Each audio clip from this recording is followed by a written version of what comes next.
Testing.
Okay, hey everybody, how you doing?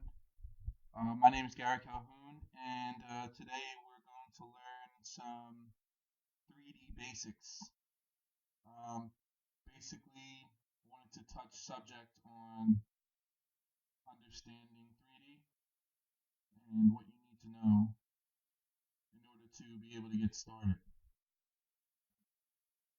The programs I'm going to be using is 3ds Max and Zbrush. Um, Basically, I mostly use these programs, 3ds Max and Zbrush, most of the time when I'm working on things. I use other programs as well, but these are pretty much my go-to programs. Cool, so let's get started. So I'm running 3ds Max. If you want to follow along, you can follow along with a free version of Blender. If you don't have 3ds Max or Maya or something similar, you can use a free version of Blender, and you can always follow along with that. And if you guys wanted some tips on starting in Blender, I could actually point you in the right direction for that. But for me, I'm going to be using 3ds Max just so I can explain everything to you guys and how everything works. Alright, just waiting this program to load here. Alright, 1 second. Alright, great. So I'll give you guys a little bit of a crash course in 3ds Max. Basically, when you launch 3ds Max, you'll have all these windows: front, top, left, and perspective. Most of the time, you'll be working in perspective, but you will go to other views because it will be hard to accomplish certain things in perspective. It won't make any sense to do so. So you do have to use all these views. They will come in different situations, especially if you're making if you're drawing like a spline, let's say, which is like a circle. Not too close. So if I click and I just try to go ahead and shift, and you can see if I go right there, and if I press W,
have a mouse wheel, you definitely need one if you're using 3ds Max because it'll really be a crutch for you if you don't, if you're using a mouse that doesn't have one.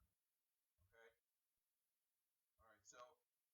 All right, so if you're off to the side like this and you can't see what you're doing, if you press the Z key, you'll get right back to action. All right? So I'm off to the side, I press Z, right back in action. Okay. So I'm going to do the circle or spline again. Okay, so I'm holding Control and Shift, and I'm left clicking. I'm holding the left click, and I'm dragging with my mouse. All right, I'm dragging with my mouse, and when I get it where I want it, I'll let go. Okay. Now, if I want to take this full screen, um, I can press Alt plus W, and now I'm full screen. Okay, Alt plus W, Alt plus W again. I see all my views. Alt plus W, full screen. All right. So I'm going to go back just to show you guys. So as you can see, when I drew this in the front view originally, which I'll do it again, it's automatically making it, so I don't have to rotate it in the other view. So it's one less step. So sometimes, one view will be better than others. I'm going to go back to full screen. Now, I can rotate this object, okay? So to select the object, you can click on it. You click right there when you see that little cursor come up, okay? So I can click on it. I can move it in the Z-axis, which in this case is up and down. You can move it in the X, okay? Or I can move it in the green. Or I can move it in the X and Y at the same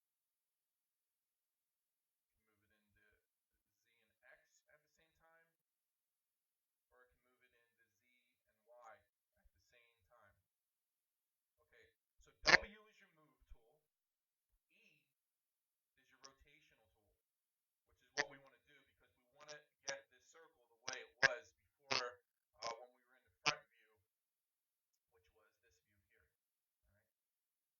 All right.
polygon view.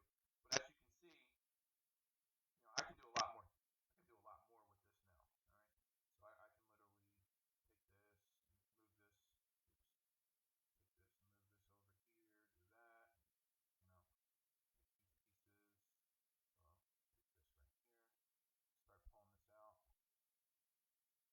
All right, so as you can see, you can do a lot more with the shape once you get out of that spline view that we were in before. All right, so I'm going to delete this just by selecting the object and pressing the delete key, and we're going to go over the primitives and basically what's going on. Now in game engines um, and a lot of the other engines, your geometry is converted into triangles. Okay. Now triangles in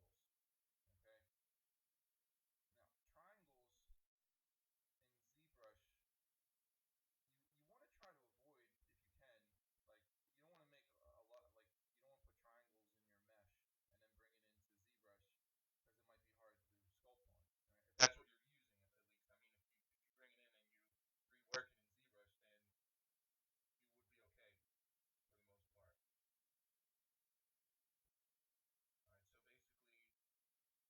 All right, so basically, all I did was I just selected this box under standard primitives, and you can see right here. If you hover over these, you'll get a description of what they do. So this is the create. Right here's the box. All right. So I mean, this is the basic building block, basically, of 3D, which is a cube. You can do something called box modeling. This would be box modeling right here. You start with the cube, and you would extrude from the cube, and you would create your shapes as a basic box model. All right, so this is, well, not a perfect square. I'm going to control, actually, I'm just going to select it and delete it. I'm going to hold control and shift and get that perfect square.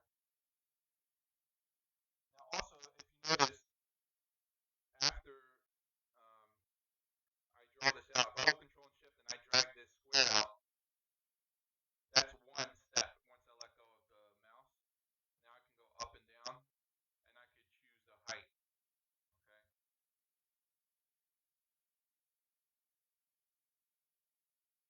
So then if I click, it'll conform to that. All right, so here's a cube. Not really much to look at, but this is kind of like the basic blocks of things. Um, I'm going to do something called editable poly. I always work in editable poly. If you right click when you create an object, you can click and go into editable poly, and I'll touch on that in a little bit, but this basically allows you more options to manipulate your mesh. Okay, so if I select a polygon, each polygon has 4 vertices. Okay, I don't know if you can see it. 1, 2, 3, 4.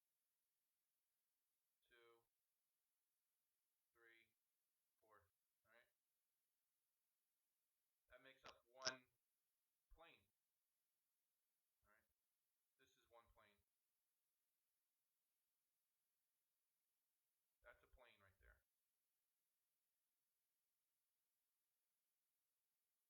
A game engine would take this and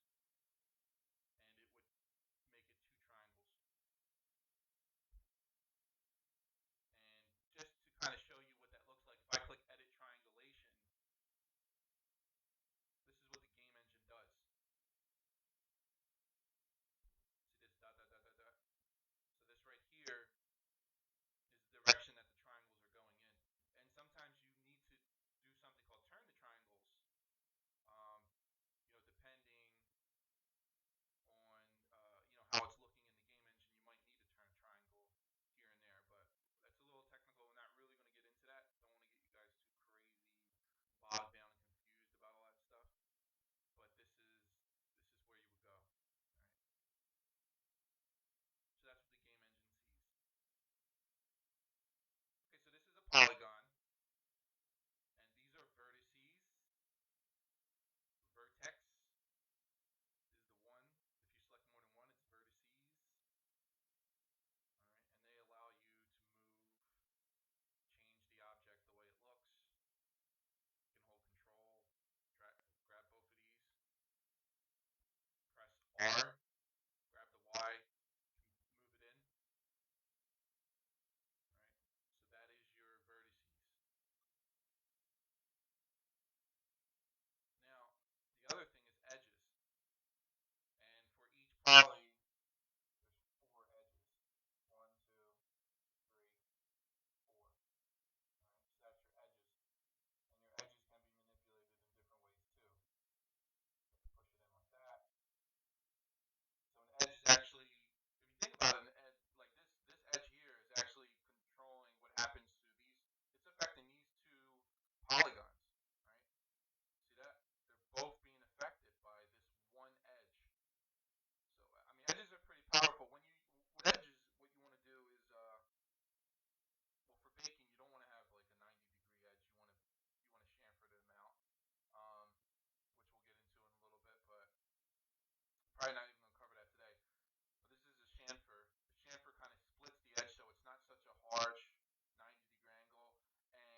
vary, I think, in different programs, but in 3ds Max, elements are objects that are in the same.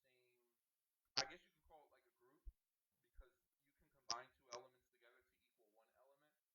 Um, Elements are usually put together too, like if you're baking a map, like a texture map, and you want everything to be in the same thing, then you would do it this way. You combine them all in one element.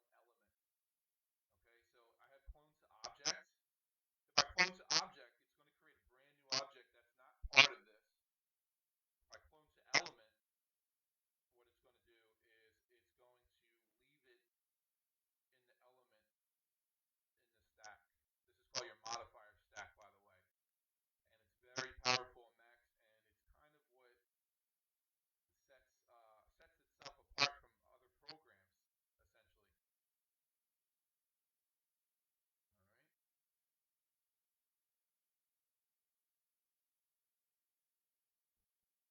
All right. So now, as you can see, if I select this element, it highlights in bright red. So I know I'm selecting it. If I select this one, it highlights that one. All right. So what if I wanted to combine the two? Well, that's a pretty common thing to do. So what I'm going to do is the first thing I'm going to do is I'm going to go back in border mode. And don't really worry about these things right now, but I just want to show you what you can do pretty much with these different modes. I hold control and click, delete. All right. So now I can actually combine these two together. So if I select border and then do something called a bridge, I can actually bridge these two together. So I'm going to click bridge, and now I'm just going to click this to this, and boom, there we go. We just combined two elements together and bridge them together to be one. Right? Now, as you notice here, what I did was I kind of did this on purpose so I can talk about some no-nos in 3D, and that is this, which is considered an engon. It has one, two, three, four, five vertices. No good. Five vertices is no good. We don't want five vertices when we work. We want either quads or triangles. All right. Real quick, I show you how we would handle something like this.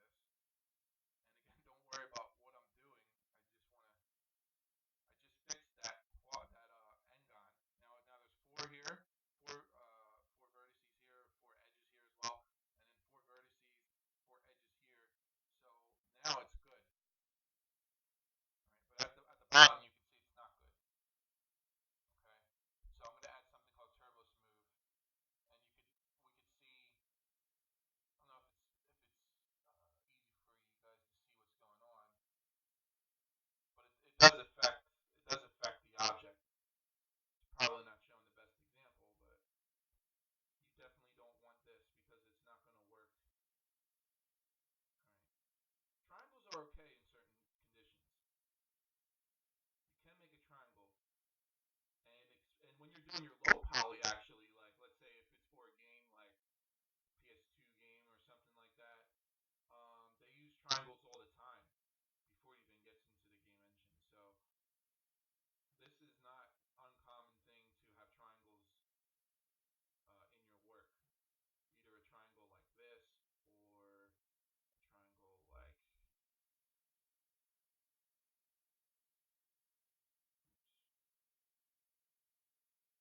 Well, this one's not a triangle,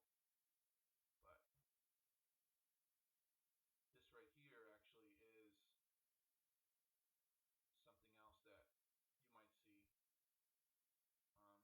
where it's still four sides, but you can't even really see that it's four sides, right? Well, you could always highlight vertices too, and you see the highlight in red, so you know what's going on. This is this will still work. One, two, three. See, one, two, three, four. Right. So there's still four. Everything's still good there. If I turbo smooth it, it'll come out. You can see what's going on. It's coming out a little weird because that might not be the best thing for that area. You have to really kind of go up just to get rid of it. But you see the pinching going on because I mean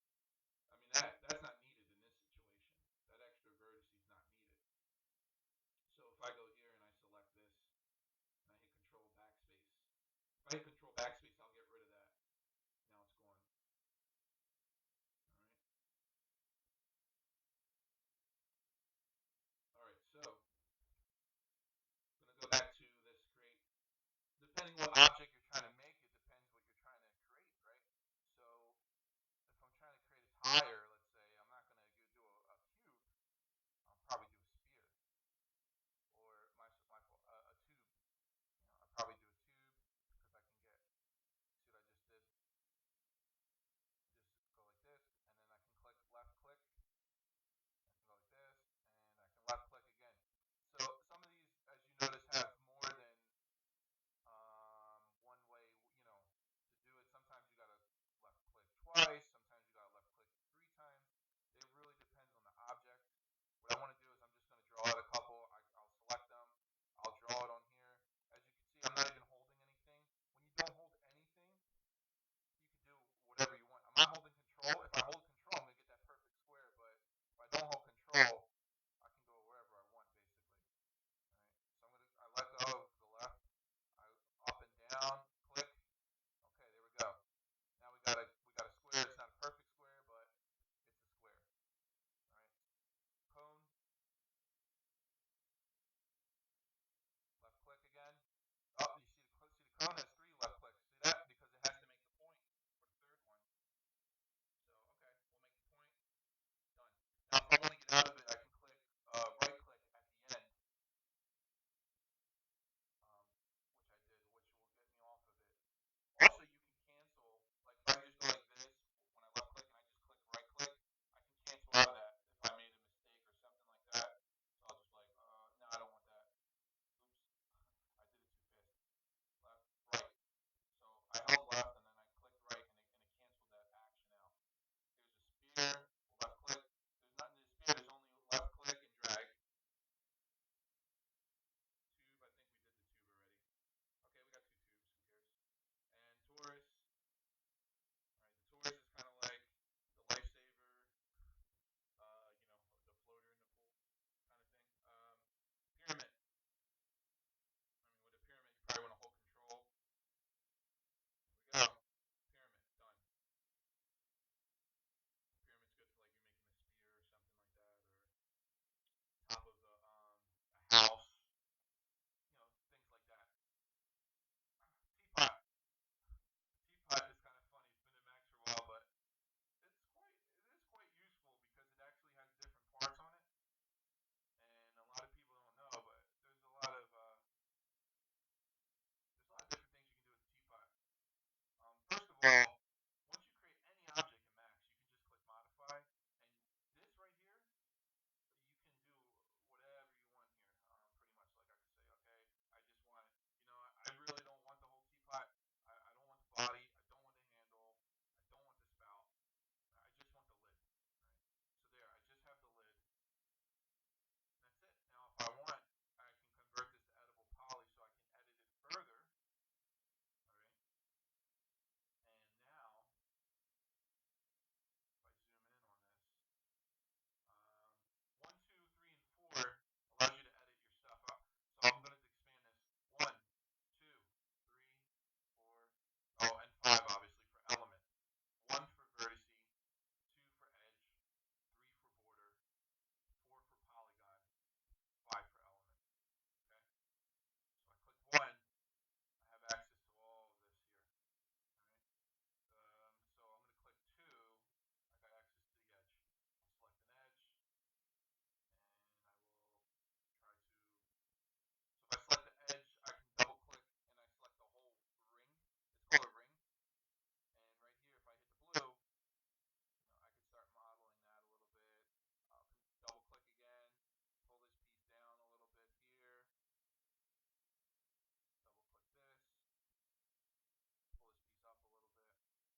control, click, click, click.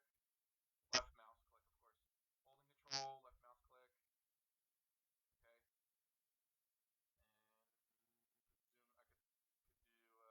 left mouse click.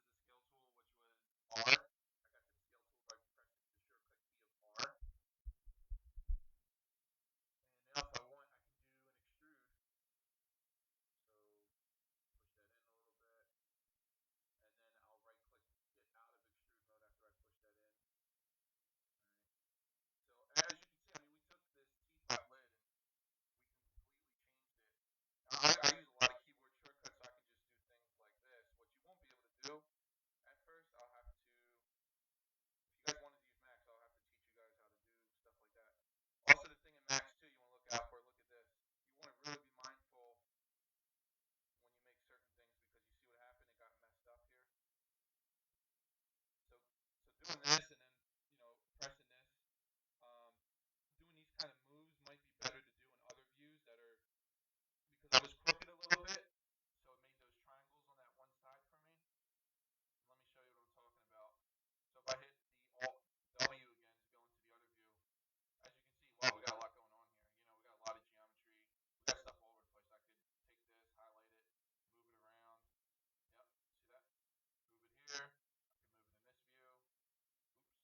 Hello?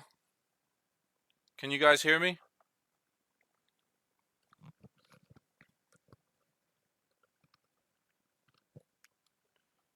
Testing.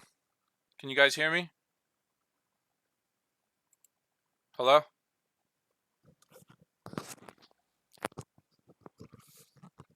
Okay, cool. Oh, good. Sorry, guys. Yeah. So you guys weren't able to hear me at all? I'll start over. I'm new to uh I'm new to the whole Twitch thing here. Um it's all right. I'll start over.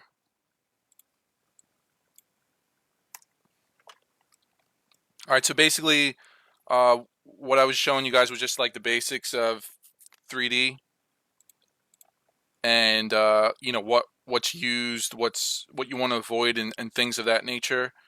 My goal is really to help you guys so you can start creating things of your own. And, I look forward to, actually being able to help you guys too um, in your journeys as an artist. All right. So this is actually, obviously this is a basic cube, nothing too special about it. A cube or a square, a box. This is box modeling as they call it. You could take this and you could right click, convert to edible poly. If you don't convert it to edible poly, you don't get access to this here.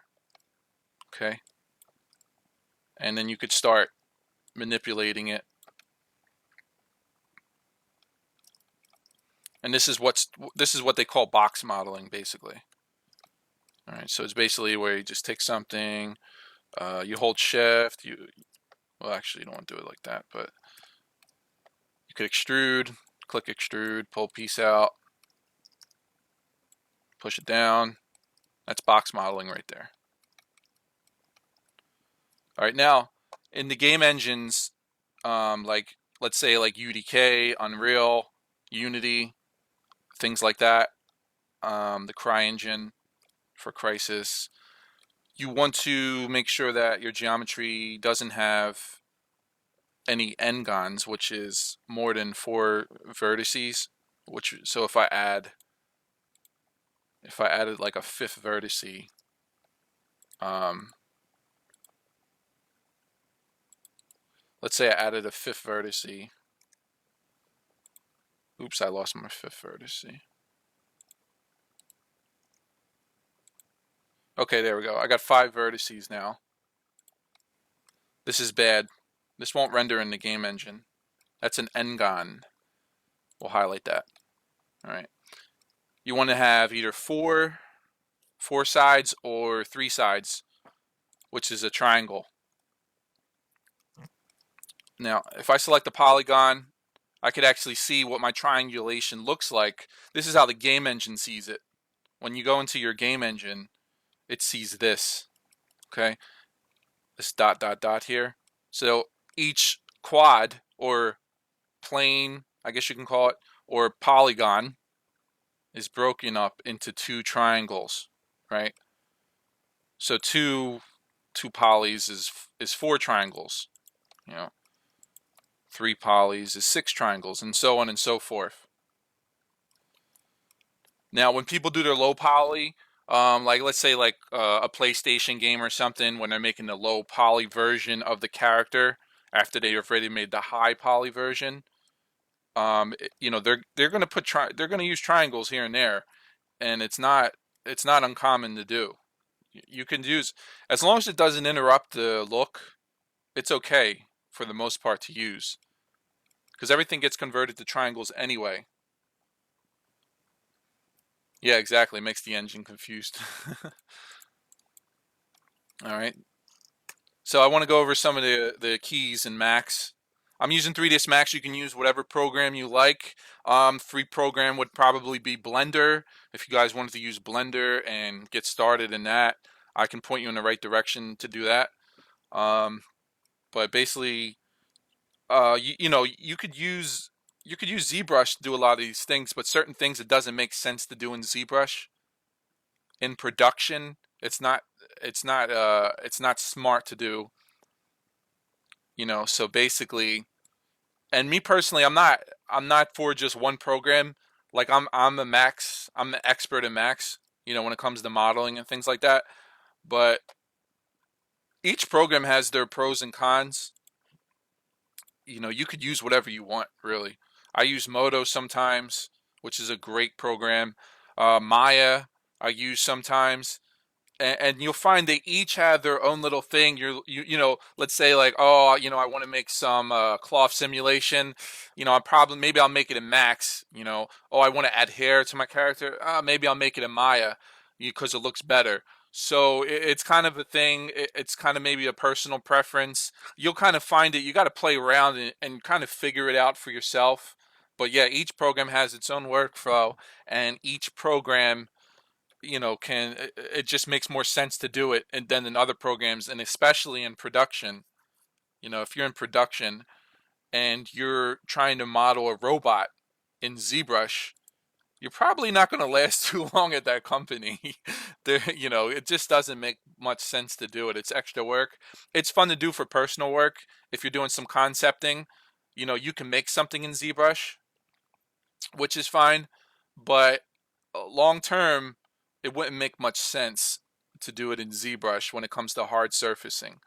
All right, you want to do that in a program like Max or Maya because you're going to get nice geometry, and hair is bad in Blender. Yeah, I don't know. I mean, Blender's a pretty good program still. They keep updating it all the time, and there's a lot of support for it, and plus it's free, so it's really, really supported, and people make good plugins for it. So even if the default hair in Blender isn't good, I'm sure there's a plugin that would make it even better that somebody's probably already created if you look for it. I know there's a slew of plugins. So right here in 3ds Max, when you first open Max, Alt W, you're gonna come up. You're gonna see these tabs here. Well, these different viewports. This is your viewport. All right. So I can just left click into each one of them. Right here we have our top, which is our wireframe. Well, it says top wireframe rather, and top view is just, I'll draw a box here in top view so you can see what that looks like. All right. Now this one, I can't see what's going on. If you press Z key, it's going to center everything out. So if I'm over here and this one's over here and this is over here and I'm like, okay, I don't know what's going on with these views, I could press Z and that fixes all my headaches in life. Okay, so there we go. We press Z, we're zeroed in on everything. We can see everything clearly in every view. So this is your top view, and you could change these views. You don't have to like, there's nothing written in stone where I have to keep top view here. I can make this left view if I want. I can make this top view. It's all preference. It's all about what works for you. It's nothing set in stone. You can feel free to do any view you want. Doesn't matter. But again, I mean, certain views you're going to want to be in when you do certain things. And that's what I was touching on before when my microphone wasn't working too good. But I'm going to show you what that is right now. So let me just demonstrate that. I think this was front view and this was top. I'm mixing up all my views here now. Okay, here we go. All right, so there's a shapes tab here. To create under 3ds Max is basically where you create all your shapes. Okay, so we got geometry, we got shapes, we got our lighting. Okay, we have our cameras, we have our helpers. Okay, we have space warps, which we're not really going to get into, but basically like when you render out certain things like, that's affected by gravity. You see gravity, we got vortex push. Not really going to mess with that. And we got systems, which is like if you're rigging, you got your bones, you can have a bone system, and there's also all sorts of things in here. There's a daylight system. It's kind of right here you have a drop down. So I have V-Ray installed, so we're not really going to get into that either because that's really kind of advanced. But V-Ray is lighting. It makes your renders look really realistic. So learn V-Ray and your work will look 10 times better. But, you still got to tweak. You still got to know your lighting. You should study photography, study lighting, learn what looks good. All right, but we're really just going to be messing with geometry and shapes. For modeling, the only thing I really need to mess with is geometry and shapes. I don't really need to go into these other tabs at all, for the most part. This has everything you could possibly need. We got compound objects, which is for booleans, which is when you subtract objects or combine objects together to create a complex object. We have the extend primitives, um, and you could just click in here and you could see I'm like, oh, when would we use this? You'd be surprised. You'll use these things in certain situations. This is just a starting point, no matter what you do. Alt W, I'm going to go into this view here. Um, I just made a circle out of that thing, so right here. So you have all these, it's very powerful to be able to change all these things here, just mess around with all this stuff and see what you can come up with. And it might serve the purpose that you're looking for. Maybe you want something like that. Maybe your character is going to be above that and there's some kind of like Dragon Ball Z type of you know energy underneath him that's going on. Maybe this might work for you, maybe it won't. All right, so we'll delete that for now. We don't really want to get into extend primitives too much. For the most part, you'll be in here in standard primitives and splines. Splines is good for making complex objects. All right, so what I want to do is I'm going to press Alt W to go back to all views here, and I'm going to Z. I'm going to press Z. I centered in everything again. Z is your friend in life. All right, so we press Z to center in. We're going to press the circle spline. I'm under spline right here, and if I hover over anything here, I'll be able to see exactly what these options are in these tabs. So right here we have circle. If I just draw a circle like this, I'm getting this here. See that? Now this by itself, you can't really modify too much. All right, and the reason being is there's no there's something called a shell modifier you can throw on top of it. Now it's starting to look like the other shapes. So think of splines kind of like the skeleton in a way. I think is the best way to describe it. Um, it's something that you'll use though a lot.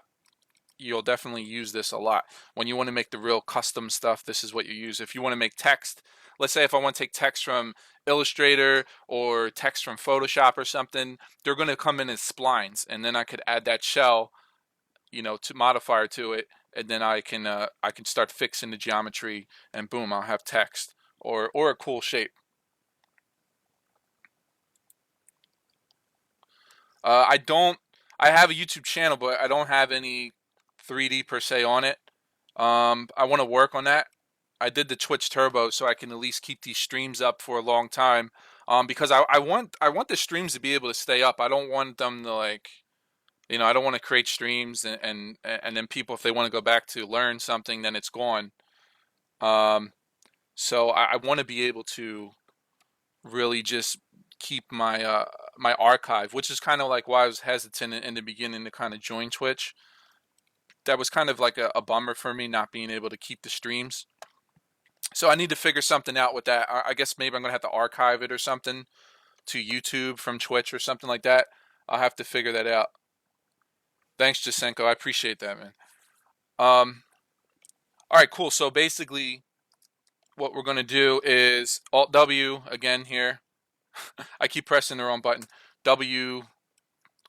If you get in one of these situations, this is orthographic view. It's another view, and orthographic view is the view professional modelers will model in. Okay, it might be a little weird to people. I'm gonna press G to hide the grid so you can actually see what's going on. But if I want, I could zoom in like crazy amount in orthographic view. Now, if I go into perspective view, I can't zoom in as much. All right. So orthographic view is a good view, and certain tools won't work properly unless you're in orthographic view, like the cut tool, for example. All right, we're going to just stay in perspective view for now. So it's a little bit easier to digest. Now, when I created, what happened here? All right, top, front, side to side. Here we go. I did it again. Press F to get back to front view. If you rotate in front view or any of these views, you're going to be in orthographic view. That's what Max does. So you don't have to, you just click the middle mouse button and you could pan around. Click middle mouse button, hold it in, pan around. Click middle mouse button, hold it in, you pan around. All right, so that's how you kind of manipulate in that view. Now, when I created this in the front view, the reason why it makes more sense to create it in the front view than this view is because there's one less step. As you can see here, my spline is already, it's up. And if I created that same kind of spline in this view, which I'm going to do right now, it's an extra step that I have to do. So certain views are better than other views, right?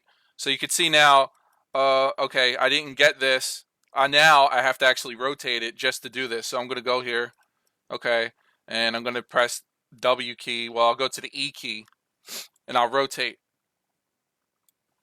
All right. And now I'm perfectly up, but that's an extra step. So you want to be smart about what you're creating and what would be the fastest way to create it without having to do extra rotations and things of that nature. All right, so that's 90 degrees. Now, you have to have this on. If you don't have this on, it's not gonna give you what you want. So if I turn this off here and I do this here, you could see the numbers hopefully, but it's going to be hard for me to hit 90 degrees, which is perfectly vertically up and down. I'm at 90.62. All right. So it's not perfect. So what you want to do is you want to make sure that angle snap toggle is selected. Angle snap toggle. Then I'm going to left click. Now when you left click, if you hover over these, they're going to change different colors. So this is the axis that we want to go in right here. And what axis is that? That's the x-axis. How do I know that? I know that because it tells me right here at the bottom here. X is 90 degrees. Okay? If I wanted to highlight these, or actually, let me go back. Let's say I wanted to, there I go again, messing that view up. All right, let's say I wanted to go here to geometry, make a box off to the side. All right, cool, I have a box, but it's kind of in the middle of nowhere. It's not centered in the grid. Now, why would you want to center your objects in Max in the grid? Well, honestly, the real reason being is that you want to center it so when you bring it into Zbrush and any other program that it's already in the center point and it's easier to work with. Other programs like UDK and things like that, game engines, if things are centered and you want to, let's say you want to make several of them, if it's not centered, then it's going to be all over the place. So you're going to run into problems and headaches that you don't want. So that's why you want to center your work as much as possible. So if I bring this in ZBrush right now, if I bring this cube in ZBrush right now, for example, which is a sculpting program, the square is going to be all the way off to the side, and it's not very friendly in order to try to move it to center it. It's not going to be easy for me to do. So you don't want to do it that way. All right. So how do I get this to the center? Right. Well, basically all you have to do to get this to the center, if you drew this all the way over here, is you go down here to your coordinates tab and you zero the x, you zero the y-axis, and you zero the z-axis. All right. How do I know which is x, y, and z? It tells me right here. Z, y, x. All right. So right here is your coordinate system, and depending on the view and the mode you're in, you may want to change this. If I change this, everything will change. If I change this to world coordinates, well, nothing happened there. If I change it to screen, you see this became a y now. This became an x. So now if I'm back to view, this is z-axis, this is y rather, and this is the x. Okay. I'm going to change this color because it's hard to see. If you want to change a color in the object, you can. I wanted to tell you guys that object colors are not material colors. Material colors are what kind of renders in the engine. This is just kind of for our purpose of looking at an object. in the viewport, which is when we're building our object. All right, so I just changed that, and now I can kind of see, I can see the Z, I can see the X axis, and I can see the Y, and I'm just left clicking, holding, and dragging the mouse right and left to do that. Now, if I hold right here, you can see this highlights a square. If I hold on the Y and X, I could pull it in the Y and X direction. If I hold it here, I can pull it in the Z and Y direction. And if I hold it here, I can pull it in the Z and X direction. Okay? So W is your move, E is your rotational, R is your scale. To scale your objects up and down, and to do other things as well. Okay? WER. Okay. Now, Alt W, we can go back here. Now, I had mentioned before, I can't really do anything with this. I can't really manipulate it too much. I'm going to go back to Alt W. Well, you can do certain things with it. If you, right here, anytime when you create an object in 3ds Max, it's going to give you this information here. As long as you don't convert it to an edible poly, you have access to this. Once you convert it to an edible poly, you lose access to all these options. All right. If I click enable in viewport, enable and render, now I could actually see this is if I wanted to make it like a tube or something. All right. So I'm gonna do one real quick, and I'm gonna draw it in front view. So I have line selected. If I click, I make a line. If I click and hold the left and drag, I can get a little bit of a shape going on. So go like that, click, click, and then right click will end it. All right, I'll go back to this view, Alt W, and there it is. I just created something. Who knows what it is? So this could be like a wire for something, you know. It's a quick way. I could rotate it a little bit, and now I can select it by marqueeing is just like holding left and just dragging like that creates a square.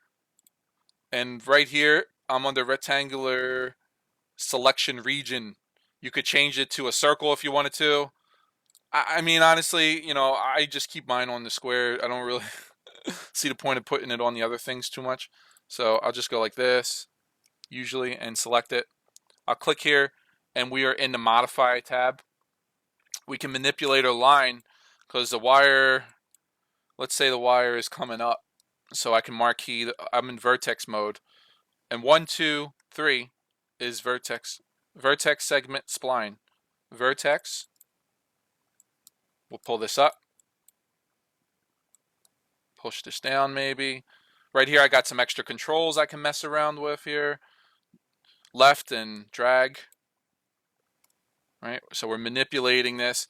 And now it's not so flat anymore like it was before. It's kind of looking more like a wire than it was, before. Before it was just flat on the ground.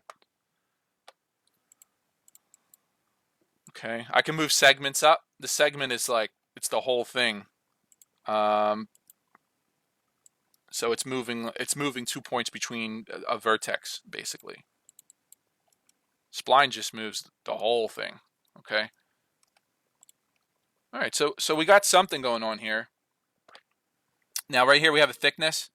We could bump that up. And the sides, the more sides we have, the cleaner it'll start to look. Angle. And really, I mean, and plus if you make a mistake, and let's say I'm all the way up here, I could just right click. It'll go back down to 0. So that's radial.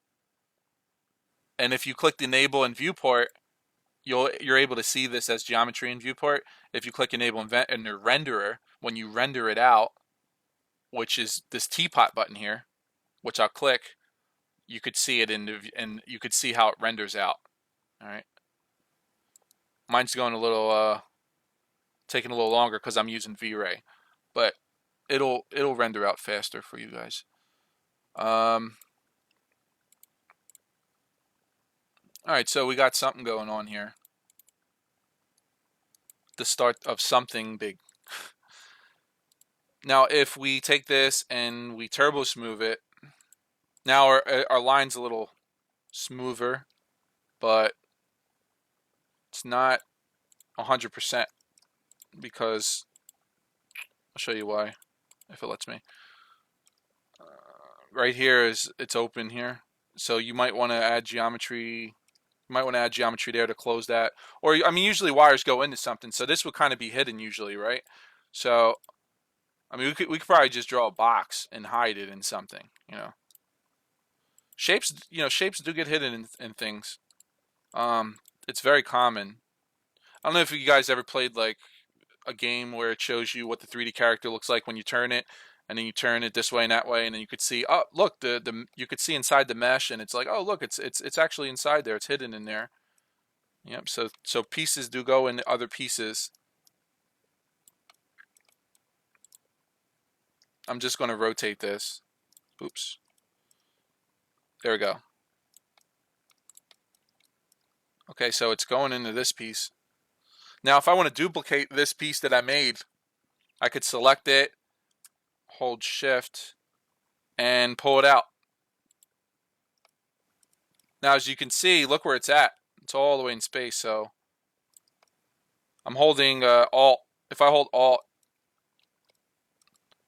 if you hold Alt and your middle mouse button drag, you could rotate all over the place, which is how I usually move around. If you can't zoom in, like in perspective mode, this is what I was talking about before. Right now, you could see I can't even really zoom in. This happens in Max a lot. If you're in an orthographic view, you don't have this problem. Or you could press Z. If you press Z, I could zoom in more now. All right. So I just press Z. I'm holding Alt. A middle mouse button clicking. I'm going to pull this up a little bit and push this like this. And maybe I'll take this one here and I will just convert it to an edible poly. Oops. Convert to edible poly. Again, when you convert to edible poly, you lose the options that you kind of had before to modify it. You get different options. And I could push this down here. All right, so now it kind of looks like it's going into something.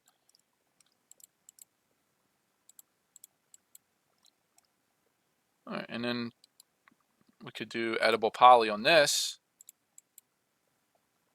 And now we lose the spline option. We lose the other vertex option that we have. Now we have all these vertexes. You see that? We have a lot of vertexes now to move around. All right. So what if I wanted to move this? If I was in this view, how would I move this? It looks horrible if I move it like this, right? You want to do something called a soft selection. A soft selection is good when you have a lot of geometry that you want to move. So I'm going to click Edge. I'm going to zoom in with the middle mouse wheel, scrolling in and out. Hold, well actually you don't have to hold Control, just click, double click. So I clicked and double clicked, it selected this whole edge. All right, so now I'm going to add a soft selection, which is right here in the menu. Use soft selection. So what is a soft selection? A soft selection basically has a fall off, as you can see here. It shows you what it's going to be affecting, how much it affects it, but it does it very gently. You know, it's a lot more organic, I guess you can say. It's not as harsh. It's not like this. You know, if I want to move this just a little bit, you know, I could go like that. If I want to fix something, I could up the fall off. If I up the fall off value, it's going to affect a wider area. Okay, I could up it more.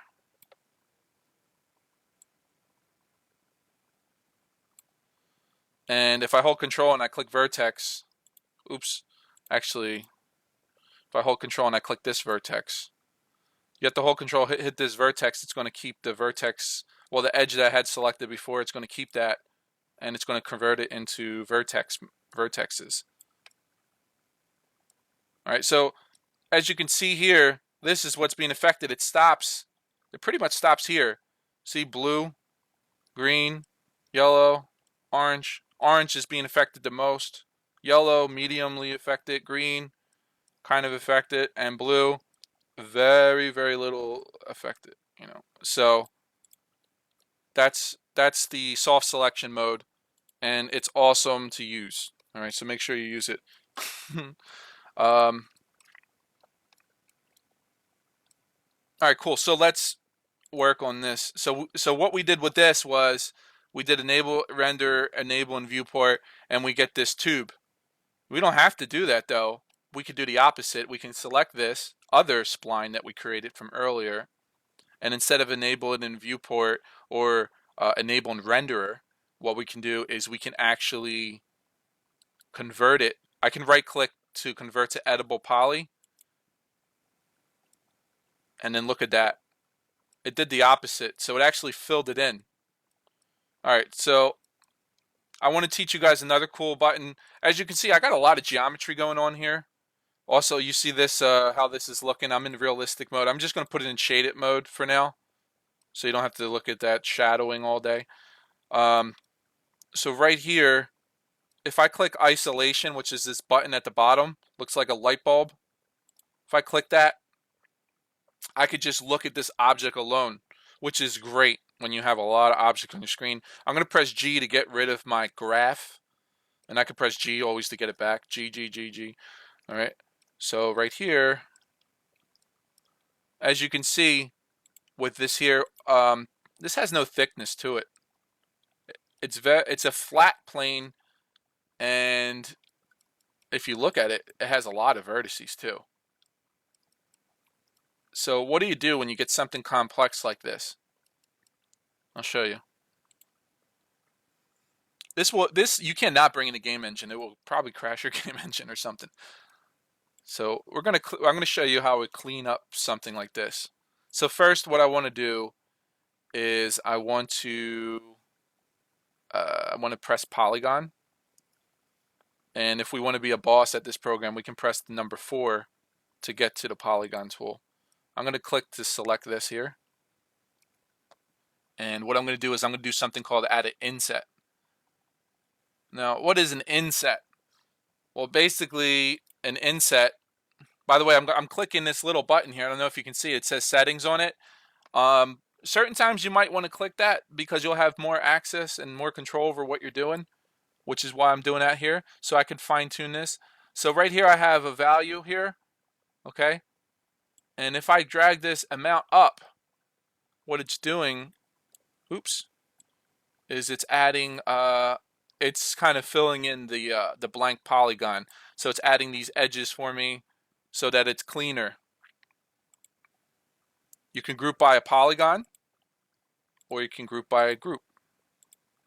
Now you really can't see what that does here because it's not too much of a complex object.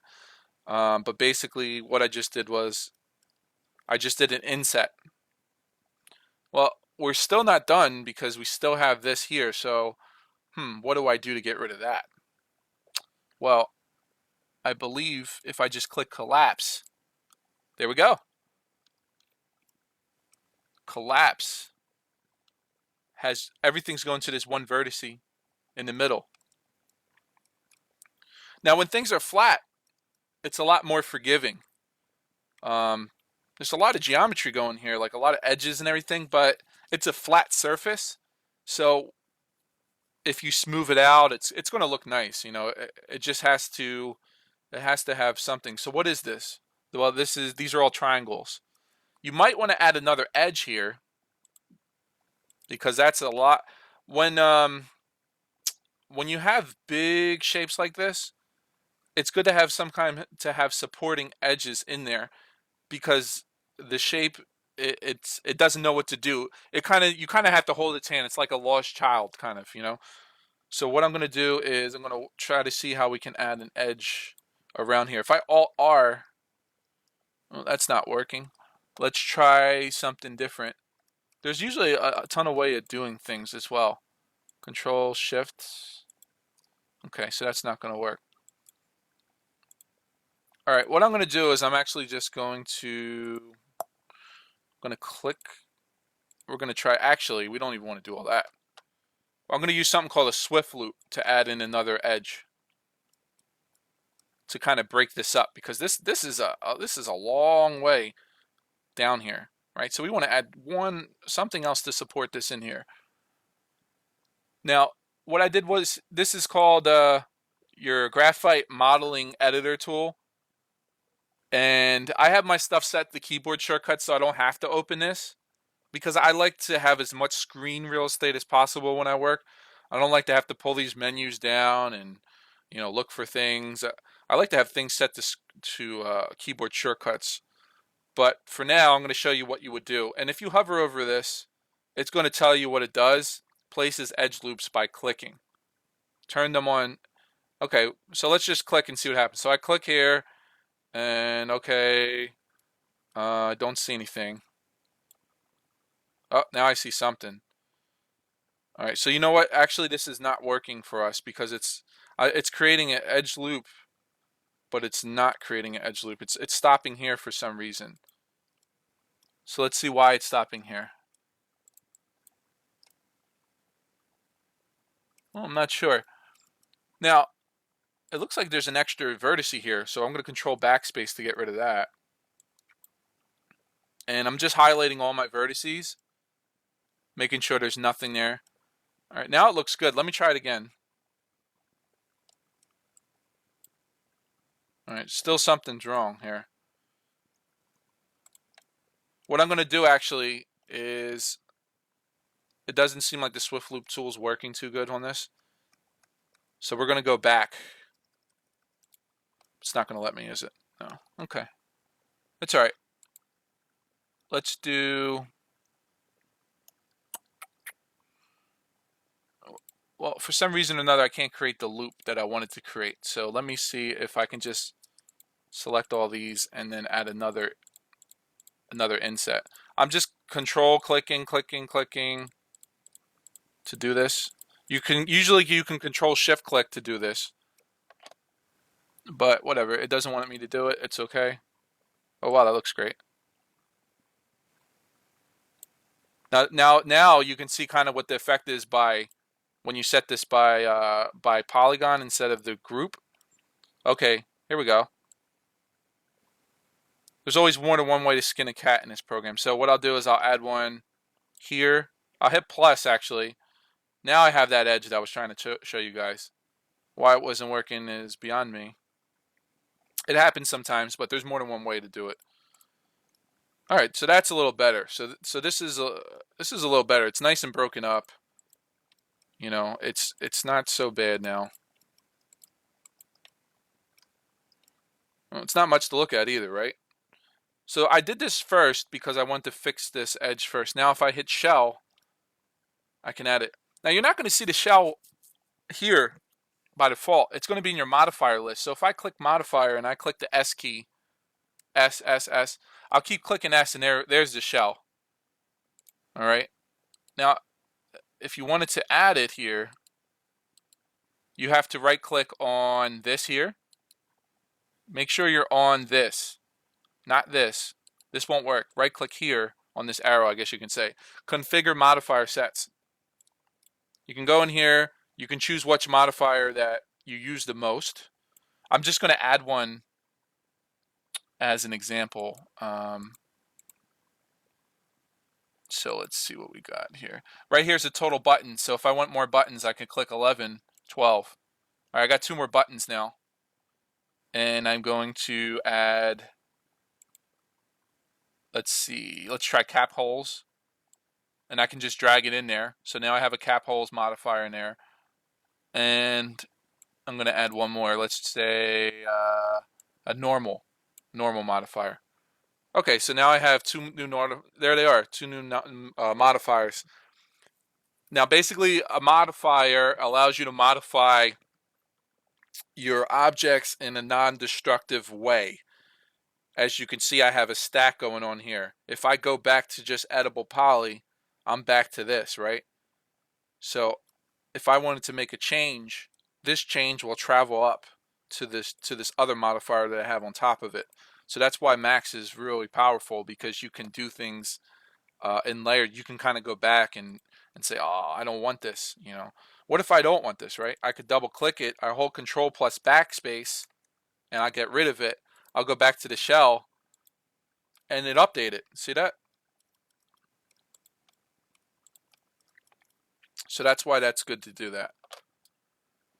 What is a shell modifier? Shell modifier adds thickness to your object. I use it a lot, and you should too. Definitely use it. It's definitely one of those go-to tools. But before you add your thickness, you want to make sure you get your geometry the right way that it needs to be. Make sure you don't have any squares or anything, so that everything looks clean when you get to the shell modifier. All right, so I'm looking at this object, and I see that it's not smooth, right? So why isn't it smooth? Well, the reason why it's not smooth is because there's not enough geometry to make it smooth. As you can see here, there's too much of a gap. The more geometry we add, the smoother an object becomes. So if I take this and I add something called a turbo smooth, now, there we go. It's a lot smoother. It's still not 100%, right? If I click it and I'm in turbo smooth, you can see what it's doing. It's taking this and it's smoothing it out by an algorithm, right? So it's kind of multiplying. It's adding an edge in between, and it actually smoothed it out to kind of look like a Mentos, I guess you can. So why did it do that? Why didn't it keep the edge that I had? Well, let's look at the edge. There's nothing supporting this edge that would allow it to maintain the shape. See that? It smoothed it out. There's no support here. If we want this to work, well, first what I want to do is I'm going to add an editable poly between this. I'm going to go here. I'm going to press E. Now, edit poly is actually a modifier which is similar to this edit poly, but it allows us to manipulate it after we add our shell. Because I can't really manipulate it unless I go back down. But if I don't want to go back down, I can add an editable poly modifier here. Now I can click here, and I can start changing this up. Now, lo and behold, look what's working, right? This is actually working for me now. I Control Shift S is my keyboard shortcut for the Swift loop. But again, if you just click this, you'll get that Swift loop. If you hold Shift, it'll center it in between the points here. And if I keep holding Shift and I click, look what it did. It actually kind of bumped it up on the surface. You may not want that. So if you hold Shift, let go of Shift, then just click, it's going to keep it. It's going to keep it there. So in order to have this edge show up in that smoothing, right, I'm going to have to support it. I'm going to tell Max, okay, keep this edge. How do I want you to keep this edge? Here, this is how. I'm going to click here, click here, click here, and I'm going to click here. Okay. Now, if I smooth this out again, look at that. Now it's holding that. Now it's holding that nice shape that I want it. Okay. If I take my iterations here and I turn it up to 2, which is basically multiplying it, it's going to be even smoother. And the edge is kind of catching some light as well. All right. So that's how we clean up that object. That's how we make it look good. We can render it out. If I click the teapot, we can render it out. You can see it right there in the viewport, or not in the viewport, but in the render. What is the render? The render is what it looks like after you render it out. When you're in this is not rendered. This is just how it looks when you're working on it. I think it's F9 is your render shortcut, and as you can see here, it shows it how it looks when lighting is applied and things of that nature. All right, good. So we just made our first object. We just cleaned our first object up. And right here, what I have here is I have edible poly. Right here, you can click hold. Well, actually, you just click yes. If you click yes, it'll just show that. I'm gonna go back. I can turn these light bulbs on and off depending on what I want affect it and not affect it. I could actually delete this too. If I want, I can hit this trash can button here. I can get rid of my smoother. Now it doesn't have any smooth uh, modifier on it anymore. It's gone. I got rid of it. Then I could just add it back, put it back up to 2. I'm back in action. Now it's good to work this way. What's the benefit, right, of having this? What's the benefit of having this? Well, a couple things. One of the biggest thing is when you're modeling for games. It's good if you're making a high poly version, you can go back down to the low poly version before you added the smooth, which is which would actually be you would take this off too. So this is what let's say this is what the smooth version or the low poly version would look like this. Let's say for games, and the high poly that you would bake to your low poly would look like this. And what's a high poly and low poly, right? You're probably saying the high poly is when you're trying to well, high poly, it's no holds bar. You make it as detailed as possible.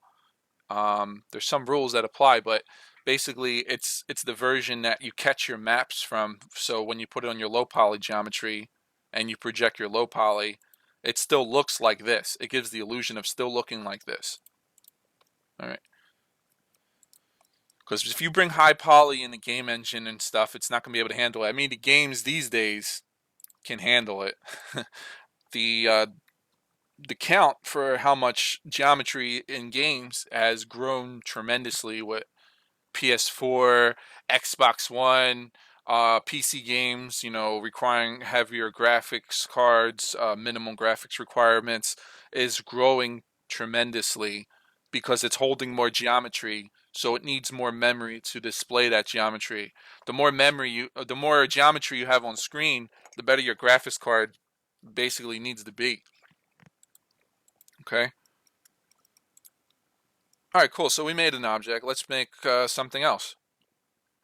Alt W, and we'll just keep this to the side, I guess.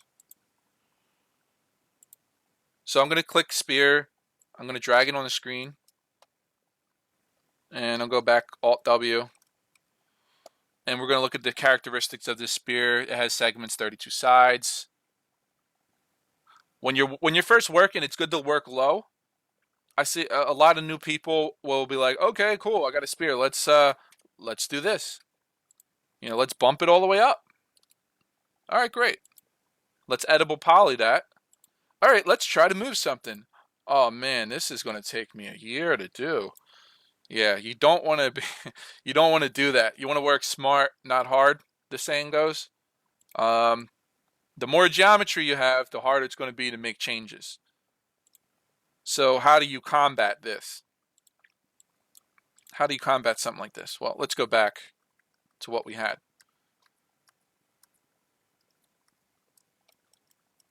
Oops, I'm going to get out of isolation mode. Well, actually, the other thing you can do, I can select objects, and I can right click and I can choose hide selection. How about that, huh? So I'm gonna hold on this. I'm gonna right click, hide selection. Now, I just mark key twice, but there's an easier way, right? Control A, select all objects, right click, hide selection, boom, no objects on the screen, no distractions. Okay, so let's work on that spear now.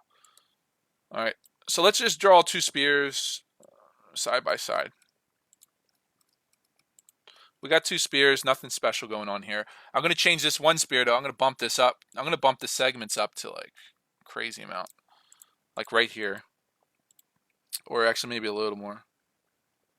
No, I think that's good. And I'm going to right click convert to edible poly so I can actually modify it further. Right click convert to edible poly. All right, so let's look at this one. Let's change the colors so we can see so we can kind of identify these maybe a little bit. All right, so we got the red and we got the purple. The red has a lot of geometry. The purple has a little bit of geometry. Which one do you want to work on? You want to work on this one. You don't want to work on this one because that's too much geometry. So how do we get this much? But we need this much geometry, right? For the high poly version. So what do? We add a modifier to the low poly with the turbo smooth. So we'll hit turbo smooth. And now we basically got this without all this headache. So, all right, I'm going to show you something. I'm going to try to select some polygons here. Here we go. How about this? This is going to take me forever, right? If I wanted to, let's say I want to select every one of these. There's so much geometry. All right, what if I want to change some vertices, right? And there's just so much. There's so much to change here. If I want to pull this out, there's so much. So what about this one? If I go back down here, I can hit this show end result.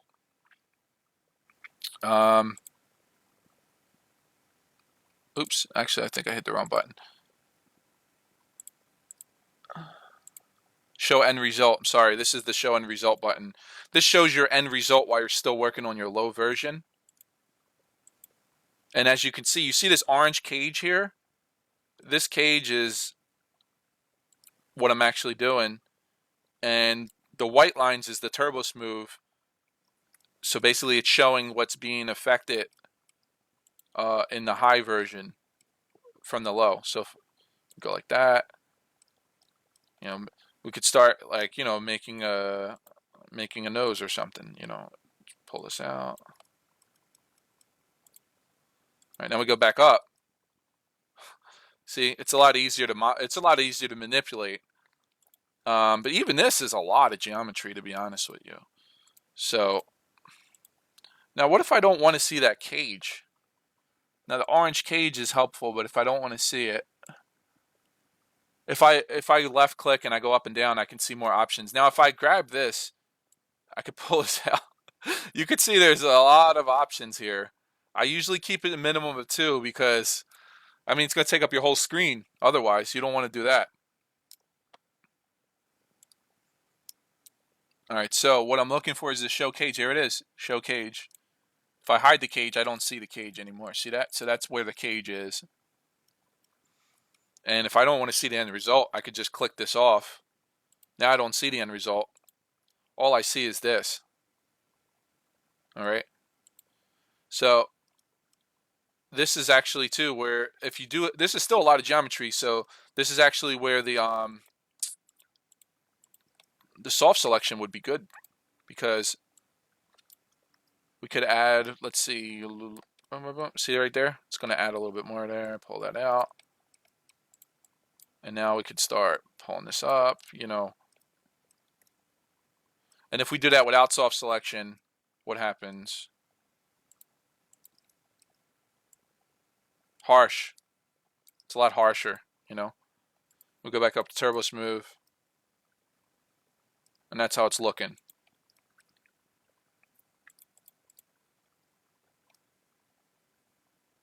All right, cool. I just bumped this up to like 3 for the iteration. I'm going to put that down again. All right, so that's kind of pretty much why you want to work with low geometry as opposed to high geometry. You got to work smart. You got to plan things out. You can't, you know, I mean, you can mess around in the program and get used to the tools, but when you're creating something, like whether it be a product, a character, planning is everything. And I can't stress that enough. I'll say it again, planning is everything. All right. If I wanted to do like a character, I'm not just going to go in here and just start creating one. I'm going to search for reference first. I'm going to look at other people's work. Maybe I'm going to look at examples. I might do some studies. I might draw it out first, and it'll make me so much more prepared if I plan it out than if I just jump in and just like, okay, let's do this. You know, you could do it. I mean, for fun. You know, you don't have to, but it's your preference. If you're doing something for fun and you don't want to plan things out and you just want to get to work, go ahead. You know, there's nothing stopping you. But if you were professional about it and you know what you want to make, plan it out to the T. Plan it out. So let me touch on some of these things. Modeling, freeform, selection, object paint, and populate. What is this? Why do we use it?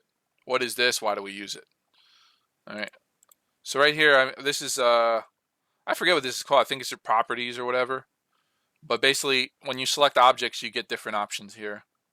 Depending on what the object is, all determines what's going to be shown here. All right. This is how you create your geometry, like we said before. This is how you modify your geometry, how you add your lighting, how you add your rigging for your character, for your animation. It's how you can add assets to the screen, how you can collapse, all sorts of options. What is this? This is more in-depth modeling, selections. What is a selection? Selection is basically, if I'm in a, see, now I don't get any options here. See that? I'm in selection. I selected an object. Why don't I have options here? Because I'm not actually in any of these modes. So if I hit 1, look at that. I'm in vertex mode. I get all these options. If I hit 2, this changed here. If I hit 3, it doesn't look like much changed on that. 4, I just got this option up here. And something changed here. So what you see will vary depending on what you select and what mode that you're in. Now, me personally, I don't use this. I don't like keeping this open. It's a crutch to me. I don't like it. The only time I use this is doing something called retopology. That's the only time I have this open. Other than that, I pretty much have this closed.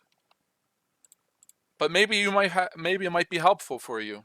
You know, maybe you need it. And that's fine. You know, if you need it and you don't want to become bogged down with keyboard shortcuts, then by all means use this because it will help you. And if you have a big screen, then yeah, definitely use it if you want to keep it open. I mean, I have a wide screen, but still, I don't like keeping it open. I can access all the things that you can access here. Vertex mode. Okay, vertex mode, vertex mode. There's 3 different ways. See that? Edge, edge, edge. All the same. Border, border, border, and polygon, polygon, polygon, and then element, element, element. All right. If you hover over any of these, it's going to tell you what it does. And use soft selection. So right here, you can even see an example. It tells you toggles partial selection, sub-objects near an explicit selection.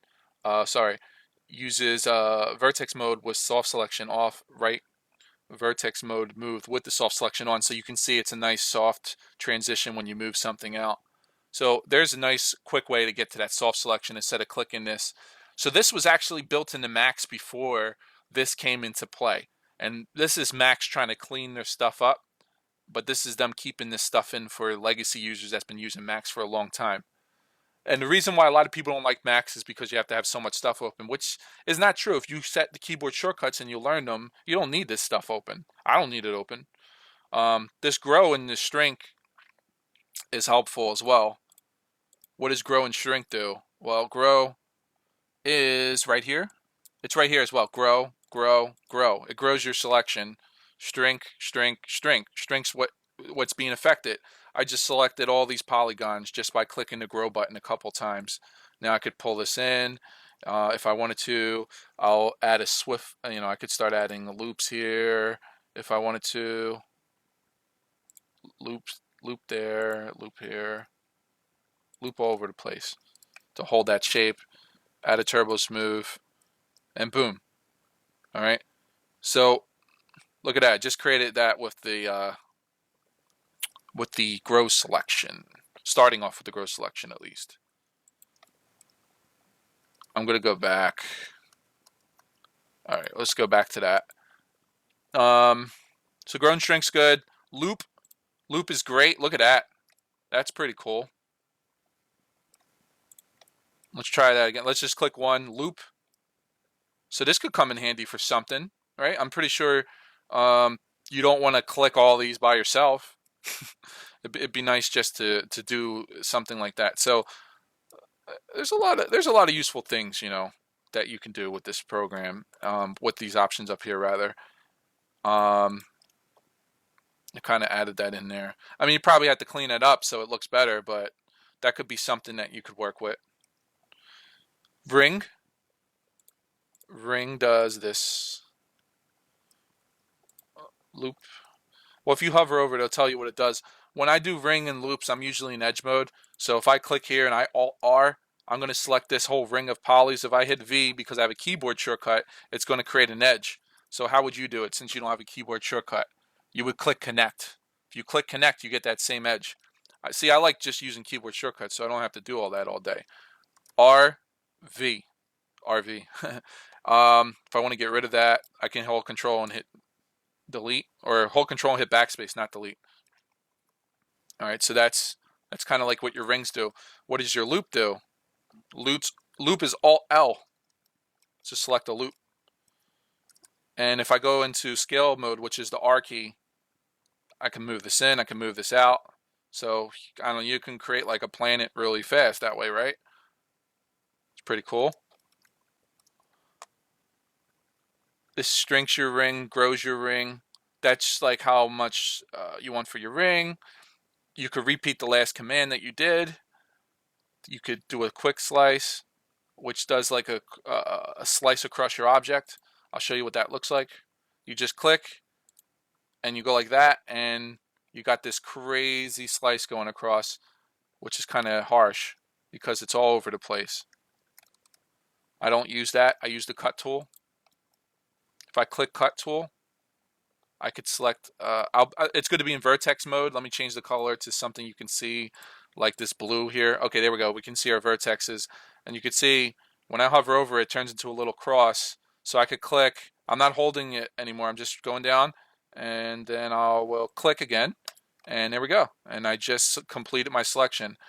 So, okay, so let's say, all right, I want to make a hole here. Can click here, click, click. I'm left clicking, click, click. Now this thing's going to click forever, unless you right click. If you right click 2 times, you get out of that mode. All right, and now if I want to make a hole, I can hold control, click, click, click with the left click, hit the delete key. I just made a hole inside my object, right? So we can go inside of our object now, okay, and see what's going on in there. Nothing really in there to see. So what happens now if I smooth it out? Well, it's not going to look too good. Now if I go to border mode and I click here, I go to W and I hold shift and I left click and I drag down, oops, I can add in something there. Now while I'm still in border mode, I can cap it, which is a cap is right here, and the cap is also right here. So you can see, I mean, it's the same stuff here that's here, you know, so I don't know if you want to just shrink this and just work up here, it's up to you. So I'll hit cap poly. I have mine set to Alt P for cap poly. And there we go, I just capped it up. Control shift. I'll start adding in my edges with that swift loop tool that we used before. Swift loop in it. And I will go to polygon mode, select this, click inset settings, and push this in a little bit. Don't like what's going on there.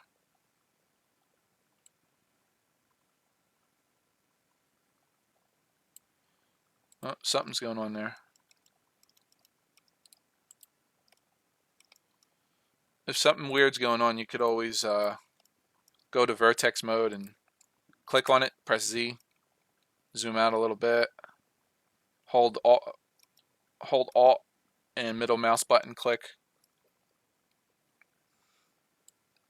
You can get nice, you can get really in there. So it looks like these vertices aren't welded, I think. At least not on this one side. For some reason. This happens in Mac sometimes. Look at this. See that? That shouldn't be. Some extra stuff going on there.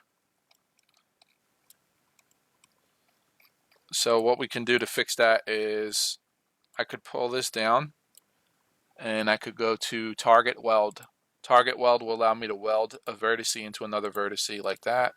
Now if I click and I select this, Okay, there we go. It's fixed. And I'm thinking the same thing happened on the other side. So I'm going to click V. Well, I'm going to click there and I'll hit Z for zebra. Sorry. Oh, actually, this side looks good. So this is why you can check to see if there's any errors too. Is you select your vert, you move it around, make sure that your geometry isn't messed up. If it's messed up, if you try to do anything else, it's not going to be able to do it. All right, I think everything's good now. We're going to try to add that inset that I was trying to add before. Okay, cool. Look at that. I can add the inset. Awesome. There's no errors anymore. Everything looks good there. Nice and clean. And if I turbo smooth that, it's still looking horrible, right? So the reason why this is looking horrible is because the edge, there's an edge. It stops here. It can't stop there. So I got to kind of work on that. You can actually just select these and delete them. Click, Control Backspace. Click, Control Backspace. Click, Control Backspace. Click, Control Backspace. Click, Control Backspace. So you can do a lot of modifications, to your work here, and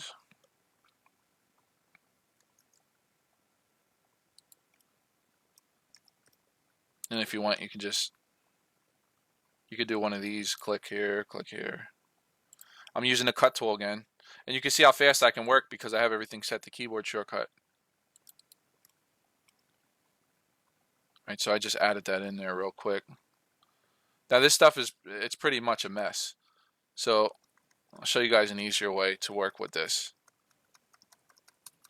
because this way didn't work. And I want to show you, if one way doesn't work, you do things a different way. I kind of did this on purpose just to show you, because we wanted to essentially make a hole, but we wanted the hole to turn into a circle when we smooth it out. Okay, so what I'm going to do is I'm going to click this, and instead of clicking in here and going like this all day, this is where grow comes in handy. So I'm going to click one polygon, I'm going to click grow, and I'll hit grow again, hit grow again, hit grow one more time, and I'm going to click delete. Okay, that'll delete that out. Then I'll go back to border. I'll click the border, I'll hit Alt P, or you can click Cap Poly here or Cap Poly there. Whichever you're more comfortable with is fine. I'm going to Alt C. And let's see if I can. I don't know if it's going to let me do it. Come on, let me do it. Okay. Alright, so it's not allowing me to reach over there. Right, so we got to figure out why it's not letting me reach over there, right? Let's see. Click. There we go. That's the problem. The reason why it's not letting me reach over there is because there's an extra vertex. Anytime you have a problem like this, grab a vertex, move it around. If you see something like this, just target weld it. I pull it out, and then I target weld it. Click to left click. I'm gonna have to do the same thing probably for the other side, so I'm gonna pull it out. No, I think this one's good. And now I should be able to cut into it. Yeah, see that? Now I can cut. So things are working. So basically, I pretty much kind of just cleaned up what I destroyed, right? For the most part. Got to get rid of these edges. I'm going to get rid of this edge, Control Backspace, get rid of this edge, Control Backspace, click edge, Control Backspace, click edge, Control Backspace. Look at that. It's like almost brand new. it's almost there, but you could see on the surface it's pushed in a little bit. See that? So we could probably just push it out a little bit.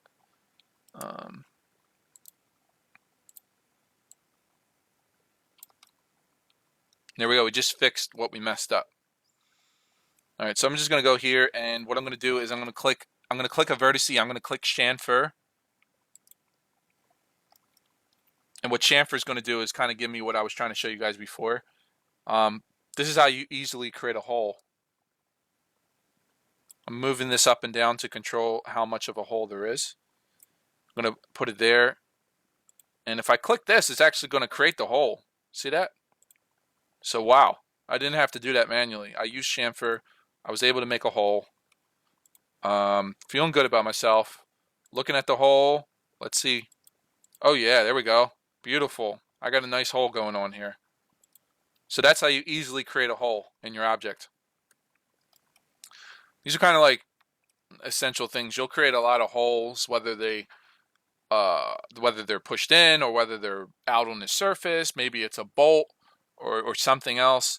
You can actually put your bolts in something called your normal maps. You don't have to put it in your geometry. I can have this flat, for example, and I can add a bolt that makes it look like there's a bolt on the surface. As long as it doesn't stick out too much. The rule of thumb is if it doesn't stick out too much, then you can get away with it, right? If it's something like where it's like this, you're gonna have to make geometry for it. But if it's just something like it just comes out a little bit, let's say it just comes out like that, you put that in your map. You don't put that in your geometry, all right? There's no reason to put it. So there's going to be certain times, and it's kind of a thing where you kind of just have to decide what's the best way to do what you're trying to accomplish, right? All right, so cool. We made a hole. That's all fine and dandy, but the hole's still a hole, right? All right, so what we're going to have to do now is I'm going to cap it. And then what we're going to have to do is we're going to have to do an extrusion. I'm going to click extrude settings and see what's going on here. That's kind of cool. Wasn't what I was going for, but it's kind of cool.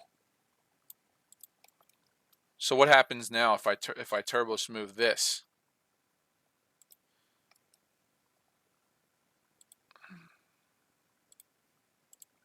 Oh, look at that. Nice and clean, right? So that looks kind of cool, right?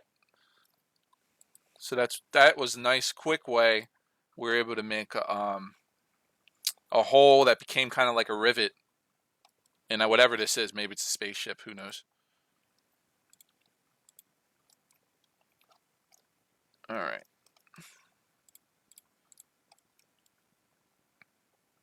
So what else is useful in Max?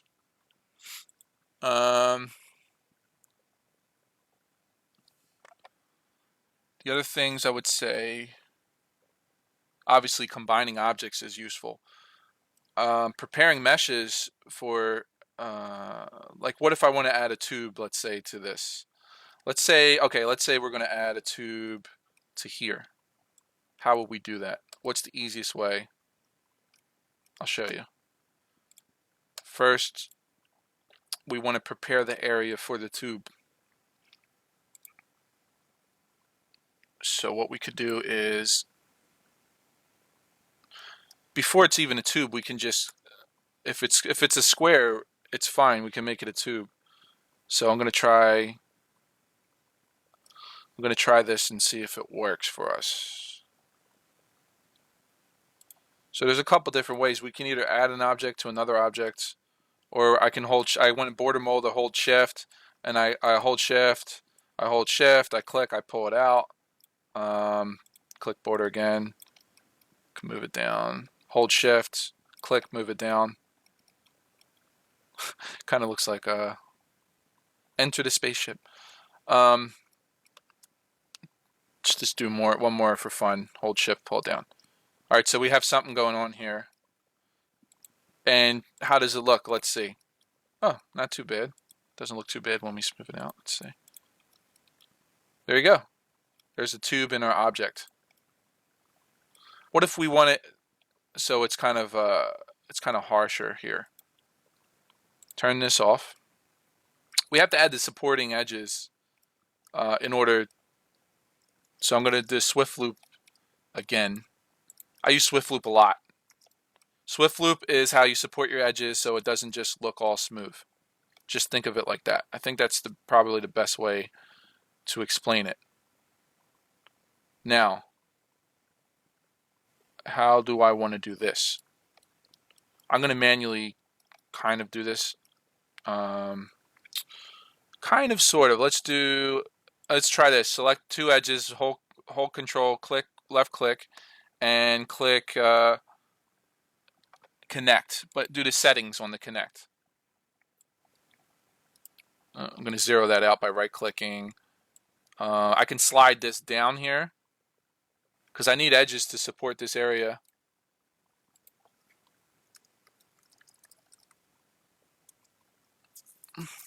Yeah, I work in Maya. Sometimes I'm not as good in Maya when it comes like to modeling and stuff like that. But heck, we can learn Maya together. I mean, I'm not partial to any program, to be honest with you. So if you guys say, hey, I want to see some Maya, maybe next week we try to do some Maya stuff.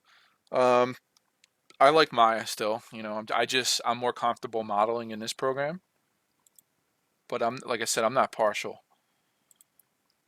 All right, so I just added a connect here. If I just click connect, oh, you see what it's doing? It's doing on the other side, but I actually want it to be on the opposite side of that. So if I click connect, see it's negative 87, so it's pushing it to the left, but I want to push it to the right, so I'm going to do 87, and now boom, I have it there. Then I'm going to hit the green check mark. All right, so this way we get everything nice and even. Let's see if I hit connect what happens. Did it again, it pushed it down there, so I'm going to do connect in the settings. I'm going to make it negative 87 again, and then that should give me, yep, it pushes it up there. We'll do the same thing here. Select these two edges, control, left click, and hit connect. Pushed it up there, so let's undo that. Control Z, settings, and we're going to take negative 87, we're going to make it 87. Pushed it down there, awesome. All right, so we got something going on here. Oops, I went into, this is X-ray view, by the way, which is Alt X. If you want to work in X-ray view. Oh yeah, the other thing I didn't touch on is the different views. There's no, I don't want to do that. F1 actually pulls up your help menu in an internet window. F2, no. F3 is actually your wireframe mode. As you can see, I can focus on just the geometry in this mode. So if I want to get in there and I want to add something in here, I could do that. All right. It's a little it takes some getting used to, I guess you can say. You got to kind of look at the edges and be like, what mode am I in right now? I don't even know. All right, so that's F3. F3 does their shading mode. Shading plus edged faces is in that mode that we're in right now. So let me just make sure this looks okay. So I'm using the cut tool, Alt C for the cut tool, or you can click here with the scissors, Alt C for me. I think it's Alt C by default, if I'm not mistaken.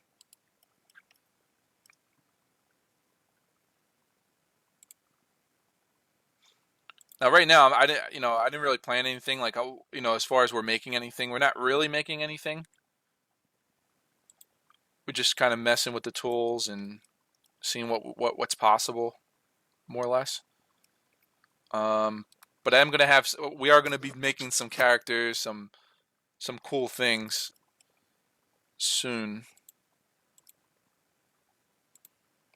Let's see how that looks. Oops.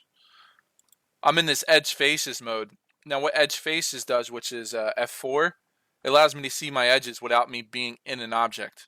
It's kind of distracting, so I'm going to hit F4 to take that off. Now I'm just in shaded mode. You could see right there what I have highlighted in yellow. F4 without the F4. Alright, so it's not too harsh now, but you could see I'm getting pinching going on here, and you don't want pinching. Alright, so why am I getting pinching? I have a triangle, that's why. So what do we want to do so we don't get pinching? We want to get rid of that triangle. I think I'm going to run this all the way down to here. Oops. You can see what happens. See that? Be careful when you're using the cut tool, because the cut tool is not very forgiving. It'll cut everything up. All right.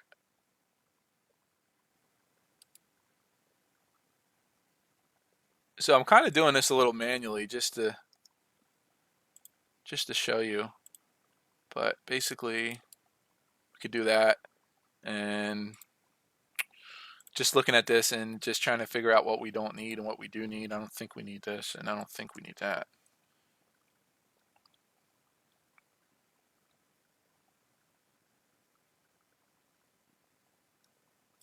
And this we don't need. So how does that render out? It's a little smoother on the surface, but it's not quite there. Now, it's not rendering good because there's so much going on here. You have to do something called terminate your edges. So, sorry, when you terminate your edges, basically what you do is you have to run your edges to somewhere. They have to end somewhere, right? So we can run it like this.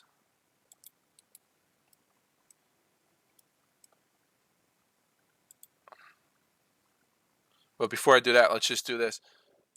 What this is called terminating your edges. We want that to be a square there, and then we want the edge to run down here and just fade off.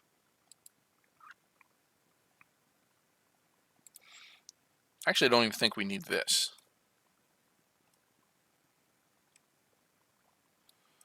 Let's see if this looks any better.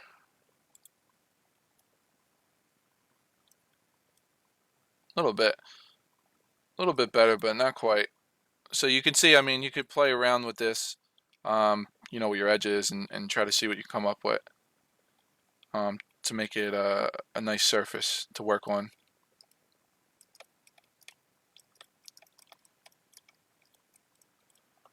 All right, so let's try to create something that's something, if that makes sense. Let's see, right click, unhide all. Let's delete everything out for now.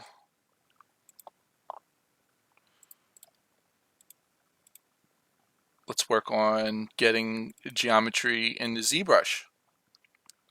Oh, actually, plane. I didn't go over to plane. Planes are good when you're doing retopologization, which I like to call it. What is retopologization? It's where you're making a low version of something from the high version of something. So, for example, I could click a plane and I could auto grid. If I auto grid, the object becomes my grid. See that? The object becomes my grid. Pretty awesome stuff. So I could literally start my object on another object in the kind of the direction that the object, that the object was going. All right. So that's what I just did. We can go here. We can say segments. I just want one segment. And this is how you retopologize on another object. I'm going to convert this to an editable poly. And I'm going to go into freeform. And let's select draw on object. Draw on, right here is how you do it. I believe you have to select this one first. If I'm not mistaken, probably not, but let's try it. Nope, you select the other one first. And we're going to draw on surface. We're going to pick the surface, draw on surface. I'm under freeform, draw on surface, pick the surface. I want this to be the surface that I want to draw on. All right, so now I could actually start drawing on the surface of this object. And this is how you do something called retopologize. So if I click step build and then I click here, I hold shift and I just go like that, it's going to add it on. It's going to add it on in there. So I click, shift. I'll go across here. See how it's conforming to the object. So this is how we make a low poly version from high poly objects. So I'm clicking, making vertice, holding shift, boom. All right. And if I want, I can click this. I can see what it's creating. It's creating this. This is the geometry it just created when I went into isolation mode. Click, click, click, click. Hold shift, boom, boom, boom, boom. Got it. So this you kind of have to like space your quads out nice and evenly so you can get this looking good. Um, that's how you got to pretty much do it. Oops.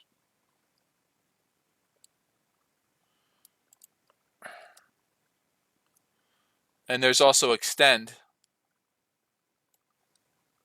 Extend is, oops. Extend, if you just click on an edge and drag it out, you see what it just did? It just dragged that out. It drags out like a triangle kind of thing if you just click an edge. But if you hold shift and you click an edge, it's going to give you that square. So instead of clicking and grab those verts and extend, I can just hold shift and drag, hold shift and drag out. And then if I click isolation, I can see what it's doing. So it's kind of making something on the surface. So that's like the basics on how you retopologize something. The offset is how far away it is from the object when you create it. And then you could do something called conform. If you use a conform brush, you could start smoothing this in to be conformed more to the object that you're working on for the most part, depending on, depending on what your offset is set to.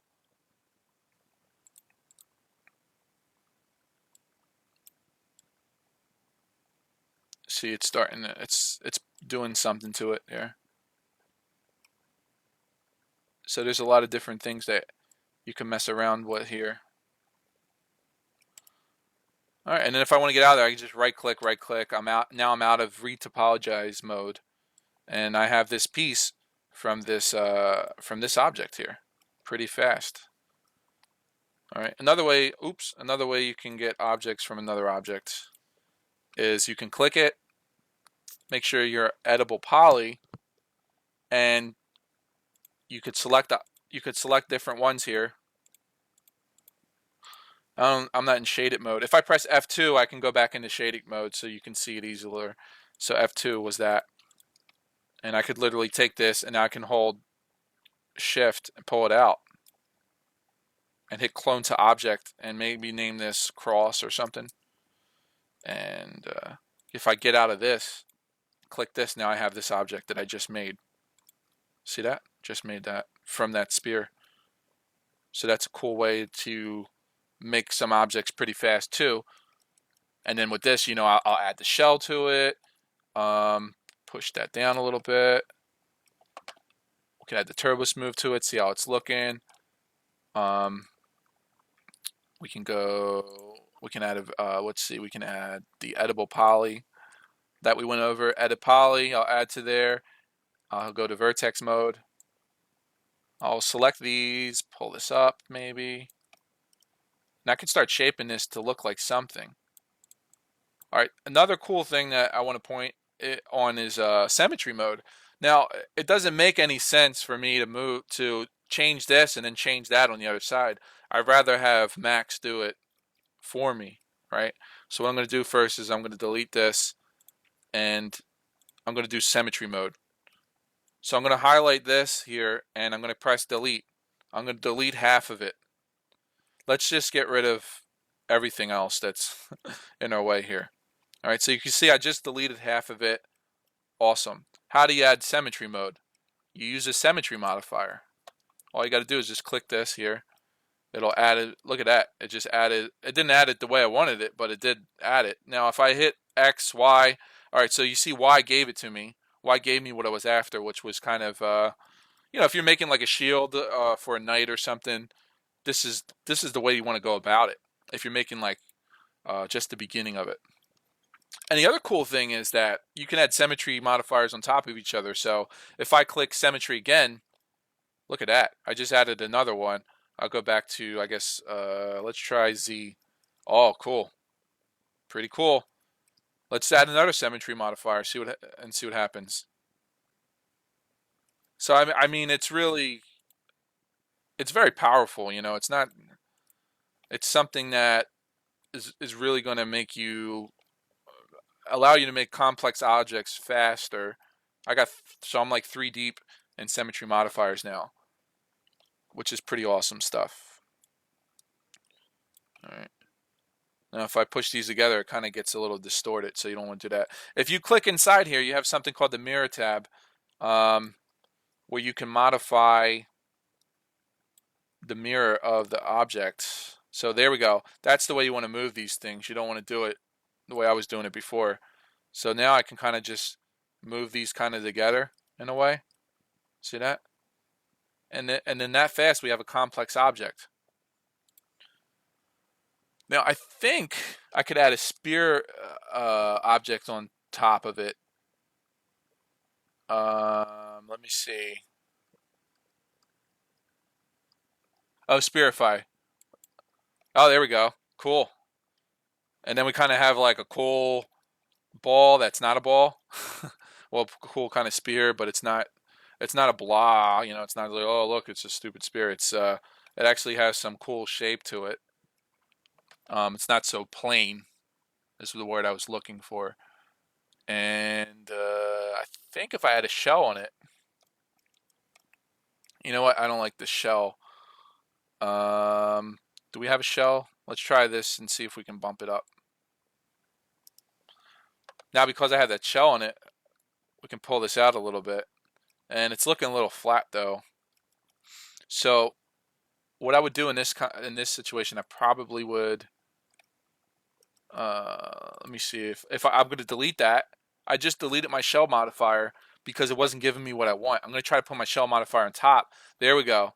So now that I put my shell modifier in the top of the stack, it's giving me a nice thickness. Also, you can move these around too. So I could literally just take this and I can move it down here, and it's going to be affected differently, which is pretty cool. Let me see what happens if I move this up to here. Nothing really happened with that. But there'll be instances where you can experiment with that. If I turbo smooth this now and just kind of smooth this out a little bit, who knows? This could maybe be a 3D even client logo or something, some kind of global thing. But if I kind of just go like there, yeah, exactly. But yeah, there's a quick way of making a complex object. It really didn't take me too much to make this. Right? We made this off of a spear. We hold shift. We pulled it out. We made it its own object. We added some symmetry modifiers to it, 3 to be exact, and we added a spearify. Without that spearify, look how flat it was. So spearify makes it nice and round. That's a really, really good modifier right there. That spearify. That's at 100%. I could dial this down too if I don't want it to be 100%, and I just want to have a little bit of volume. I could just push it like this if I wanted to, right? You don't have to do it to 100%. And obviously the shell gave it that thickness that we were looking for. And then if we had that turbo smooth on top of it, we're getting this. And again, I mean, I could turn the turbo smooth off. We can add another edit poly, and we could start adding supporting edges to keep this shape when it gets high, if we wanted to, which I'll do real quick. I'll go to edit poly. I'm going to add that in there, and we're going to go to edge mode. Oops, edge mode, and we could start adding this in here.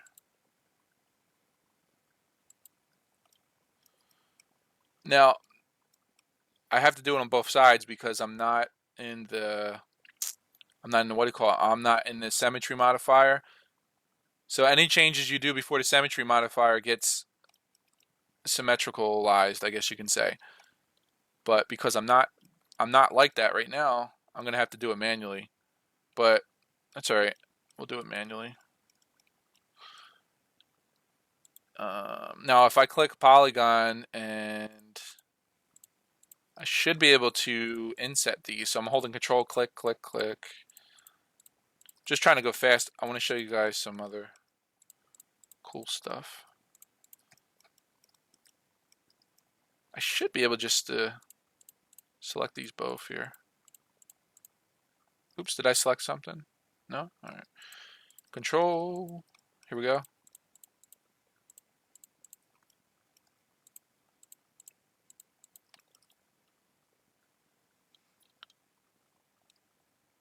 And we're going to hit inset. We're going to go to settings for the inset, and we're going to push this inwards a little bit. Cool. Nice. Now, let's see if we can maybe push it on the surface. Don't think it's going to work, but oh, yeah, maybe it will work. Oops. Kind of pushing it out maybe a little too much. I think I want it to be a little subtle. All right, cool. Now let's try that turbo smooth again and see what it looks like. And then we'll just add it in there. Cool. So now we got hard. I got a hard surface mixed with soft, you know. Look how nice that is coming in. I didn't add any supporting edges, so I don't get that harsh surface. I get that nice smooth. So certain times you might want that nice smooth. Maybe if you're working on like knee pads for a character or something, you might want to do something like that, you know. You might want to add it in there like that. These could be knee pads for a character. We could bring it into another program and kind of modify it to be so. And again, I mean, if I want, I could take this further with another symmetry modifier, and I could just mess with this and go in here and into my mirror. The mirror is pretty cool stuff, you know. You can. It's going a little slow, but I'm gonna hit Control Z to go back, and let's go back and do the symmetry modifier again. I'm going to turn this off. I'm going to actually delete this for now, and I'm going to add another symmetry modifier to this, and I'm going to just mess around and change where it's coming from, and go back to the mirror. Nothing's happening. Okay, cool. There, now something's happening. And what you want to do too is, like, when you're moving this, see that? You don't want to keep it like that. You want to keep it so it kind of cleans itself up. Look at that. It kind of cleaned itself up, but right here it looks like it would be a lot of work to kind of fix. Oh, okay. But there, that looks good. See? Now I don't have to fix nothing. Looks good. So what else can I do? I can add a bend to this. It's kind of up, you know, pretty up and down right now. But it's just bending to one side. That's the only problem. So let's see if we add the bend before, what happens. It's still only affecting one side. Let's try to put the bend at the bottom. All right, now it's affecting both sides because it's coming before the symmetry modifier. See? So where your modifiers are in your stack are very important. Can't even stress that enough. And then right here, as you can see, I could start playing around with this, and I could get all kinds of weird effects, you know. Okay, maybe that might be what you want. There you go. Oh, cool. So maybe I could actually close this off. Maybe.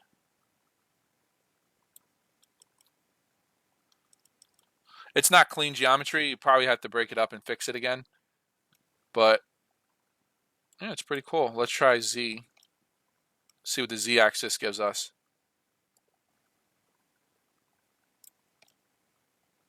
All right. So that's one thing you can do. I'll delete that for now. Let's add, wherever you click, that's where the modifier is going to be. So if I add a twist, it's going to add a twist above that edit poly because I had the edit poly selected first.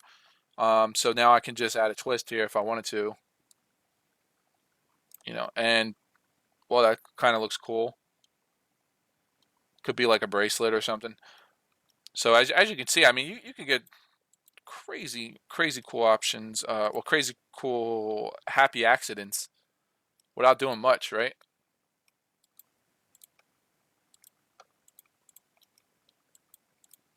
All right, cool. So that's that. And let's try to add something into ZBrush. We went over planes, we went over everything. I think there's one last thing I want to touch on for this part, which would be the the the splines. So I could add a spline here. I could add another spline here. And how would I center this? Well, I wouldn't do it like that. Just could click both of these, and I can click align to center. Right, and then I'll click that because I want to align this object to that object. And what I'll do is I'll center the pivot point. I think it's should be good. I think. Let's see, apply. All right, so everything's perfectly centered here, and then I could actually add these two objects together. Think of let's see here.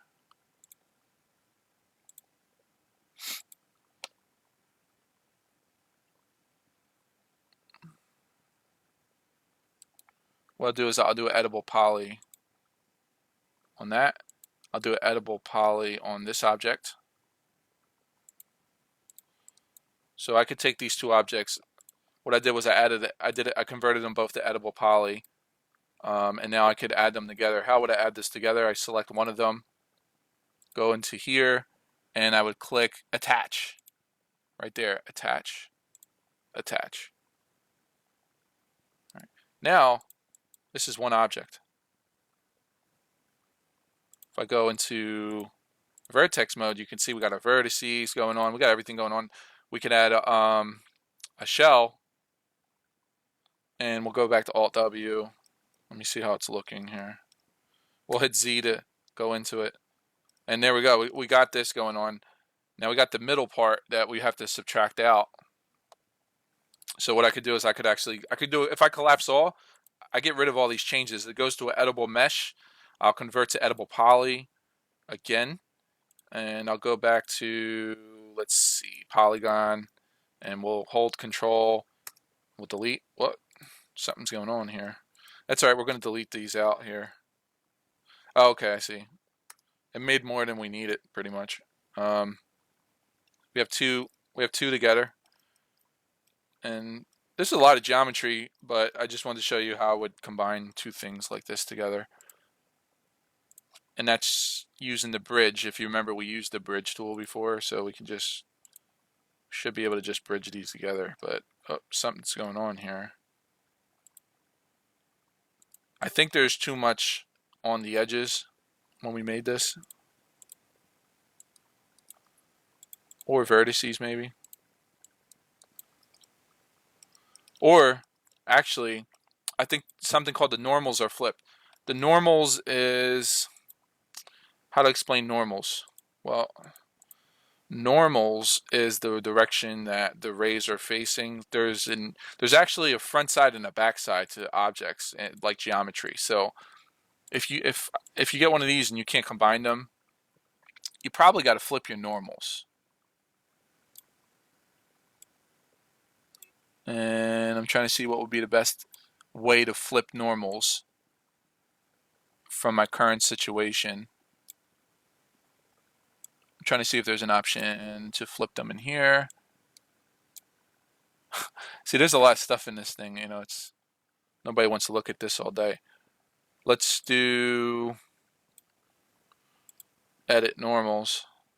See, if I edit normal, it's going to edit both of them, but I don't even want to edit the one. So what I'm going to do is I'm going to do a detach, which is click right here, detach. I'll detach it as an object. It's its own object. And I'll say edit normals. The normals are faced this way. We want them to be faced inwards. So what I'll have to do is I'll have to flip them. If I can figure it out. Hold on one second. Flip normals. Maybe now it might work. If not, I'll have to look at that later. But yeah, normals is another thing you got to watch out for. So vertices, too many vertices on top of each other, you got to watch out for. Normals that are flipped is something you have to watch out for. So there's a lot of things that might try to stop you from becoming the superstar you want to be in 3D. Bridge. All right, so it's still not working.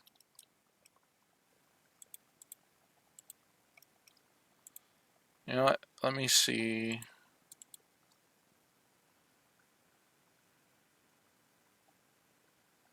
Oh, right here, flip. There we go.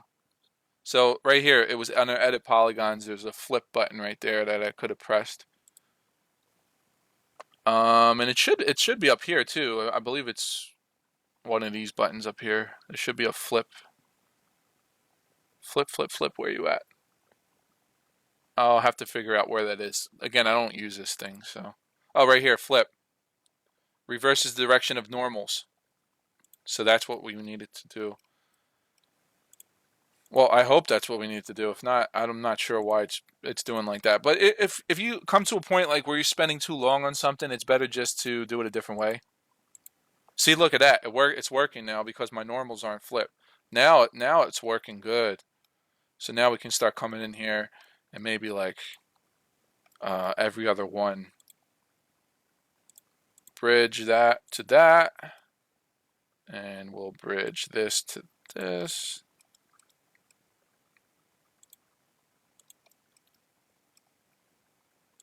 Bridge this to this. We'll bridge this one to this one. Once you have this bridge selected, you could just start clicking edges. See?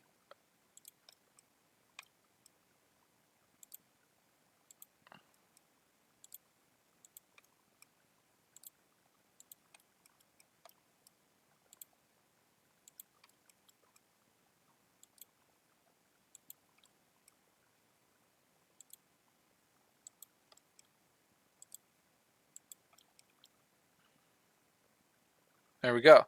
Now, I don't want to do the same thing on the other side. So what I'm going to do to get this on the other side is I'm going to use the symmetry modifier. All right. So what I'm going to do to get that done is I'm going to select one edge. I'm going to Alt R, and I'm going to press either connect, but I'm going to press V. That's how I do it. And we're actually going to have to cut down two of these because we have two of these here. So I'm going to click here again. I'm going to hit Alt R. I'm going to press V for me. And polygon, I'm going to click here. I'm going to hold Control Shift, select that, hold Control, hold Shift, select that. Press Delete. Okay.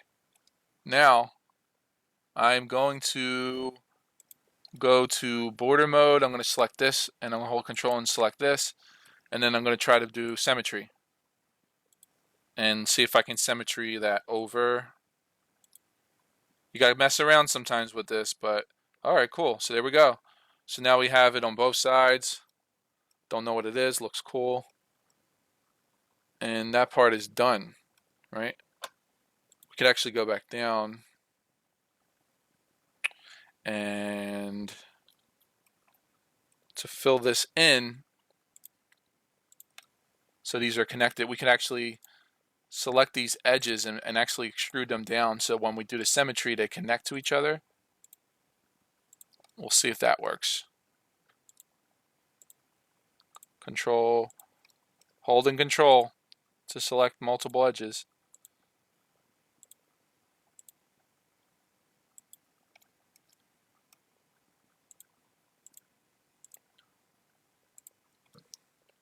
And thank you guys for joining me today on this stream. And you know, this is our first episode of Let's Learn 3D, where we're just like we're going balls deep in 3D, and you know we're gonna learn everything we can. We'll learn together too. You know, if you see me make mistakes, you're gonna see how I get through those mistakes. You know, this is real stuff right here. So I'm holding Shift and I'm pulling this out here, and I'm gonna pull it out all the way till it kind of gets up to here. And basically, then it should be able to symmetry over. And we're going to look inside and see if it does. Make sure it does do that. Yeah, it does it. It looks cool. Um, so that's kind of a cool object. There's no thickness though, right? That's the only thing. So for that, let's see what we can do to get the thickness of an object for this. I'm going to collapse this for now. I don't really care about it too much. And I want to add thickness inside here. We can't just add a shell because it's going to look a mess. Because we have some areas that already have thickness and some that don't. So what we're going to do is we're going to try to...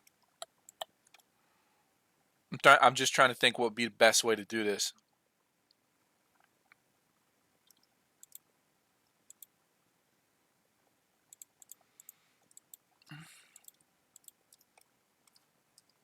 Delete there.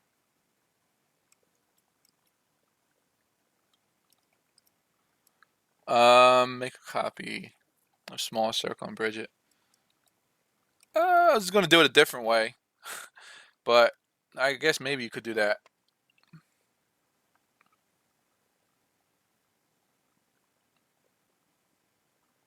Now I think if we do an edge, the other thing too is I have this middle edge. So if I control backspace, well, I think, oh, you know what? I'll leave that for now. Should be able to. I could actually pull this like this too if I wanted to. So what I did was I click here and I control click to click there rather. Can't talk. And if I hold shift, I can extrude out an edge. Now if I wanted to if I want to get it to there, we can kind of move it over a little bit so it's closer there. And we could do it a different way. We can go to vertex mode. Then we can go to target weld, and I can click here and weld this.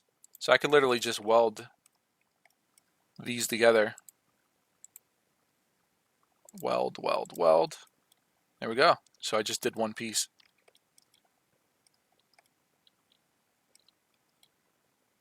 Which is pretty cool.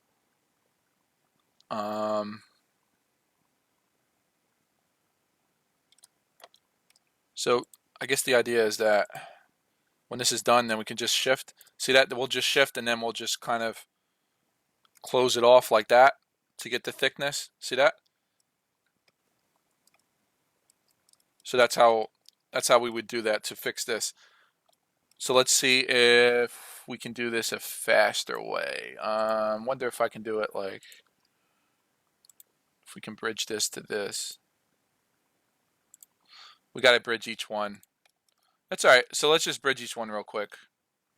I think bridge would be the fastest, than to weld them together. It's a lot more work, I think, to weld it. So we're just going to do it like this. I'm just going to run through this real quick.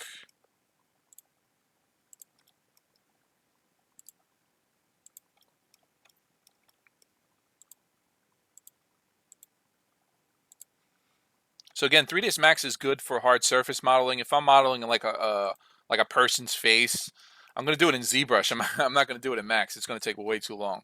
There's people maybe that's old school that still does it like that, and that's fine. And that used to be the way to really do it. That used to be the only way to do it. And I mean, it's good to build maybe a base of a face or something in Max, and then bring it into ZBrush and sculpt on it. But I wouldn't recommend doing the whole thing that way. All right. But nowadays ZBrush is so fast you don't even need to. You can just go right into ZBrush and you can sculpt it. You can redo your mesh, which means like redo your geometry. So you have a lot of options, a lot more options, and it's really becoming pretty robust. It's pretty amazing what you can do in ZBrush. You can do so much. And the awesome thing about 3ds Max and ZBrush or Blender or anything else is anything you make, you can bring it into ZBrush, and then you could further refine it or do whatever you got to do. All right, so let's try this. I'm going to right click 2 times, cancel out of the bridge mode. I'm going to hold shift and I'm going to pull in. Okay, so I was in border mode. I held shift and I pulled inwards. All right, and then if I alt P, oops, I don't want to, actually I don't want to alt P that. I'm trying to look at what I'm doing here because it's starting to look like a mess. Sometimes it can get a little confusing. I might have to take a step back and say, okay, what is going on here? Okay, I see what the problem is. It just did this side. It didn't do the other side. So that's why I was getting confused. All right, I only bordered, when I did the border, I only bordered the one side. So if I hold control, I click both sides, and I press R to get to the scale tool,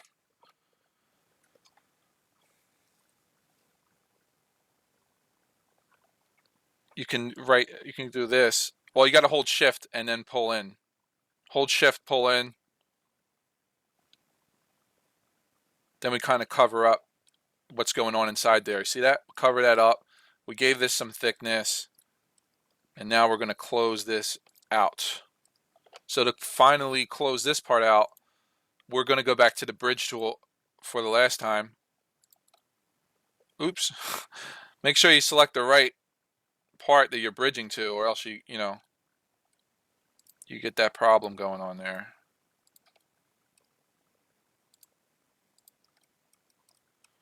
So let's just finish this bridge here.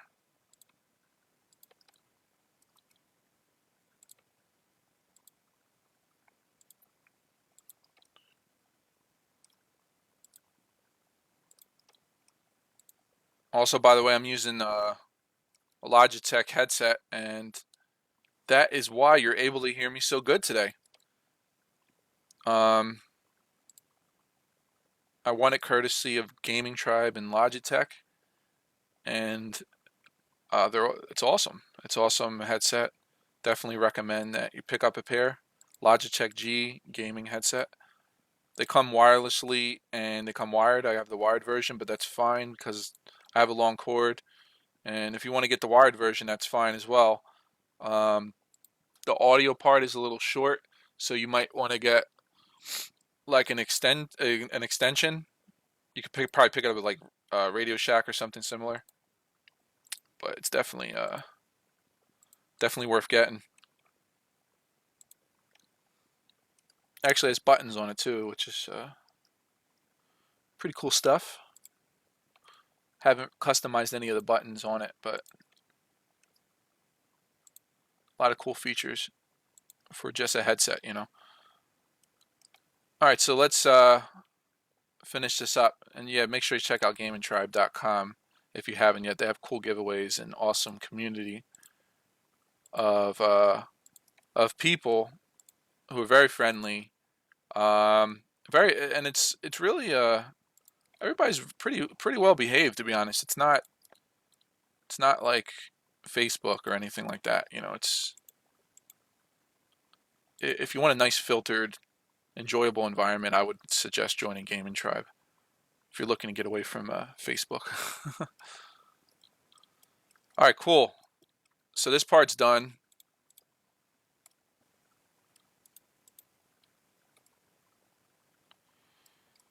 And the top part would be the same thing pretty much.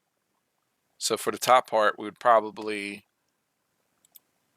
have to pretty much do what we did for this part, which is delete all this stuff.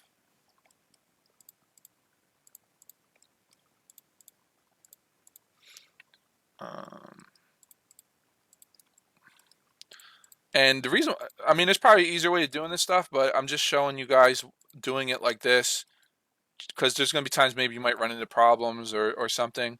It's good to know different ways of doing things, working with geometry. Your geometry is your friend. Be nice to it. But yeah, it's pretty awesome. You can spend a lot of time too. You know, more geometry you have, more time you're going to be spending on this stuff. So keep it keep it short. Don't keep a lot of geometry. So this kind of looks like a cog. I guess it could be a cog. Why not? We'll make it like a cog wheel thingy, and I should be able. I think, yeah. You know what? It doesn't look good like that. We're going to bridge these together because of this line here. I think if I remove the line, I probably can just cap these.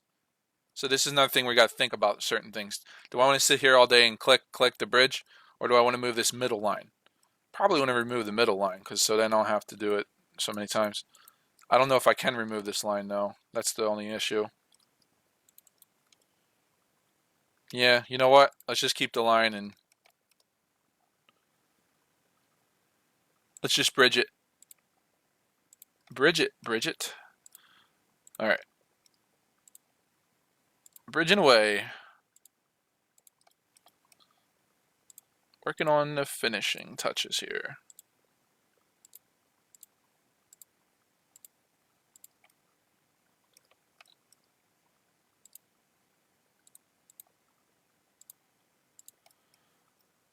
All right.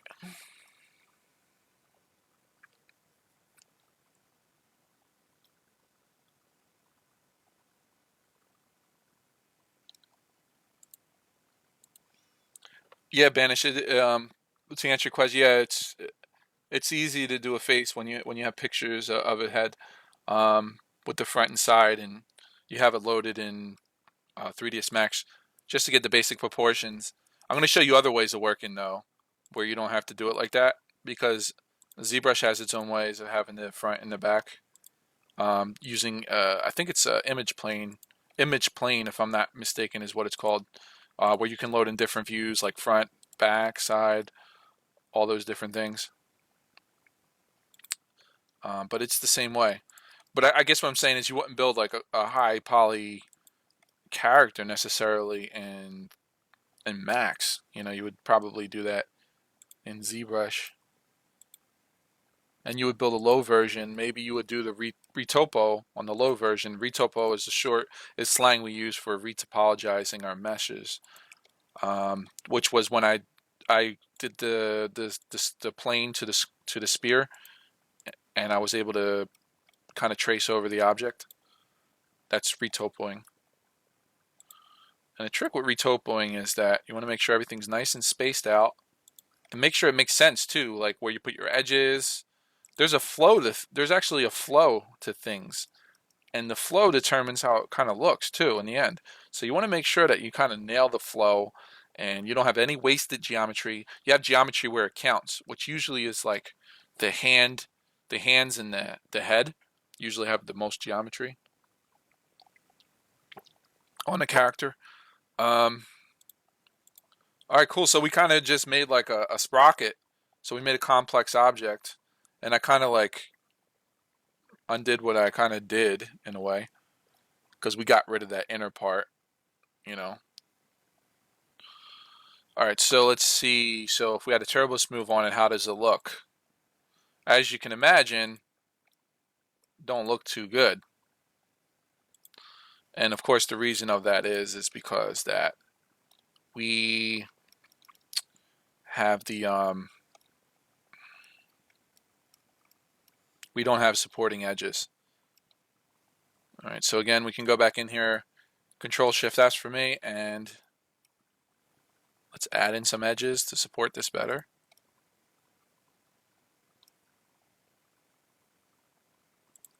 If it's flat, you can get away with doing it like this. If this area is flat, you can have this run all the way down. We should be able to get away with it. Let's see. Let's just do this section and see how it looks. So where do you need your supporting edges? You need it here. You need it up here. Basically, you need it on each side. You need it here. It's ending here for some reason. See that? It's open. There's a hole there. Not good. So this is another thing, you know, it's if I alt if I border that hole, if I border the hole, I think Alt P for the cap it, or you can just press the actual cap button. Cover the hole, Alt C. So there's I mean, you know, there's a lot of things you got to kind of look out for when you're working and doing 3D. Errors like this will really slow you down. I mean, it's a mess. It's a mess to kind of deal with this stuff. I'm not really going to go over fixing it. I don't want to bore you with all that, but see, we're starting to kind of get a hard shape. I just wanted to kind of show you what the supporting edges do, though. You know, they give you a nice hard shape as opposed to this shape. My user and image planes is used by. Also, when making heads, I avoid polygons. Oh, okay. Yeah, I mean, you know, whatever works for you. I mean, as long as it looks good, you didn't spend a lot of time on it, and it works. You know, you could do it any way you want. I mean, there's always other ways of doing things. There's nothing set in stone, like I said, and yeah, definitely if Maya works for you, Banish, more power to you. Definitely use that.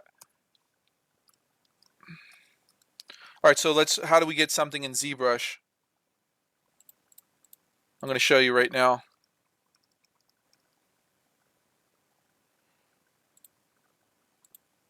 First, I'll draw a box. I'll hold Control Shift so it's in the middle, and I'll pull this up like this. I just basically want to get a head into ZBrush. So this can be the beginning of a head. And you can even add, if you want, you can add geometry to it before you bring it into ZBrush so it has better support for like, you know, like the ears and things like that. So I'm just kind of adding a connect everywhere. Right here might be more geometry. I'll move this down like that because, oops, see what happened? Not good. See that? That's why it's good to be in the other view. All right, it's good now though. I just spun it around. It looks good. I'll pull that down. So I'll just add some geometry in here for the nose, the mouth, and that should be good enough. It's fine. And then what happens is in ZBrush it'll do this. It'll start, we subdivide it, it starts getting like that, and then we could start moving it. So it's more like digital clay in ZBrush. Of course, as you probably have seen if you use ZBrush, I'm going to change the color to blue, I guess. It doesn't really matter. And it's in the center. Let's see what happens. All right. Before you bring it in ZBrush, you want to do something called collapse. Well, I think reset X form actually. Reset X form, reset select, and it'll reset your transformations. You'll get this X form here, and then you can go collapse all. We'll collapse it. I have no triangles. Don't want to bring any triangles in ZBrush. So I have nothing but quads here. I'm going to go to File, Export, Export, select it to export my selected object. And I guess I'll just throw it on the desktop for now. It doesn't matter. I'm going to change the file type to OBJ. It's what ZBrush likes. He likes the OBJ. And we'll call this headbox. And we'll hit save. And we'll hit export. There's no errors. Make sure there's no errors. There's none. Okay, good. Done. I'll open ZBrush. It's already open. And when you first open ZBrush, you're going to see this menu here. This is your light box. What your light box is, it allows you to get your brushes, your textures, your alphas, your materials, your noise, your fibers, arrays, grids, documents, quick save, and spotlight. Whole bunch of stuff, right? Not really going to go over everything with that. We don't have a lot of time today. Maybe next week we're going to do a lot of ZBrush. I'm going to press Command to get out of this for now. I'm going to click Load Tool. Well, I think actually I need to not load tool because load tool does load ZBrush tool. I actually need to do an import.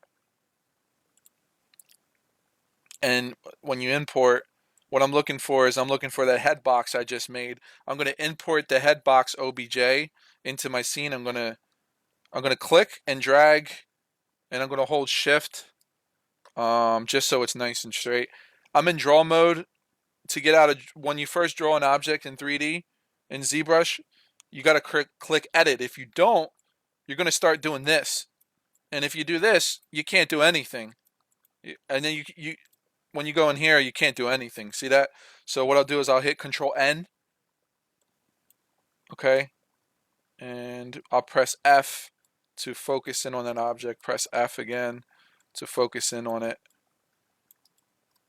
All right. And if I go to wireframe, polyframe mode, I could see this is kind of sideways. So what I'm doing now to move my object in ZBrush is I'm just touching anywhere on the canvas, and I'm using the left click, and I'm just dragging around. If I hold shift, I can actually have it snap. See that? So if I'm here, I hold shift. If I'm here, I'm hold shift. Boom, snap it. Okay, there we go. We just snapped it. And this is the beginning stages of ZBrush here. I'm going to change to something I could see. I'm going to use Matte Cat Gray. You can see I have the same edges as I had here. And if I highlight anything, you can see how it kind of snaps to the points. So right here I have my brushes customized here. Your brushes will be up here when you first start. So what you'll be doing, you'll be pressing B to pull up your brush menu, and then you'll press M for the move tool. And then right here, where's move tool at? Right here is move. So if you click V, it'll select the move tool. So everything has like a keyboard shortcut to it. So I press B, I want the move tool, I press M, and I want the move brush, I'm going to press V on the keyboard. All right, but I put my heavy hidden brushes down here. When I work, I don't like to go in that menu too much. It's a waste of time. And I advise you to do the same. We'll customize ZBrush probably next week or something. I'm using a Wacom tablet. You should definitely use a Wacom tablet because you'll get the pressure sensitivity that you want when you work. Okay. Um, so with the Wacom tablet, I actually have my pen on the. I'm actually touching with my pen on the surface, and I'm moving around. I hold that shift. I go like that. If I click the button on my Wacom pen, I get this quick menu where I can change the color. I can change my size of my brush. I can change the focal length, which we're not really going to discuss too much. I can change the intensity, like how harsh the brush is. So I have a bunch of options in there. Pretty awesome stuff. All right, ZBrush is awesome, first of all. I can't stress that enough how awesome ZBrush is. ZBrush is also daunting to newcomers of ZBrush, and it'll kind of be frustrating for you. The first thing I wanted to do was I wanted to get maximum screen real estate. I see I have these gray here. I don't like that. I'm going to go to document, hover on the document. I could actually click this and dock it if I want by hitting that power kind of button here. And if I click that power button again, I get rid of it. It deletes it. So I'm gonna dock this for now. It pops over here. All right. If I go like this with the pen tool, go up and down, I can kind of move that around, which is cool. Right here is my range. I set my range to this so it's not a distracting gradient color. So I'm going to put my range down to this so it's that gray. And what I'm going to do next is I'm going to hit double. And I'll hit yes.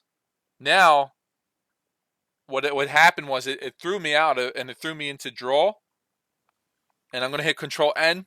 I'm going to redraw what I had before, and I'm going to hit edit again to get back to where I was before. Okay, good. So now I'm back to just my cube. I'm full on my real estate. I set my range down to 0, so I have a gray color. Nothing's distracted. I'm using a material right now of matte cap gray, which I have selected. I have the polyframe mode turned on. You can turn it on and off by pressing Shift F on your keyboard, and it just shows you. It basically shows you what we saw in Max. It shows you this. It shows you your edges, and it shows you what your geometry looks like. Definitely helpful, of course. All right, so what can we do in ZBrush, right? Well, I mean, there's a bunch of stuff we can do.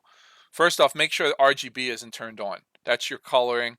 Z-add is on by default. That's fine. And basically what we do in ZBrush is we create really cool stuff. We create high poly work that looks realistic, that looks awesome, and we can achieve it pretty fast, right? We can work fast in ZBrush and create cool characters. We can do a lot with ZBrush. We can do more with ZBrush than you'll probably even realize that we can do, especially if you're new to the program. And all these, there's a lot of options up here, and there's a lot of things people never even touched in ZBrush that's been using it for years. So ZBrush is powerful, very powerful program. It's different. It's different than Max when it comes to editing the vertices and things like that. You don't have that fine tuning that you had before with the modifier stack. It's more of digital clay. Okay, so I'm going to go over the brushes. Well, we're just going to use the move brush for now. Okay, now when you start ZBrush, you can usually select a cube. We brought in our own cube. It doesn't matter. If you wanted to select your own cube, you would go to Lightbox and you would go to Project. Oh, actually, Spear I usually use, and you would just double click one of these spears, and that's what you would use instead. I'm going to press the comma key to get rid of my Lightbox. Comma key brings it up, comma key hides it. Your perspective mode is how the perspective view looks. All right. Perspective right now is under draw. I'm going to dock the draw over here. If it flies over there, that's fine. And the angle of view set at 50. That's good. Usually it's set at like 90 by default. But you want something, and you see how much perspective that is. There's a lot of perspective going on. So I usually set it down to like 50 when I work. Some people have it turned off. You know, you can have it turned off. It's up to you. There's always camera distortion. You know, when you take a picture, how something really looks like, reference that you get, and things like that. But it's fine. Let's just get to work here.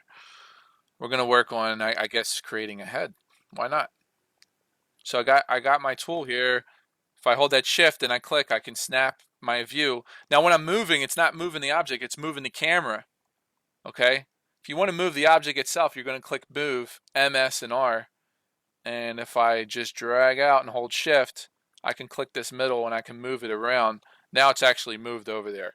I don't want to move that. We're not going to really get into that right now, but that's how you move an object. You can move it here, and there's another way to move it in ZBrush, which I'll touch on briefly, which is your deformation tab. Your deformation tab is located, oops, your deformation tab is located right here in this big menu, and you can move it with offsetting.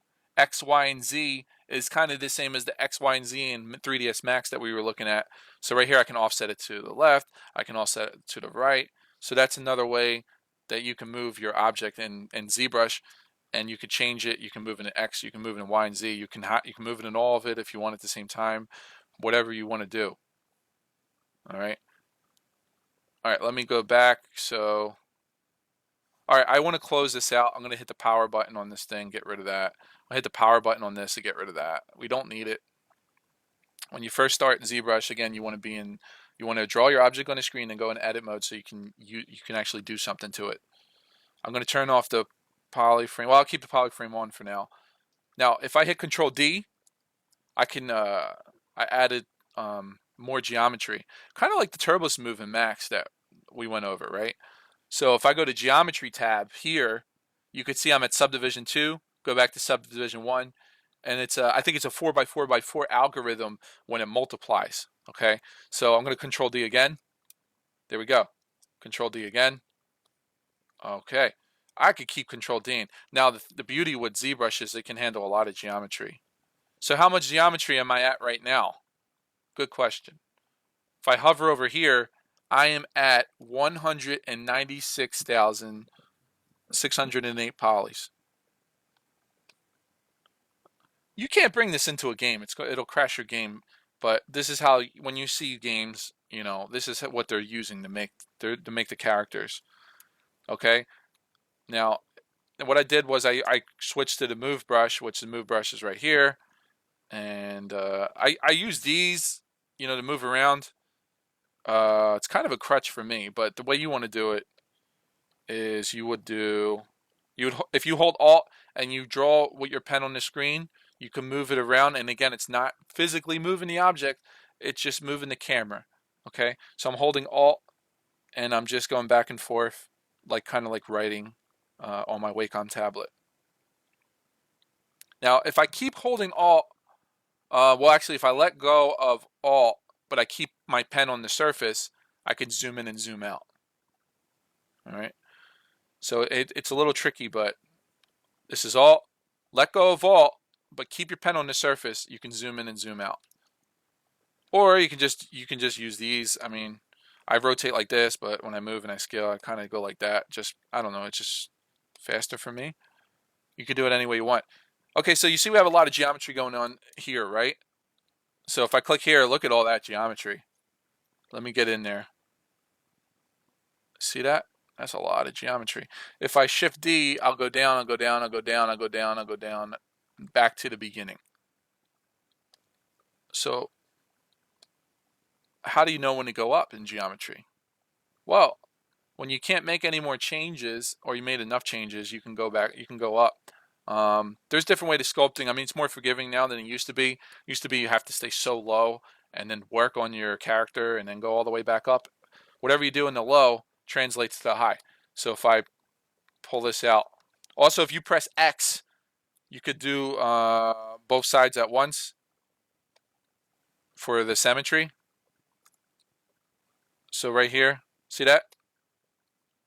You got to press the X key to do that.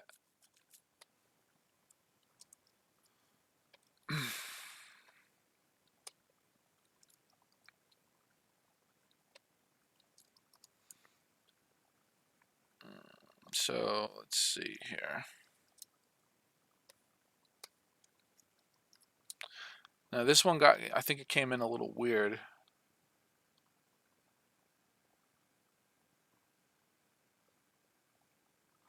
Let's try local symmetry.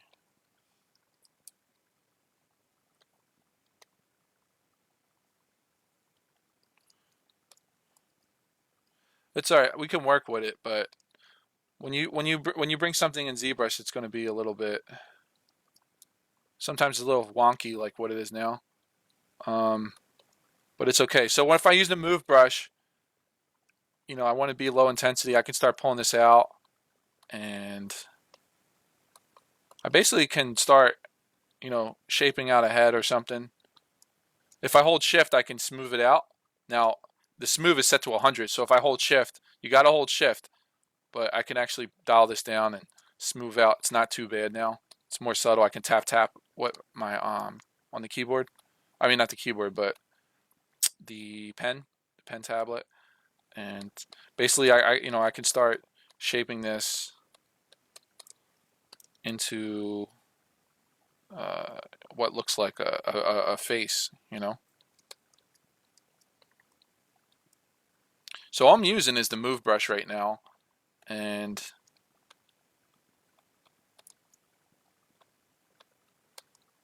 if I press D, I can go up because there wasn't a lot of geometry to work with, and you know, I could start moving this out. Maybe pull a neck down a little bit. So how do I know where I'm pulling at?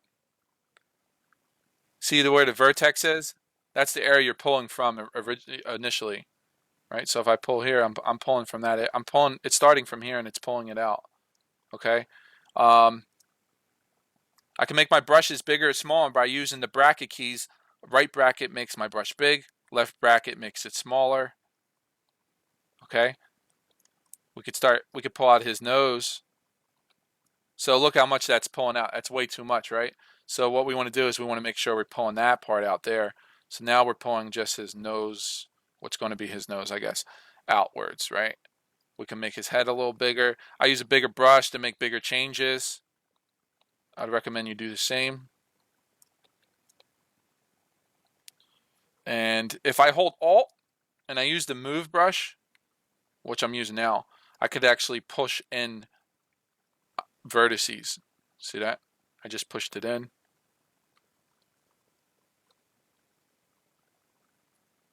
You know, I can hold Alt. I can start kind of pushing in a mouth if I wanted to.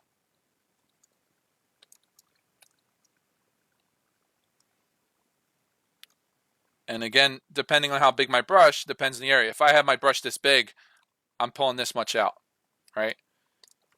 If I have my brush this big, I'm pulling this much out. So your brush determines, the size of your brush determines the area that, you know, you would be affecting essentially, right? You want to use your different views when you work in 3D. Don't just work in one view because it looks good in one view, yeah, but then when you get the other view, you're like, this doesn't look too good. So I'm holding that shift when I'm snapping, when I'm working in 3D. I'm pulling this out so it's more round. You see that? See that round going on here? See how it's getting round? That's what you want. You want it to be nice and have a nice shape to it. But again, you got to work. You got to work each view. You know, I could go like this. Could work that like that if I wanted to.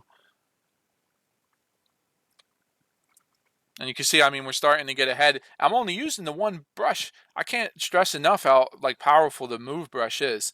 I see a lot of beginning people, they're using all these other brushes, but just start out with the move brush. Get it looking good from every angle with the move brush is the best advice I can give you. If it looks good from every angle with your move brush, then you can start using other brushes.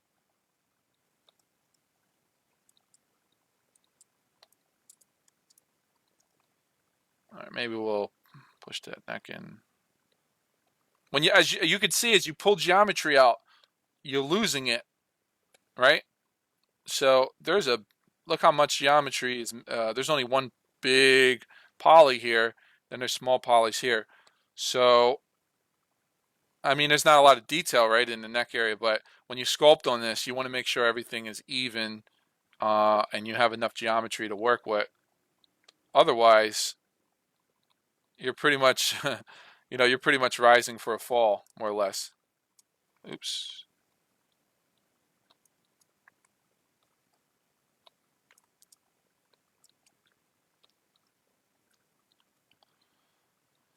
When we work, it's good to look at your object from far away and make sure that it reads good. If you press the V as in Victor key, it'll turn it black. So you can kind of, if you take off that poly frame, which was Shift F, you could see what the silhouette of your character is looking like. And now I can go in here, you know, I say, maybe I want him to have some cool ears here, you know, and we could basically just see what he's looking like from every angle.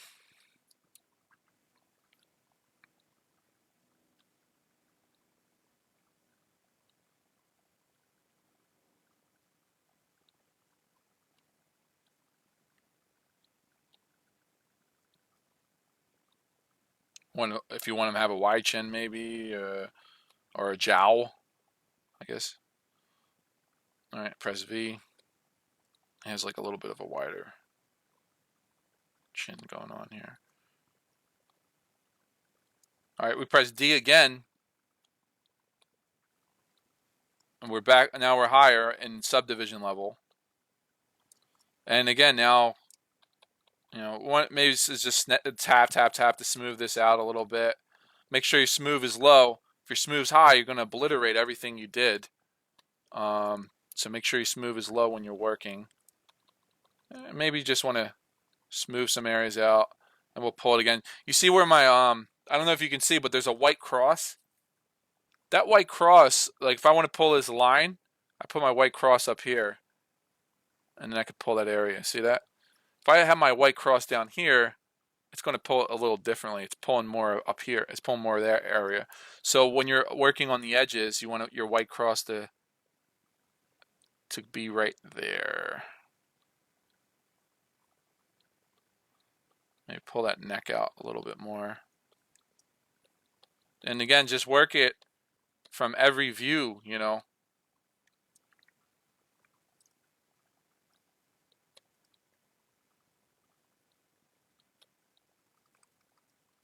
I'm holding Alt and I'm pulling in to start to form the mouth a little bit. And look at your geometry. See how big you want his nose to be. You could see these lines. I don't know if you can see those lines there, but see these lines here? You know, that can kind of determine how big his nose is going to be by what you pull out from there. You can hold Alt and just pull out with the move brush and start to pull out that nose.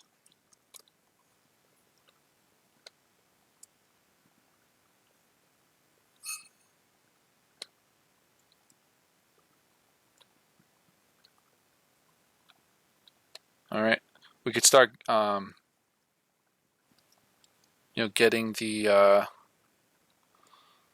shape going on here. All right, let's work on this here.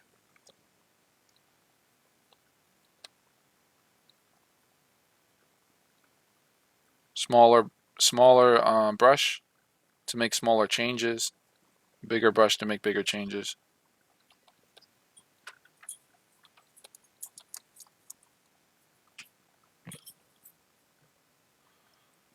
Let's see here. Press D to go back up in subdivision level. I'm at sub D4. And I'm going to start smoothing this out and try to start fixing some areas.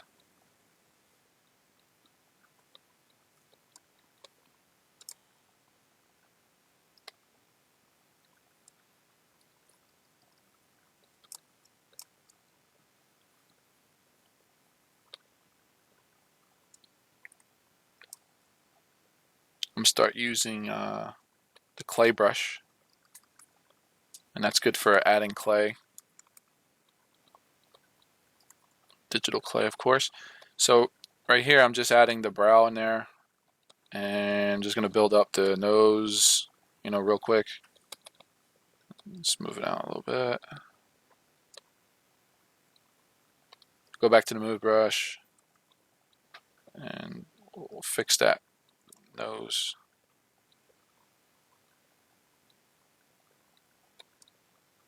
Yeah, we start to get that nose going on there. Pull out the wings on the side with the move brush. What should I call the wings there? And this looking kind of flat here. So I'm holding Alt and the move, and I'm making it rounded.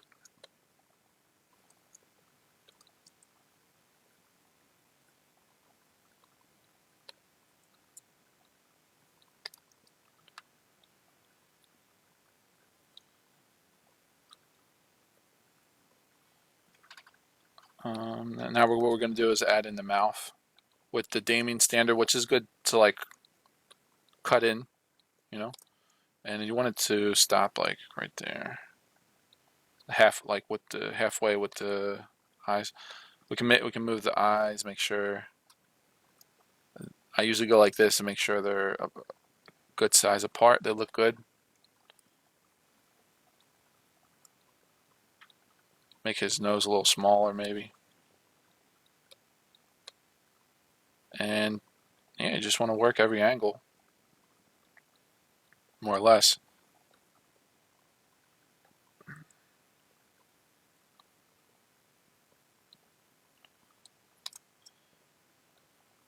Just make sure that you're working everything.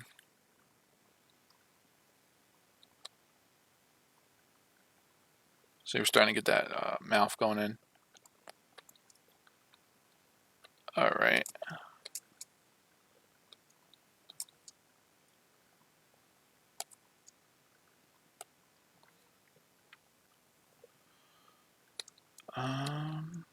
Now we got to pull these ears out because it's not coming in yet. So I'm gonna work on these ears.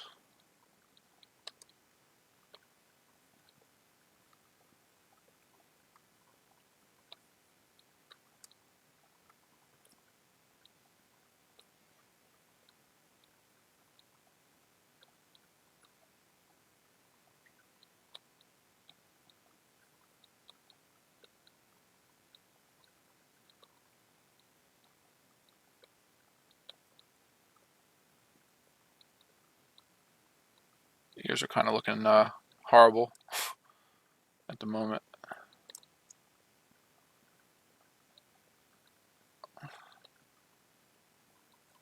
That's all right.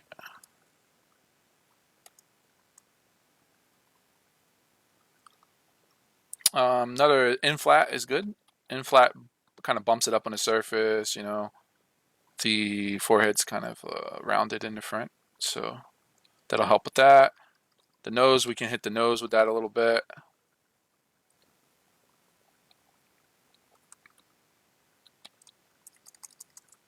Now, for this part here, for his eyeballs, first let me just pull this a little bit here.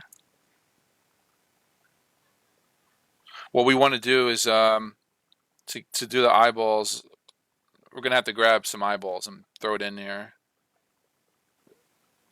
If you squint your eyes too, like when you work, when you're this low, you can see how it's looking. You know, you can go like this, press the V key, press V key again, to see if it's looking good. I don't like the ears. Look like Spock ears or something. I don't know.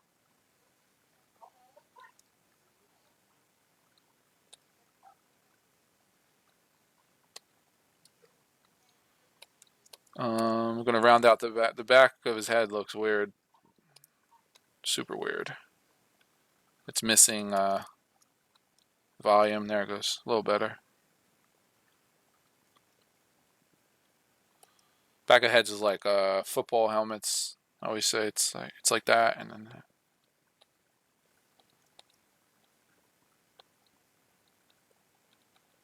yeah, just like a football helmet.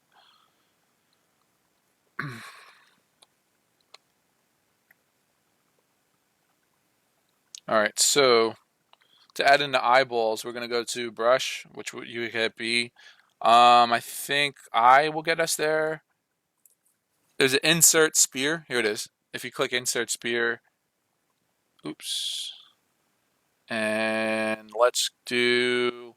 I'm gonna select this. If I click these, by the way, I can select them or close them.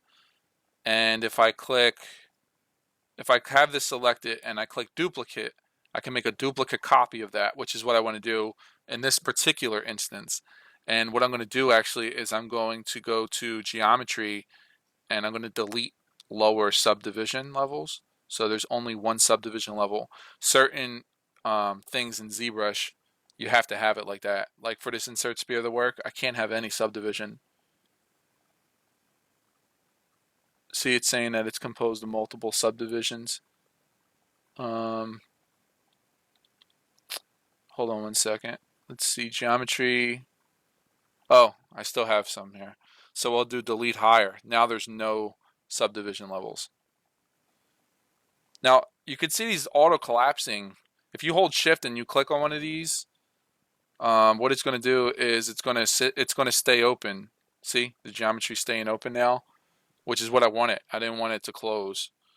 So now I'm going to try to do the insert spear, and there we go. Now we can actually insert a spear onto the object, and then we could use like move brush or something. We can move them. We can move them where we want, and we're good. Now, if I control click, this is your mask. Your mask is when it's highlighted when it gets dark. That means it's masked. If something's masked, I can't move. I can only move what's not masked. If it's the opposite way, I'm control clicking off of the screen, by the way, control click, control click. If I can control click off of the screen, which I'm doing with the Wacom pen again, can move that. If I control click, now I can only move this. All right. So that's what that does. What I'm going to do is I'm going to polygroup. Well, if I go polyframe, you could see it's a different color. The spears are a different color than the head. I'm going to Control Shift click. I'm going to Control Shift click the eyeballs. Hold on, Control Shift click that. Actually, I'm going to hide this.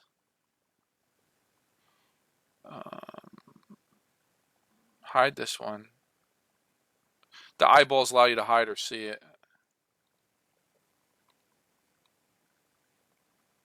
Oops, I'm going to go solo mode. There we go. Now, these eyeballs aren't too good. They're not the way we would need them to be. Um, but what I wanted to show you is that I could actually delete this head by choosing delete hidden. And delete hidden is located under, should be modified topology. Yep, modified topology. Well, I think it's in here. I can't. Oh, here it is. Delete hidden. All right. So now now I only have the eyeballs on this layer, and I have this layer. See, so I got two layers going on here. I got the eyeballs on one layer, and I have the other stuff on the other layer.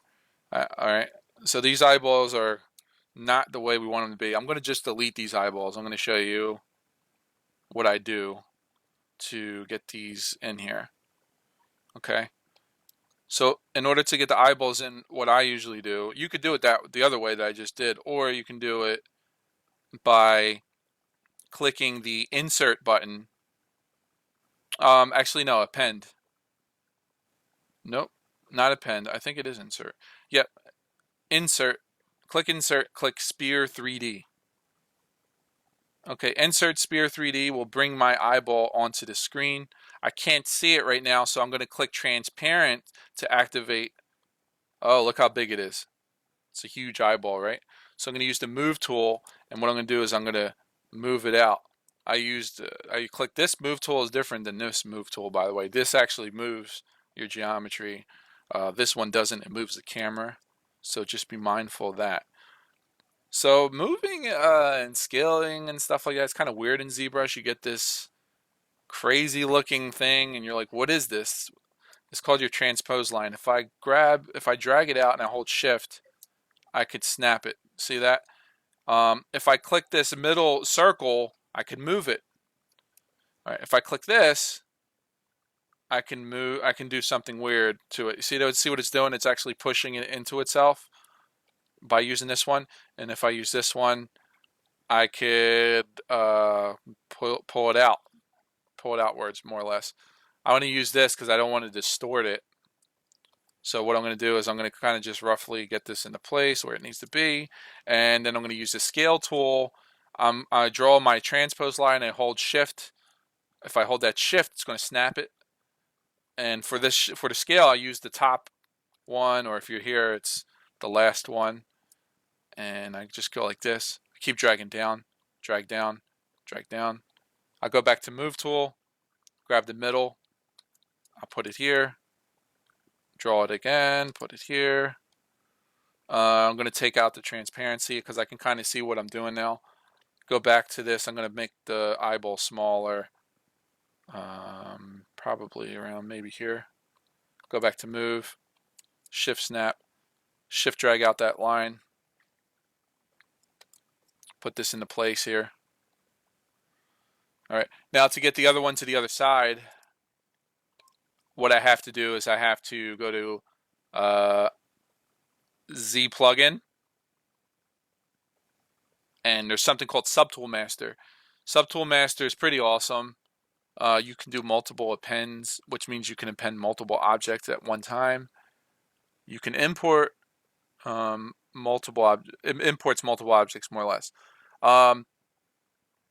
You can affect visible only objects. You can delete any objects that you don't have visible on your screen.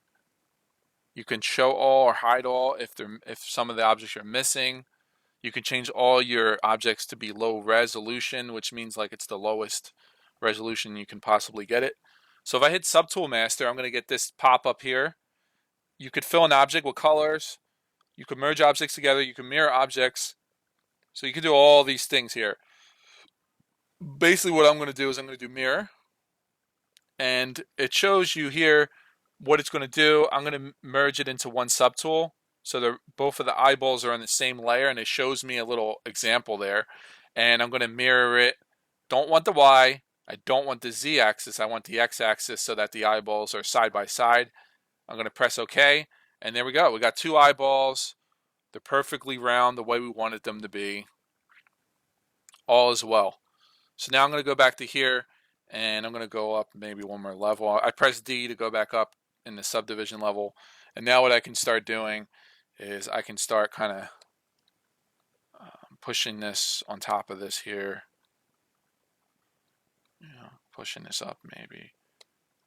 And what you can start doing is just kind of just, you know, how do I say it? Like make it conform to the eyeball. It recognizes the eyeball. Like even though it's on a different layer, it still kind of recognizes it, which is cool.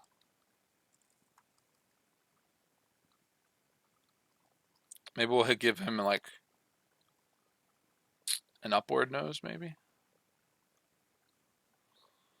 I'm going to use standard brush as another brush we can use. Standard brush is cool. It's good for that. That kind of looks cool. I'll smooth this out a little bit. We can play around, and you know, we can play around with this stuff. We don't have to be. We don't have to make a human if we don't want to. So I'm just use whatever brush you feel works for the job that you're doing. You know, if this brush works, good, use it. If not, use the other brush. Whatever works.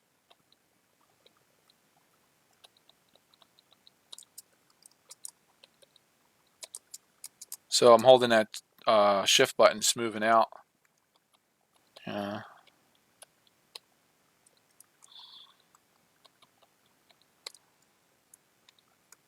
You know, and it's just something, like I said, you can just play around with and be mindful of like where the skull would be and things like that.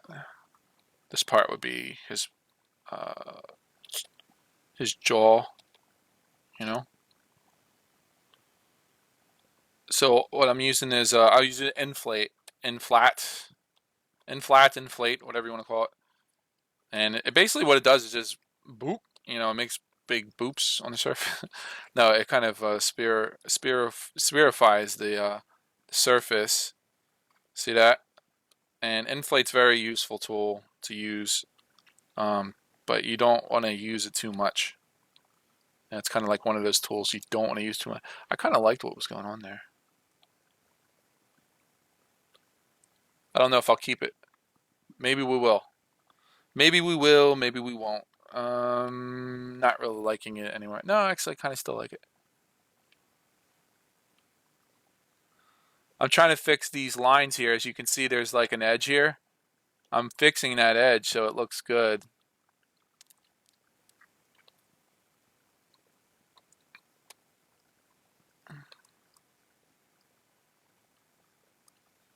And what you can do is, I'm going to teach you.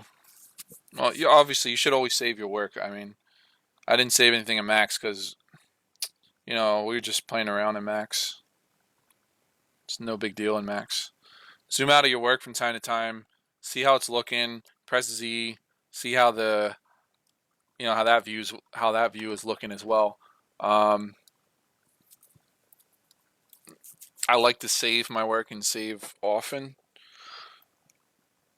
I'll just create a folder on my desktop for now, and we'll call it head sculpt, whatever, and then we'll just name it head 1, I guess, you know.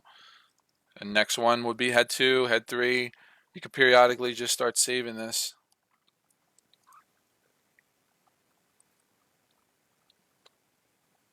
It's up to you.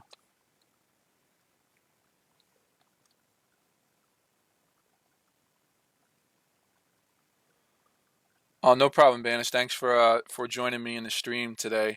I'll be streaming again next week, Saturday, and we'll be working a lot in ZBrush. We're gonna use like Max and ZBrush, but I'll try to figure out what we can do um, planning wise.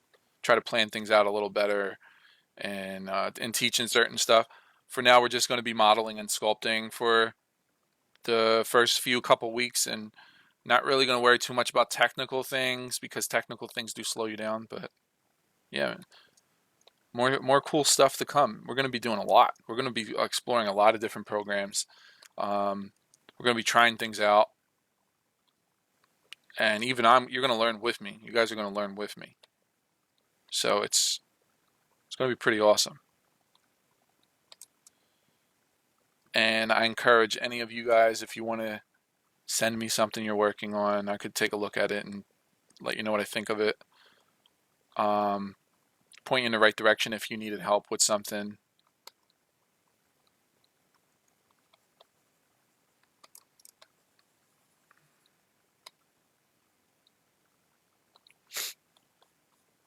I'm just filling in with some clay on the surface. I like the clay brush. It's more natural. You know, if I hold Alt, I can dig into the surface. You know, and if I don't hold Alt, I can add to the surface, right? So it's a good brush.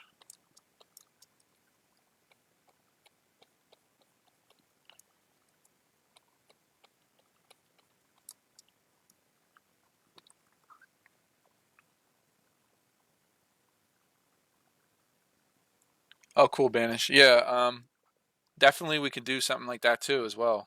Work on Unreal Engine, bringing things into different game engines, and as we get farther in what we're doing, my goal is to have everybody working on complete characters. You know, eventually, or environments even too. We'll look in environments and see what we can make, you know, trees and mountains, and bringing it into Unreal Engine or CryEngine or something like that, and seeing what we can do to add some cool effects, like for post processing, adding fog and lighting and all sorts of cool stuff. And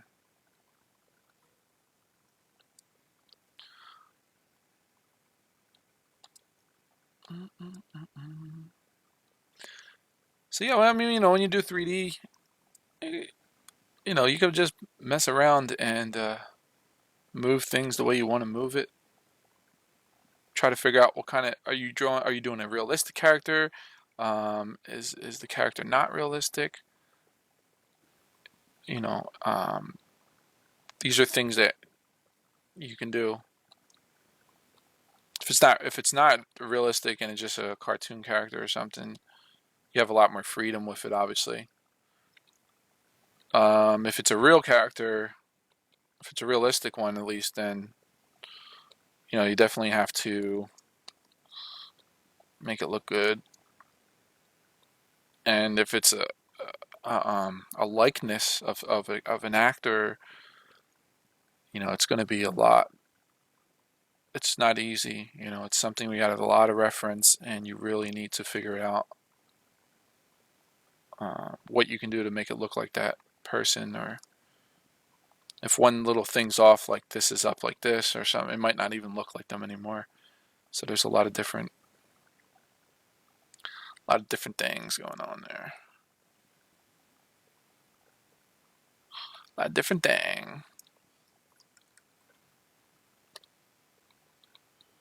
So far, I'm just using the move brush, clay brush, standard brush, and we use the in flat brush.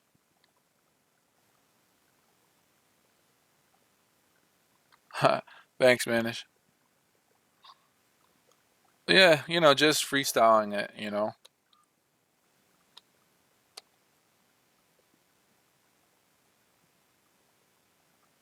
And then you could just press, so you could keep going Control D, to go, you know, into your level layers or levels or whatever, and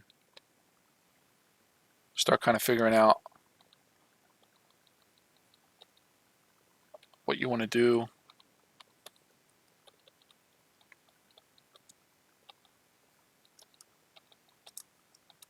how you want it to look, kind of like that. It's kind of like he's stuck up or something. If I hold Alt and I use the Damien standard brush and smooth it out a little bit, I could start to get that edge in there. We could cut in, pull down, cut in and pull down there. Get that little dip.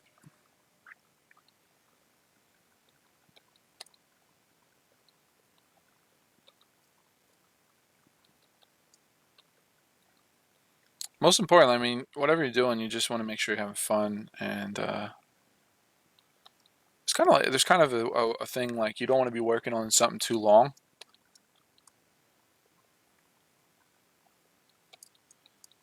Because you will start to kind of get, not this again, kind of feeling sometimes. So you want to be mindful how long you're working on things sometimes.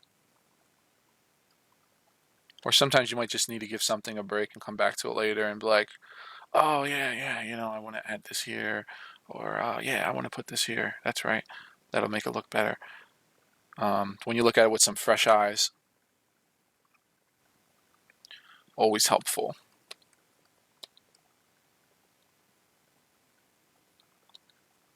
Can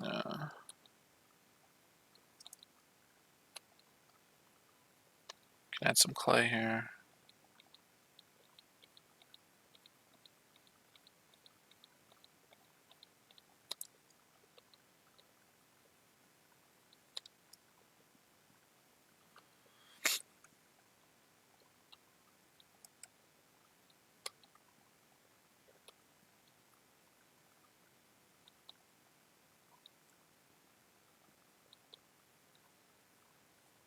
You can zoom in certain areas, if you have to. Um,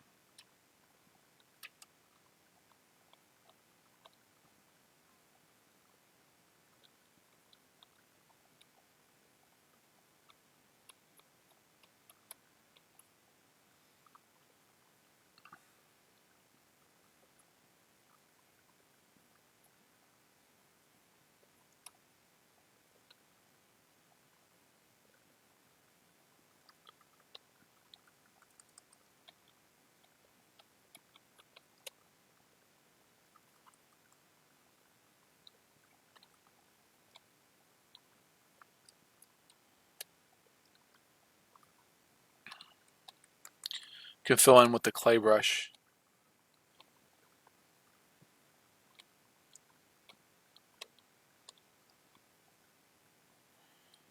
So usually the easiest way to do stuff sometimes is just fill it in and then take it away.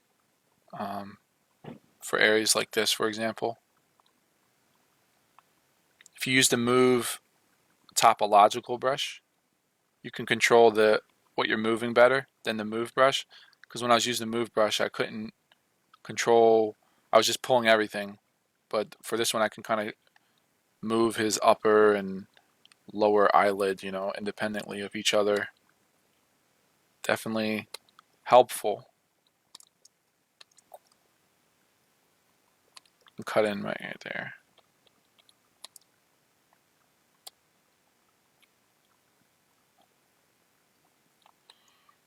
Yeah. Cut in, smooth, cut in, smooth.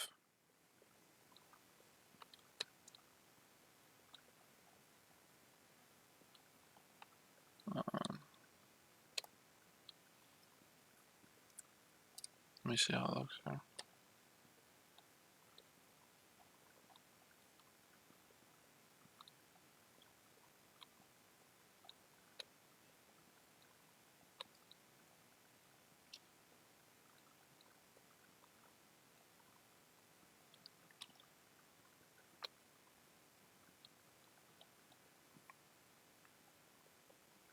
And then look at it from far away and see if it reads good, Might even, sometimes even just doing something like this, just moving around a little bit, might get some cool results,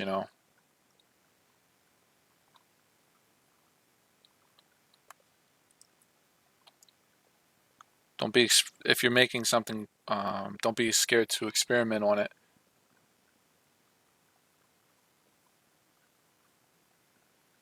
Yeah, exactly. If you work on something too long, like what Banish is saying, you can definitely start losing what you had originally planned for it, or even just like, oh man, like you're like, oh man, this is gonna be so cool when it's done. You kind of start losing that, which you want to keep that. So this has to be like kind of like a happy medium. Like you can't work on something for years. One, you only have one thing to show, and two, you're not going to learn too much, especially like if you're new. So work on it. Uh, give yourself time. All right, I'm gonna work on this for a week, and after that, on to the next project. And as you get better, say, okay, I'm working on this for 2 weeks. And then on to the next project. But just make sure that you're always learning, you're constantly learning, you're trying new things out. Um, Probably one of the best advice I can give you.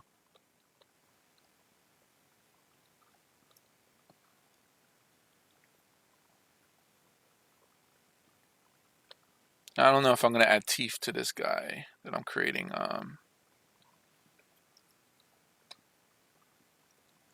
Also, if I want to make changes, I can always go back down. And, you know, that's why it's good to have the subdivision, because then I can go down and I can say, does this look good? Is this working? Is this what I want? I can kind of make those decisions.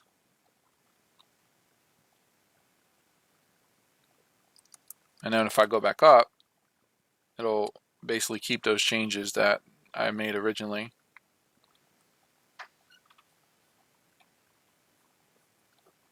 Just adding in some clay.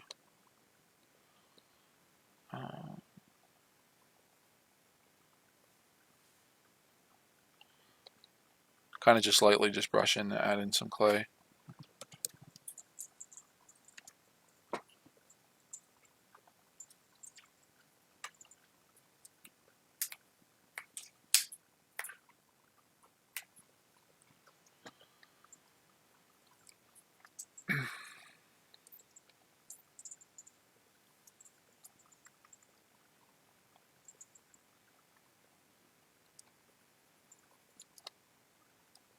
And there's certain changes you want to make high, certain changes you want to make low in your when you're working on stuff like this.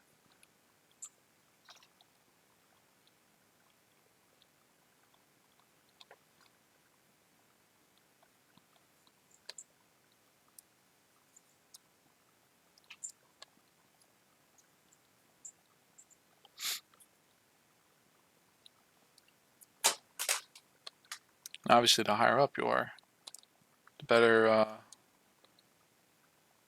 cuts you're going to get when you hold Alt.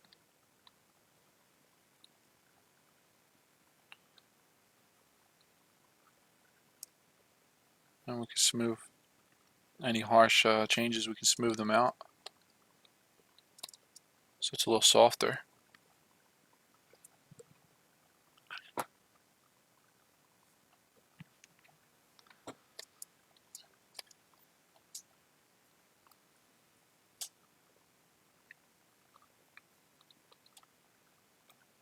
You can flatten areas like here. Flatten brush is good for flattening areas. It's pretty cool, and it's good for hard surface too. If I go like this, see how flat that is. So you just got to use the right brush for the job, I guess you can say.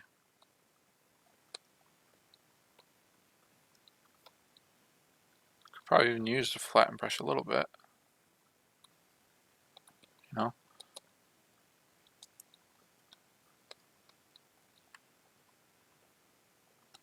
make it a little more interesting, I guess. All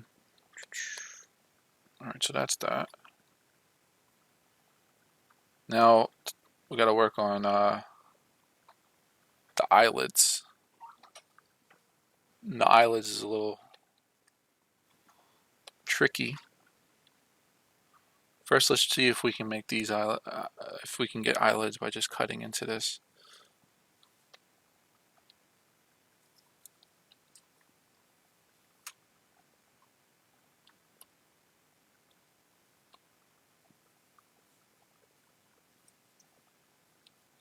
Build that up there.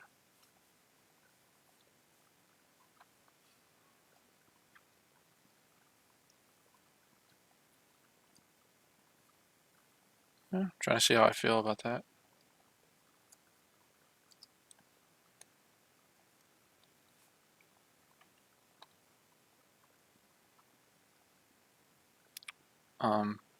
For the eyelids, we gotta get this nice, and the surface has to be nice and smooth, and it has to go around the eyeball. So what I like to do is hit it up like that, and just make sure that it's hugging your eyeball.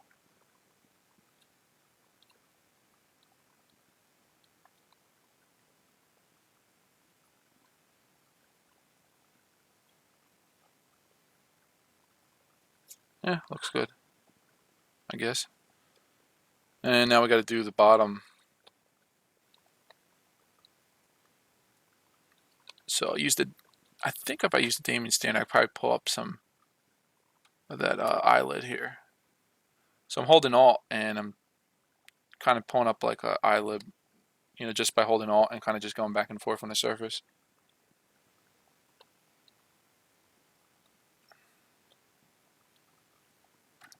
Might need to use move topological. I probably could even hide it in there.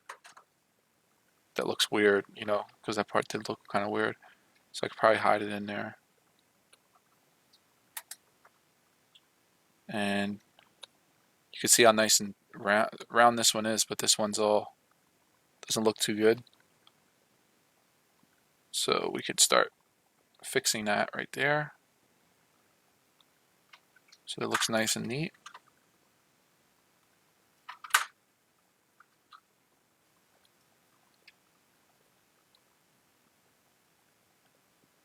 Again, I really want to thank everybody who's joined me in this stream today. I hope you guys are learning a lot just from this alone. And, I look forward to really helping you guys on your artistic journey to really make the most out of working in 3D and what you're able to accomplish, and helping you in case you get stuck or something.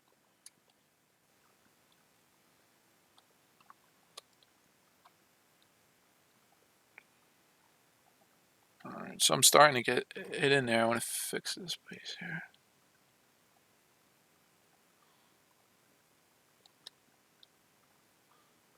So yeah, this is just like just gotta fix up the surface, make it look nice. Maybe we can even hit it with the flatten a little bit.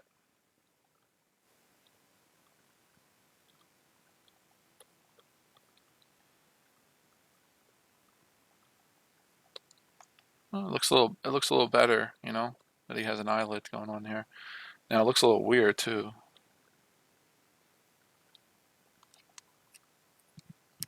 I'm trying to pull it up to make it look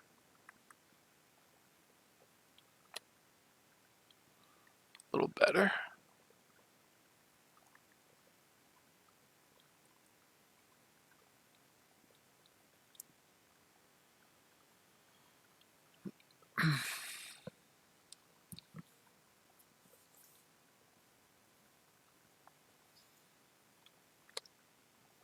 Yeah, it's good to have an idea of what you're doing before you start working the program. Banish, I agree with you. Um, like I said, planning is everything. I mean, after a while, you might come to a point where you could just mess around like how I'm doing now, and who knows what you're going to come up with, right? And then you could take this. This is like like sketch sculpting more or less, and then you could just take this and you can bring it home by grabbing some reference and fix in certain areas. But this way it has some of what you did, some of your ideas in it, and it has some realistic ideas in it, right?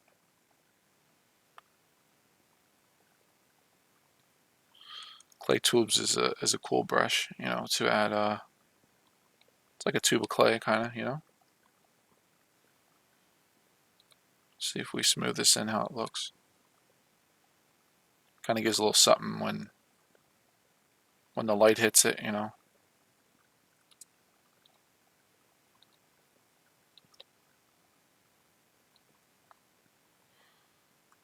for this, maybe you probably don't want to have symmetry on. You'll press X to turn that off.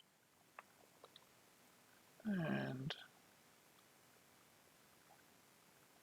probably move this up and down, and then do symmetry is good, but it's good to break symmetry too in certain things.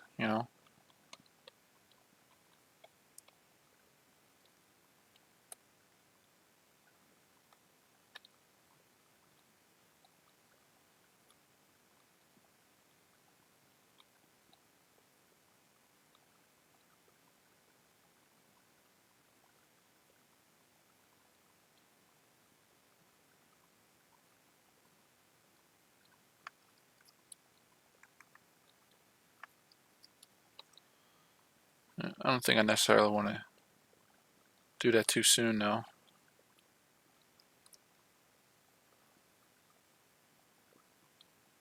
Something where you just got to experiment with. But you definitely want to break your symmetry eventually. I'm not going to really break mine right now.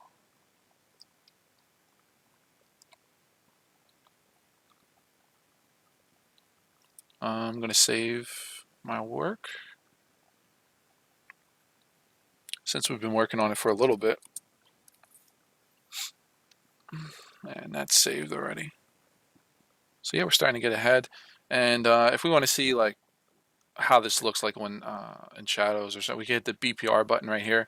We can get some quick shadows going on and just see how it's looking.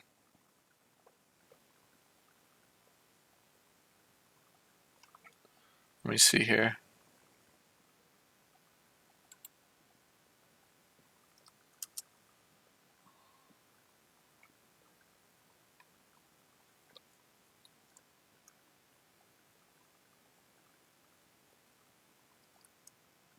So yeah, we have a head here. You can see the ears are kind of pixelated because we don't have a lot of geometry for the ears. You can see the ears started getting pulled out right around here. So that's why the ears look like that. So what we would have to do is we would have to do something called reproject, is like Z project onto another mesh to fix an issue like that. But we're not really going to do that today. I'll probably teach you guys that next week.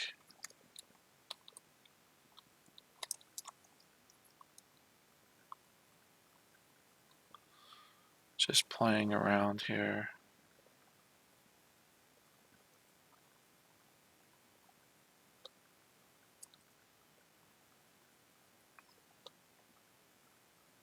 But yeah, eyelids are pretty, it's going to be pretty hard. I think probably one of the hardest things is learning how to handle eyelids and ZBrush.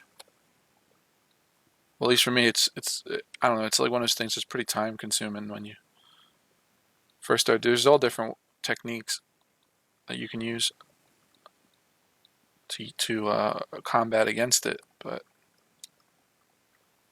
when you first start, it's going to be a little bit of a challenge, a lot of bit of a challenge. Sorry, what's going on here? You use clay to fill in areas that are maybe too deep. Smooth it out a little bit.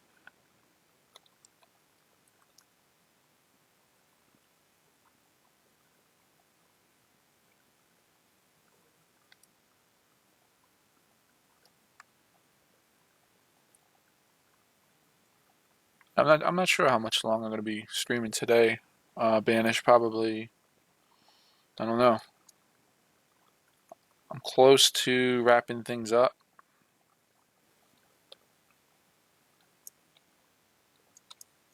and then next week we'll work on. I'll figure something out for us to do for working in 3ds Max and ZBrush. Maybe we'll continue to refine this and color it in. Maybe we won't. I don't know. I'm using the oops.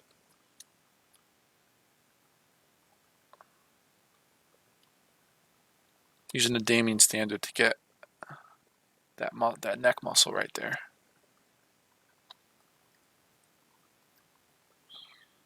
Now this would probably be better on the lower. So I'll go down holding Shift D. We'll go down a little bit, maybe like right there. And actually, let's try to use the standard brush. See if I can build it out. Build it out, push it in,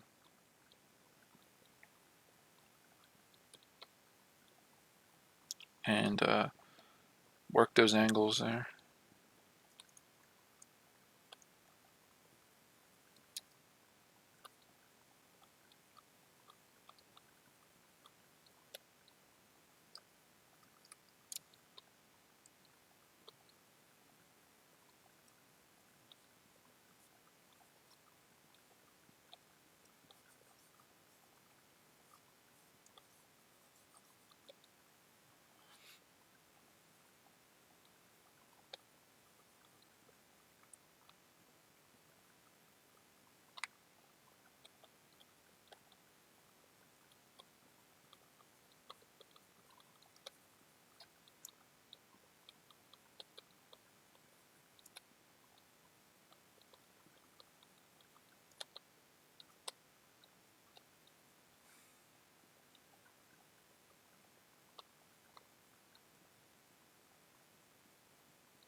I'm just moving this around and seeing if anything else works here.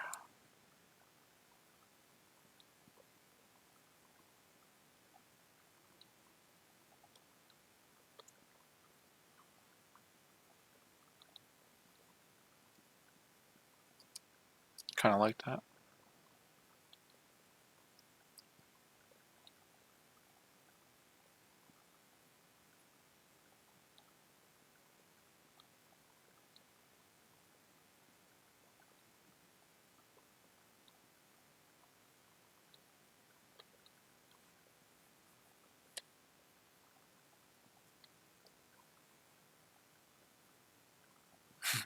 Thanks, Spanish.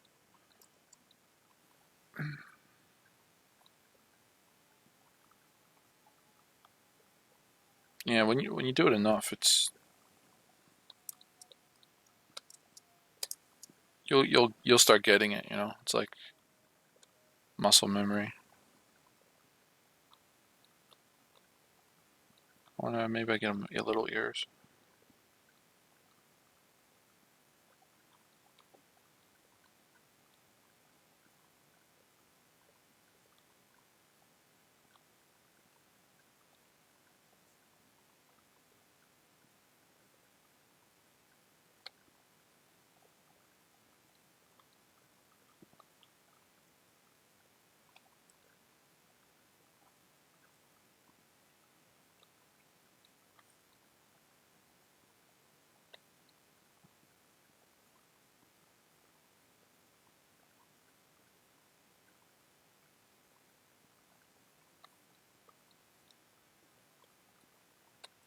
Just work those different views.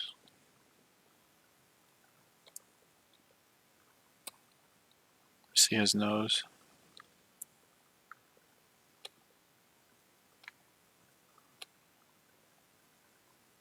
Just make sure it looks good.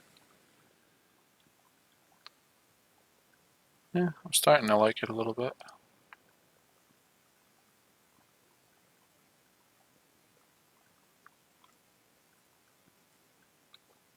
And I'm still using Move Brush.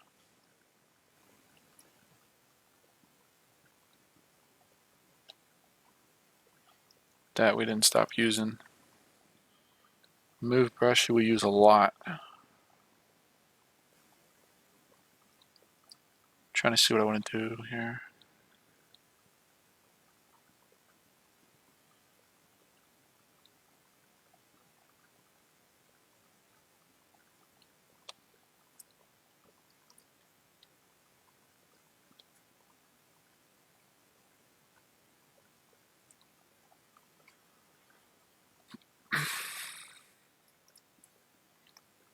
Pinch brush is another good brush to use. Um, and what it does is it pinches, but it also will mess up your geometry as well. So if you look, it's you really see what it's doing. It's really pinching in the geometry. So it's good to use, but you gotta be careful when you use it. I could use pinch brush to, maybe get that line going for his mouth here.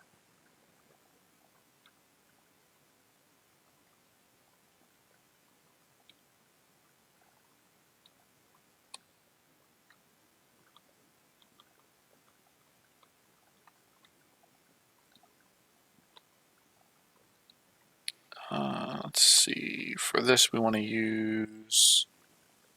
I think clay brush will do good for us. And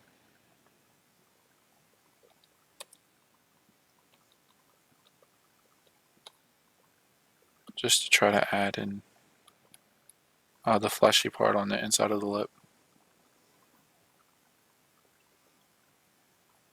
Oops.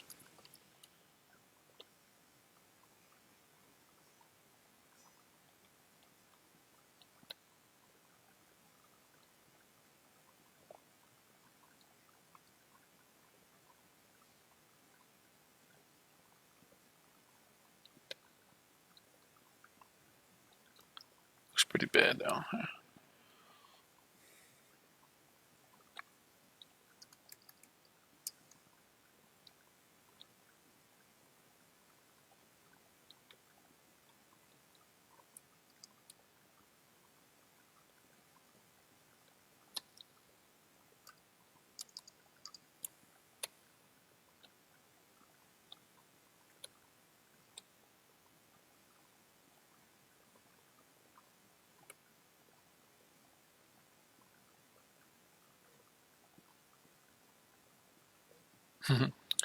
Yeah, pinch brush can give you good happy accidents though too.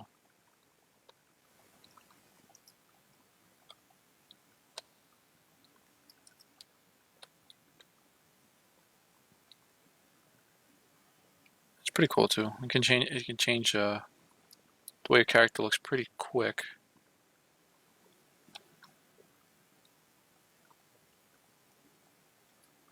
Snake hook is another cool brush. If you wanted to add, something on the surface, maybe he has something like that going on. Yeah.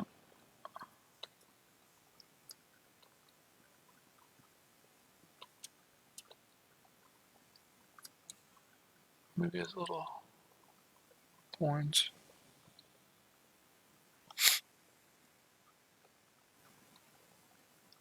You could probably give him a little horn there. Let's see.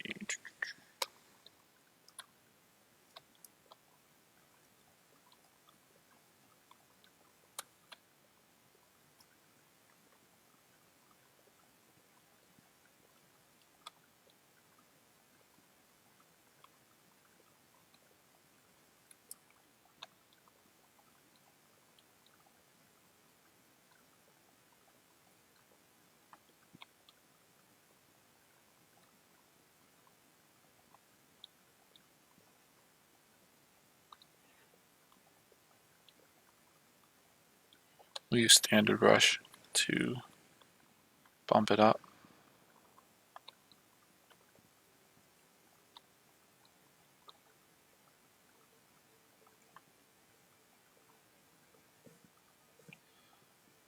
There we go. Render it out. And there you go. So yeah, ZBrush is used for all this stuff. You can't do this in Max or any other program like this. Well, there's another program, 3D Coat, and maybe we'll experiment with sculpting in there. But I myself need to look into that program. Just want to see.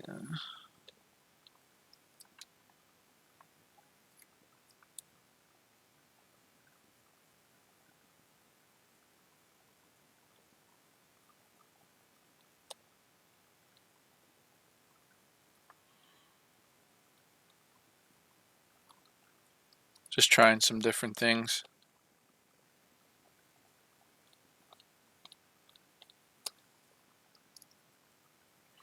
Don't be scared to experiment. You know,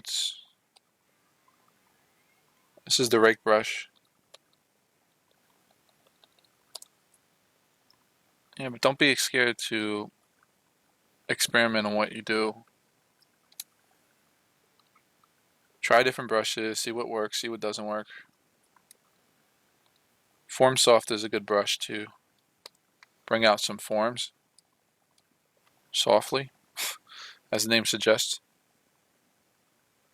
So I kind of like that. Makes his cheek look a little more fuller. Like that. And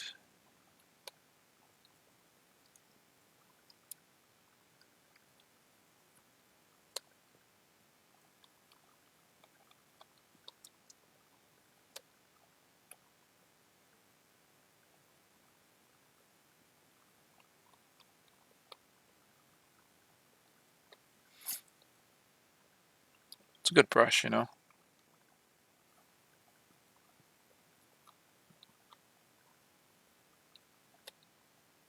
Let's see.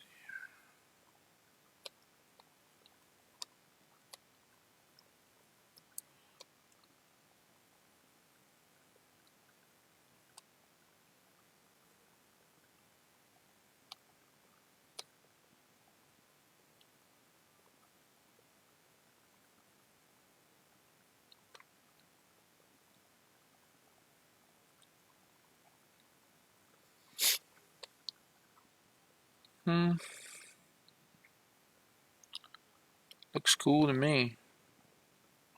Looks cool to me.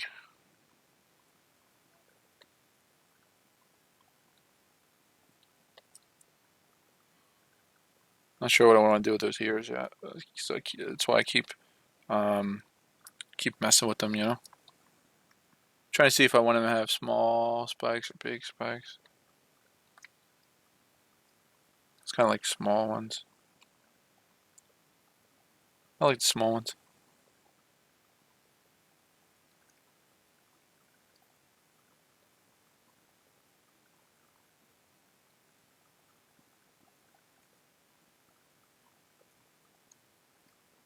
And if I control D and subdivide again, I can go up even higher. And then I can work in other details as well, like could manually add some details.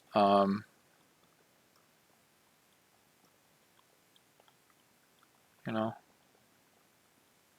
could add some cuts in there.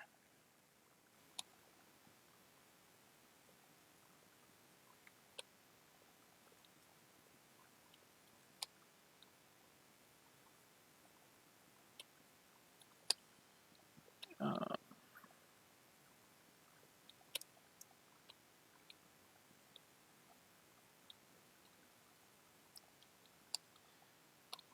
probably be standard here.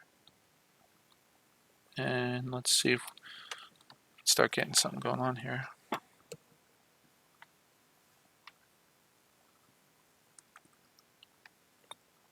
Thanks, Banish.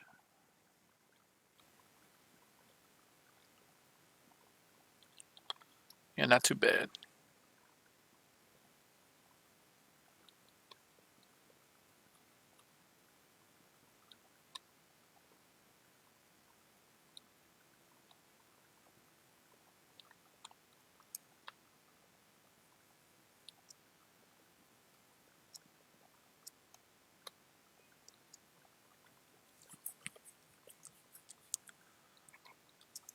Kind of like his nose like that. I don't know why. I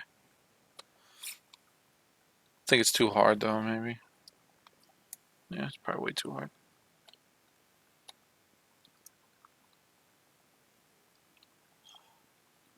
Add in some clay.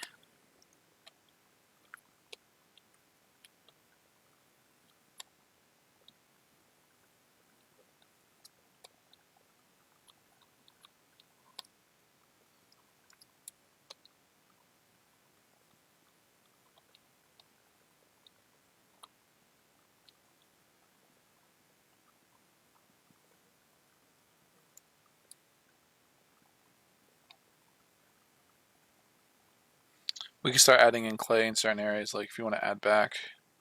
Just use a clay brush, will fill it in nicely. Just take away and add back.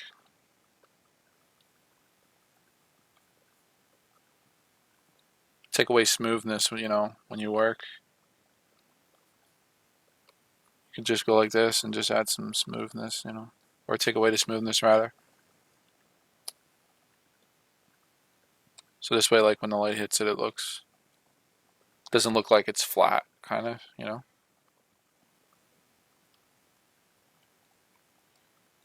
think we're going to add.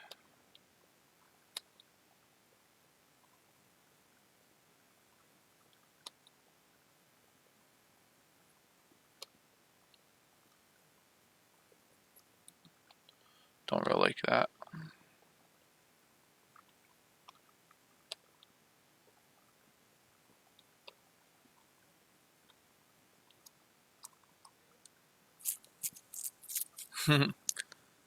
Thanks. The bad boss.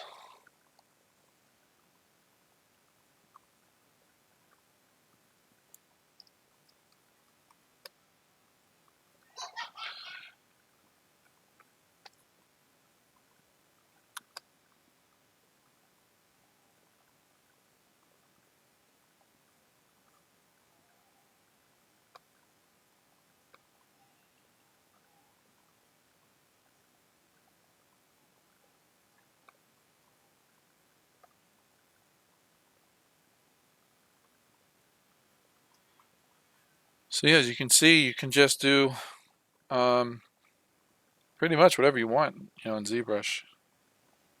If I want to do what this, I can do. I can do whatever I want. You know, Nothing set in stone.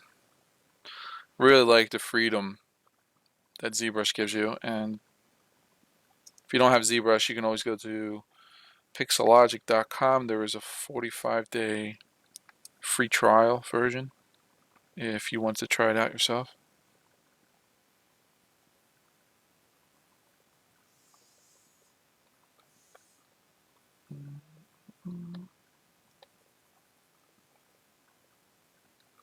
Oh, that's looking horrible.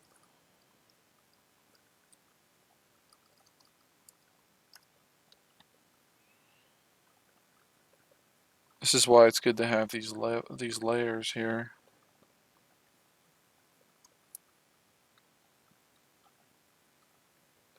Smooth out. Smooth out, add back.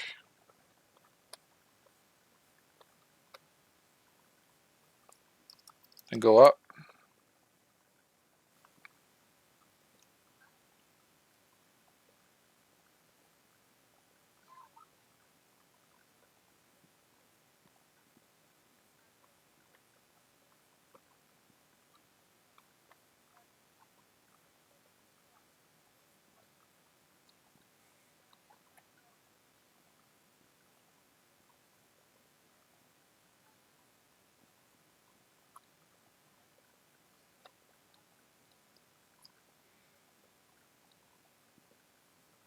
Trying to see what else we can add to this guy to make him look cool. Kind of like that.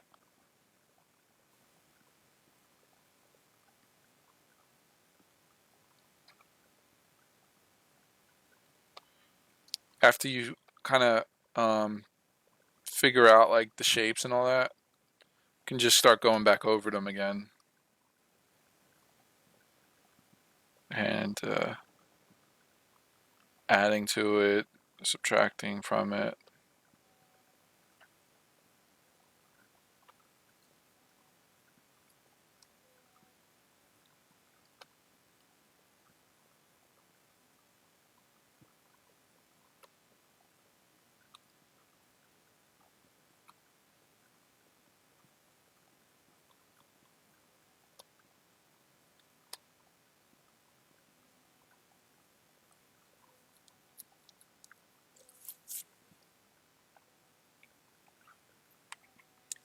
What do I think about Autodesk Mudbox?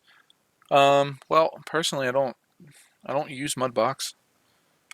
But I would use it for. I've seen people use it, and it's great for texturing. So I would say you could still sculpt in it, though. Just I haven't done it myself, but I would definitely use it for texturing something.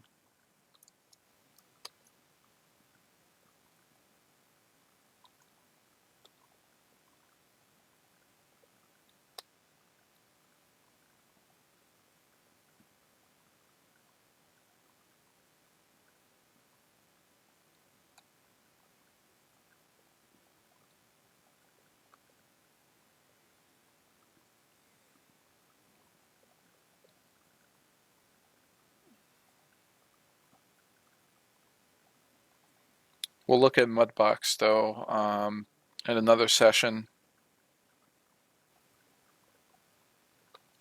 We can definitely do that another time. Well, maybe we'll start coloring this guy in. We'll start coloring this guy in real quick. To color something in, you can go to material, go to, for this is skin. I would do skin shade, so I can choose to fill in materials, and where here material and color is mRGB. RGB is just filling in color, and that's just filling in material. So I pick skin shade here, and I'm going to click fill object.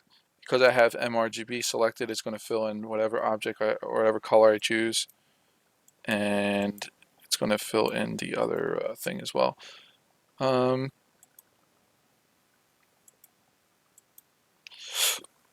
Try to choose like a base color that I want to do for this guy. Maybe he's like yeah, maybe he's a demonish kind of guy. So maybe he has that kind of orange going on. And then I can just click fill object. Now the fill object for you would be under material, I think. Oh, color. Under color is fill object. But I have mine set here, and the eyeballs don't get filled with the same object.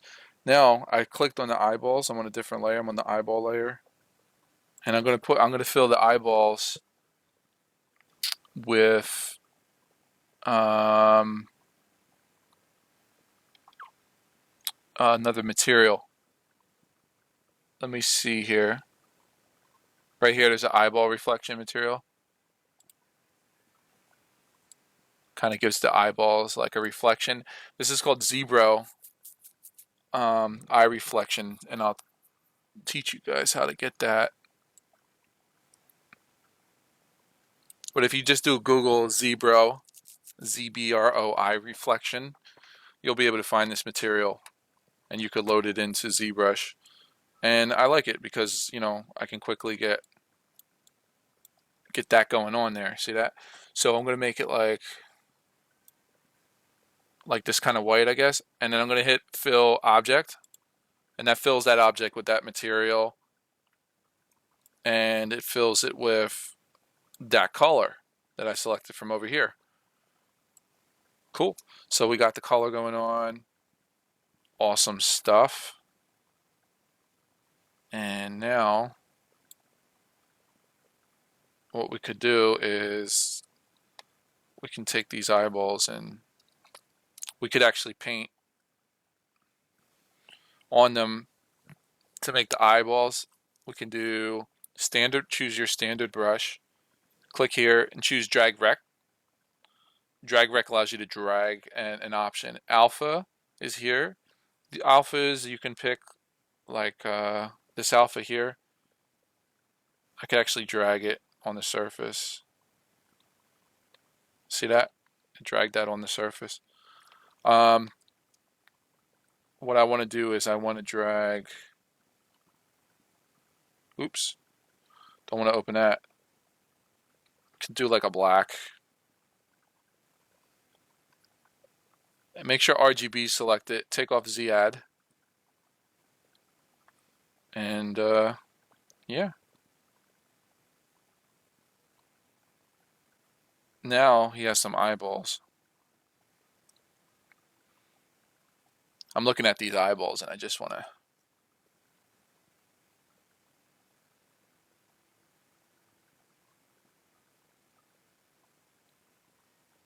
to move them out a little bit.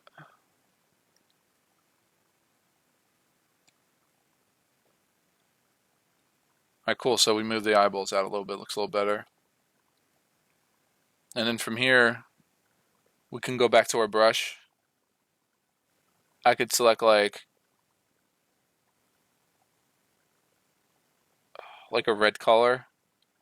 And then what I can do is this RGB intensity controls how strong my color is. So I'll probably I'll put it really low. And I'll take this off for now. I'll use this Alpha 01, which is a soft brush. I'll take off the drag rec and I'll go to dots. And I could start kind of coloring in these areas a little bit. All right, to make it pop.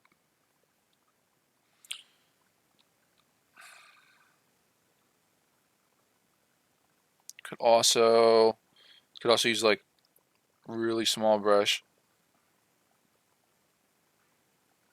And could grab like a fire color maybe. Oops. Yeah. Could start putting in like veins.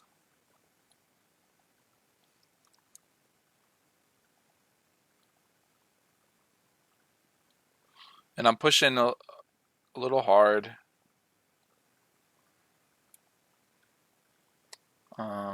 To get that in there.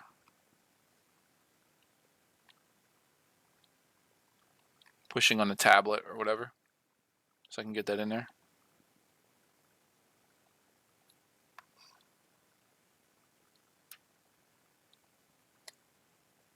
Alright, so then I have a little something something going on here. If I had BPR, I could always render this out too and see how it looks in the render. See if I like it, you know. It's starting to look kind of cool.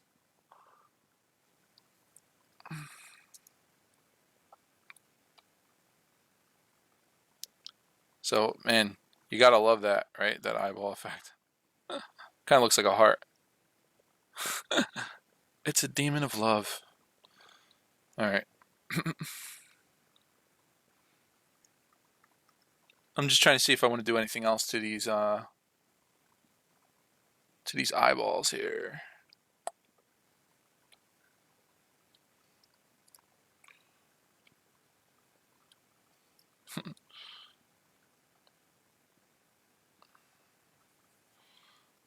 I'm just messing around. I think I'll leave them for now.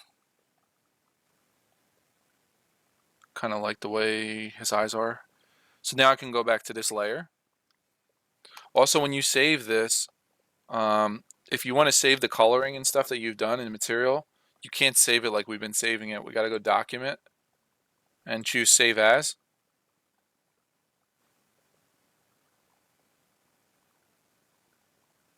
You're going to choose save the document.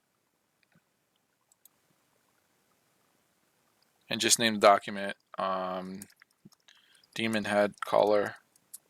That's fine, and that'll save it to disk. Oops.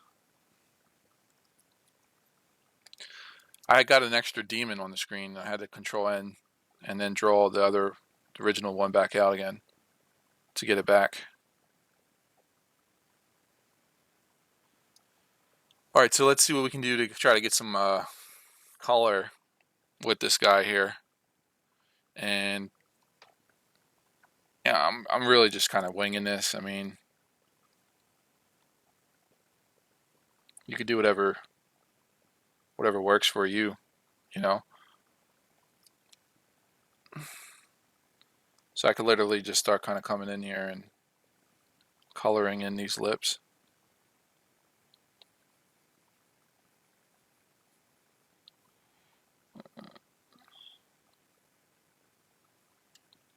Trying to see how that looks. Let's make it more.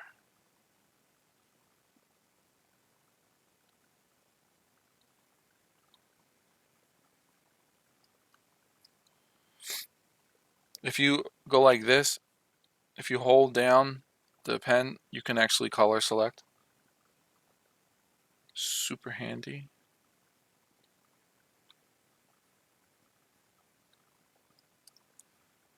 And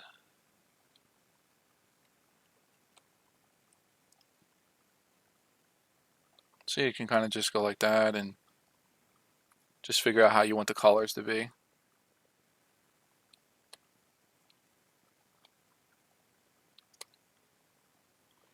You know,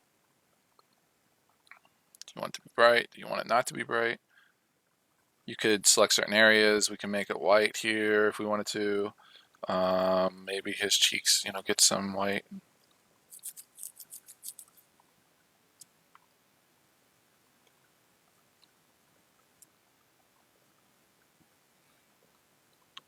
Probably way too much. So Control Z, Control Z.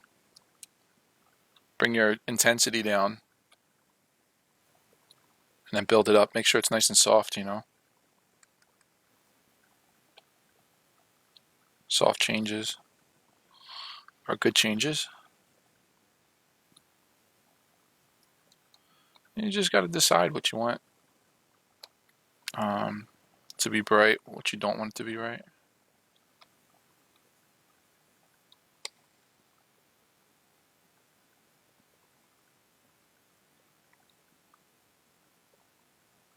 Put some, yeah, devil's makeup. Too much yellow, but turn down that intensity. Lightly go over the surface there.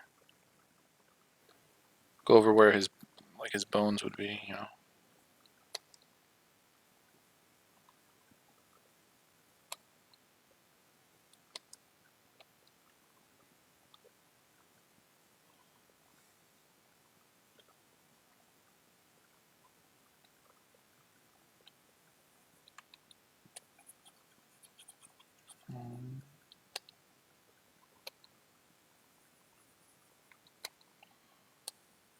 Add to, subtract from, go back over it again if you had too much. Hold on 1 second. Be right back, guys.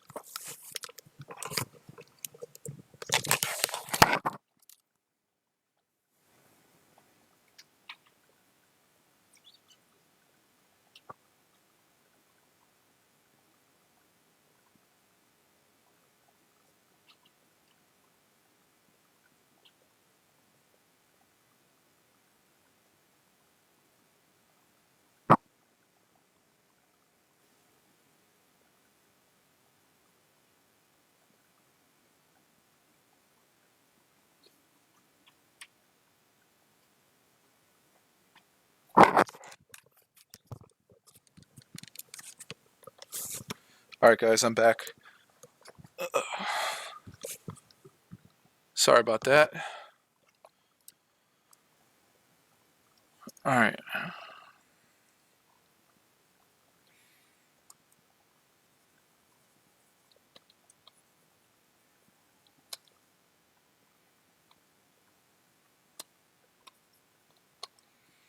So it's really something you kind of play around with and figure out, um, how you want your character to look, what will work, what won't work. Let's see.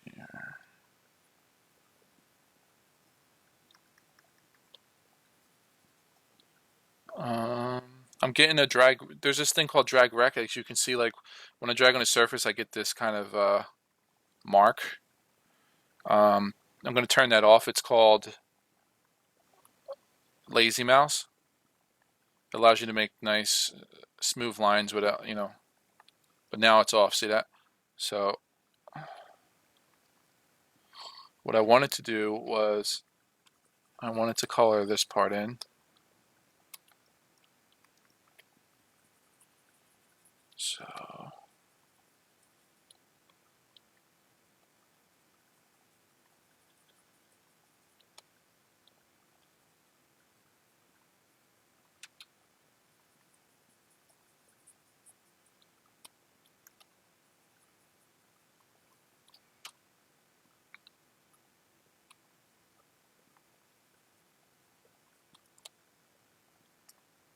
oops, hitting the wrong buttons.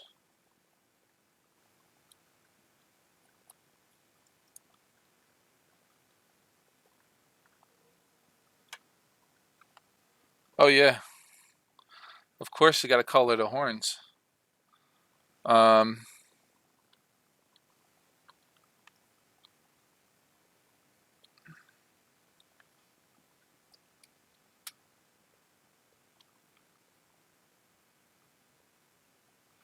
I'm just trying to see what I want to do, color wise for this thing. And drag it down a lot.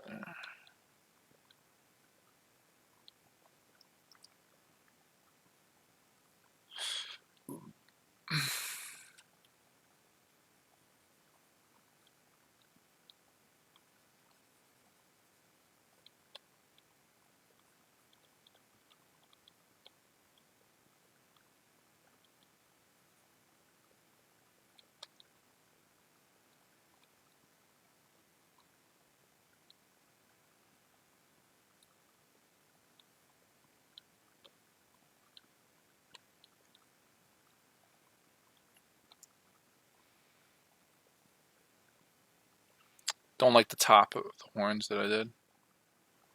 I'm like not feeling that yellow. Not feeling it. Getting rid of it. Or maybe, maybe it was just too strong.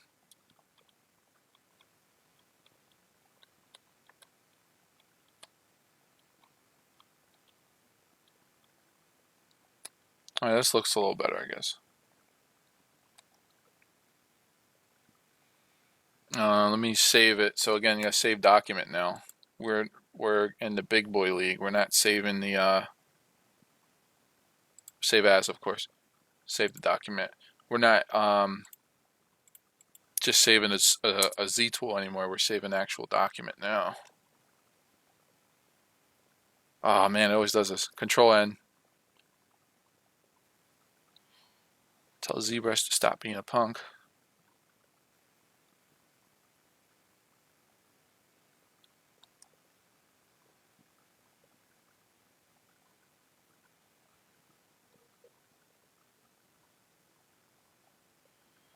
You could save you could bake your poly paint out in XNormal. You could save your poly paint, and for all this information, this paint information, it can be saved and it can be baked out onto your texture on a texture map. If that's what you mean, you could use XNormal to do it. What you do is you save your high poly with your poly paint information, and you bring your high poly into XNormal, and there's an option that allows you to transfer the poly paint over. Mm-hmm. Yeah. Yeah. What you're transferring it to, it has to be UV mapped. Yeah. The low version has to be UV mapped for the texture to work. Mm-hmm. Yep. Um,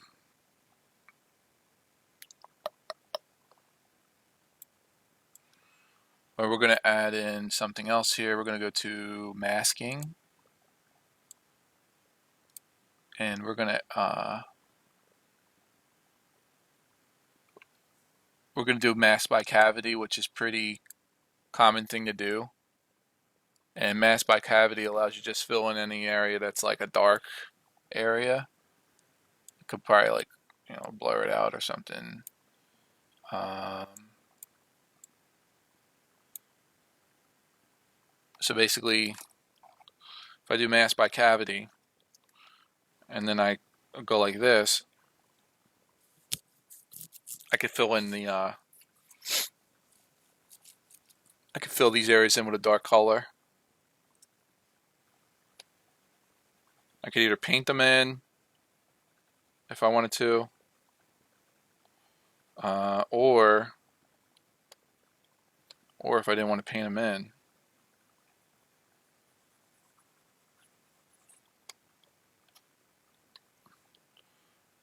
Actually, this isn't going to work for what we want to do though, but I'll show you what it looks like though. So right now it's very strong. As you can see, we don't want it like that.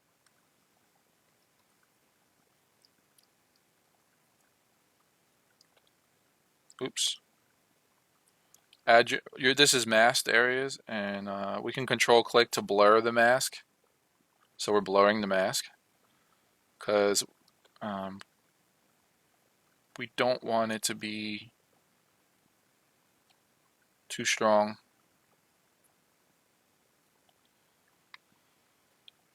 We can select our orange and bring it down, maybe a little bit darker orange, maybe. Let me see how this looks. Yeah, that could work, I guess.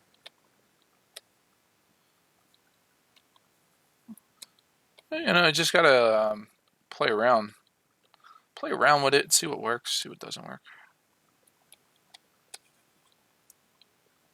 That's what it's all about.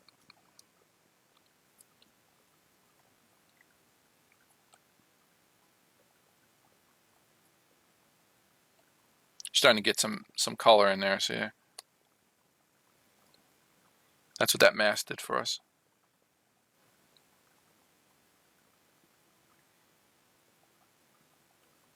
Alright.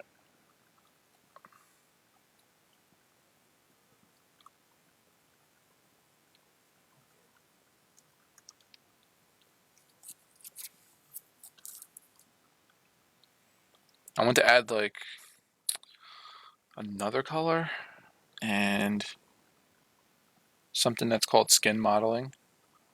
And to do that, you need to choose like a spray like this, and then change it to color spray and make sure it's low, and then just go like that on the surface.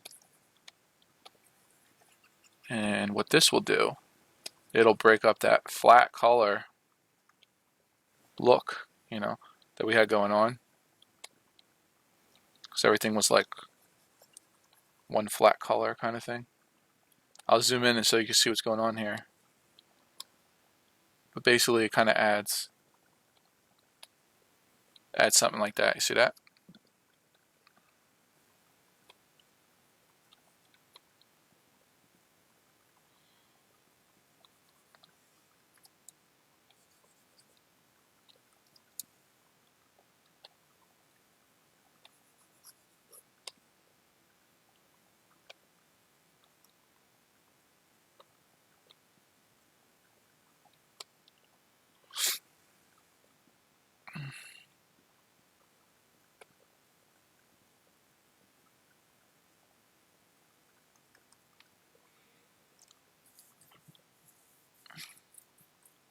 I think I'm gonna color select that. What was that? That orange.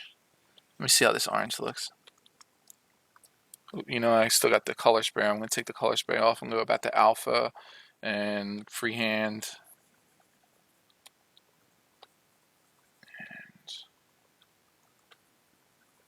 Start hitting up these areas that are supposed to be darker.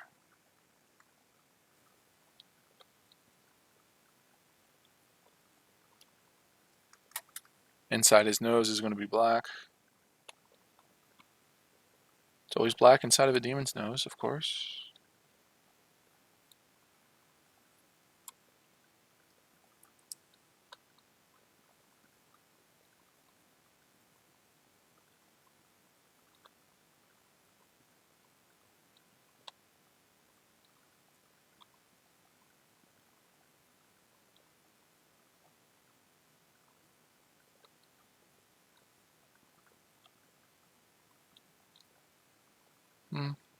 Let's see how it looks.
I'm trying to see.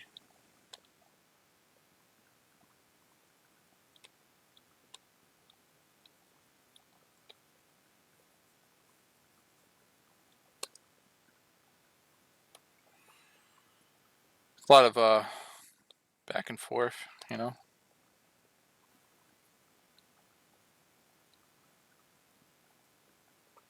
So I'm starting to like him. It looks cool.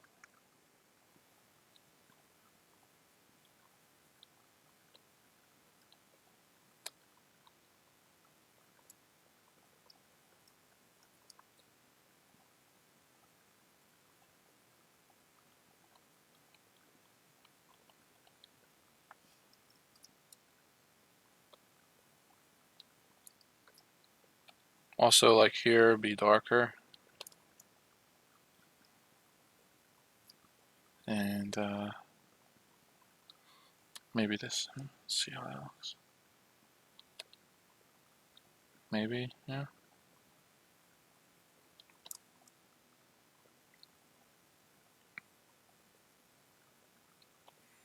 Color select, and bump that color up a little bit, and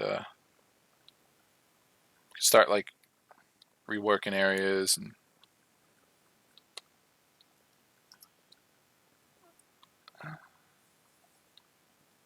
seeing what you want to affect.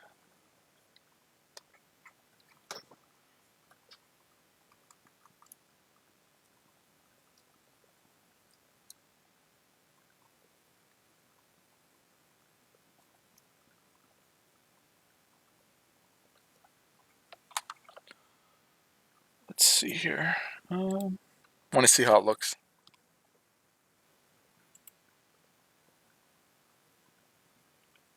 Cool. It's looking good.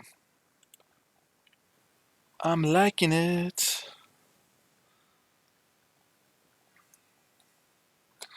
We gotta darken his ears. Probably just color select this and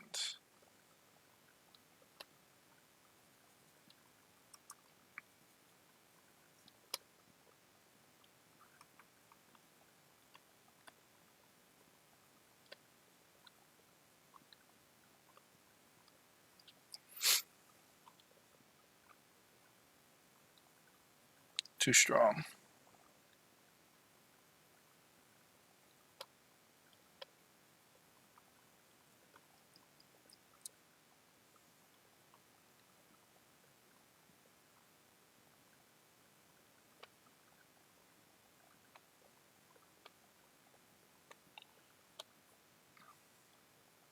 Oops.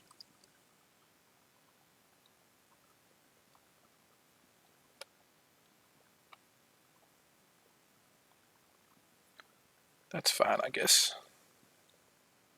Let's work on his lips a little bit.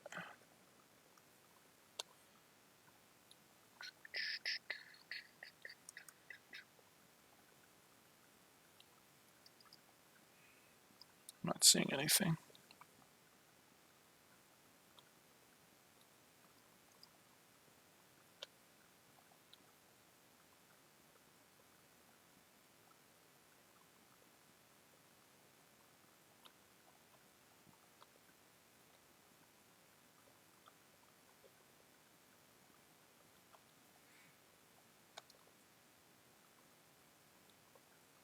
Don't like that.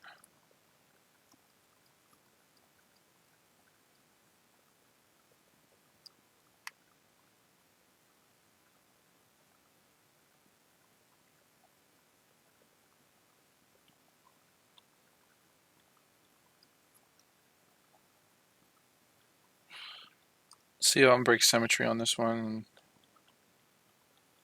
see if I can get this to look good.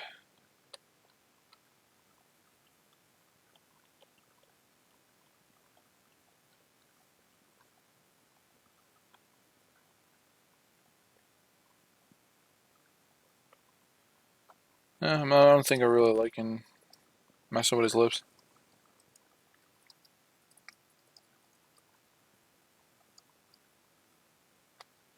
We'll just keep that. Let's keep it the way it is. Maybe we'll give him a little bit. He just shaved. Oops.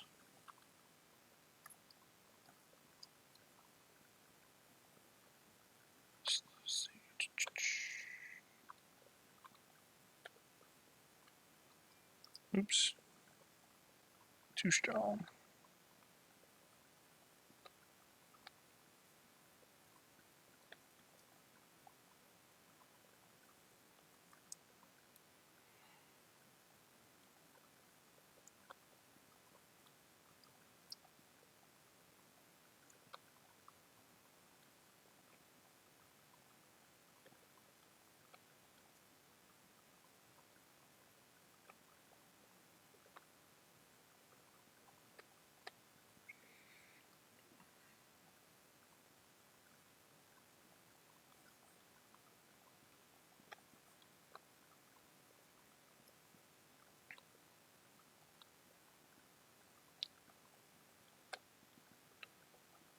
Huh? I think I like that. Let's close this up because I gotta go in a second. So let's just save this. Again, I'm going to save the document. Save the document to retain our color. And we'll do some quick lighting. So if you click light, dock that here.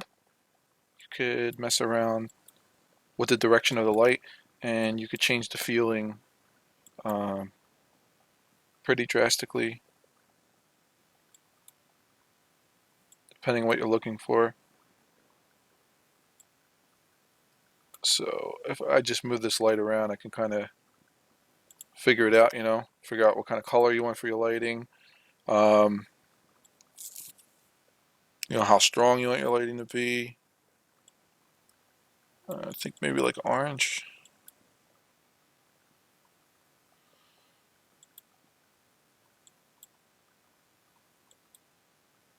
And light's kind of like one of those things like like it could really can affect your character. Like it really like you see like we can't even see like the colors anymore because it's so bright.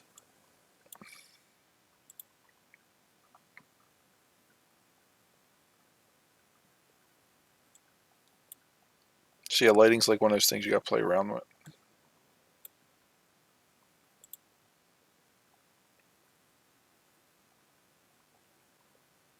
Hmm.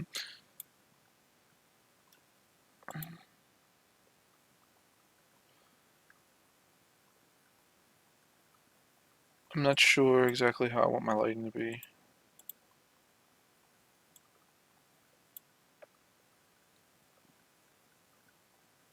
Let me see something here. So by clicking these on, I just created two lights, and I'm just kind of just playing around and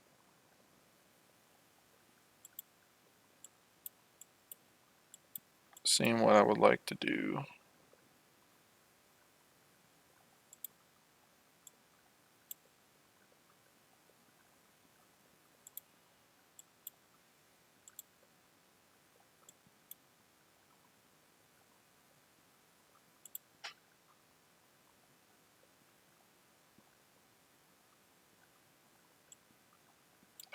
Always does this.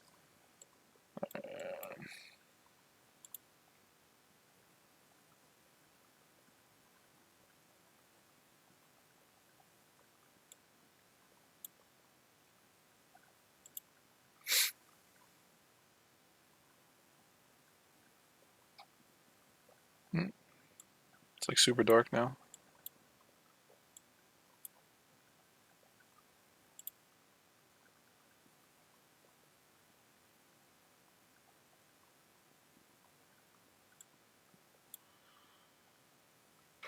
So yeah, this is one of those things you got to play around with.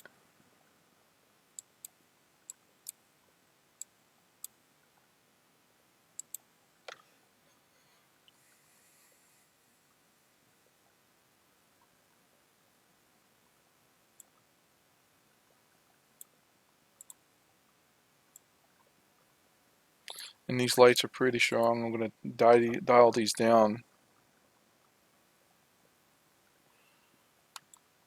Mm.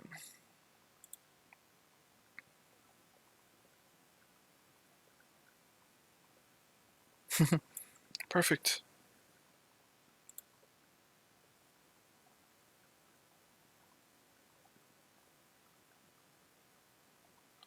It has a cool kind of cartoon feel to it.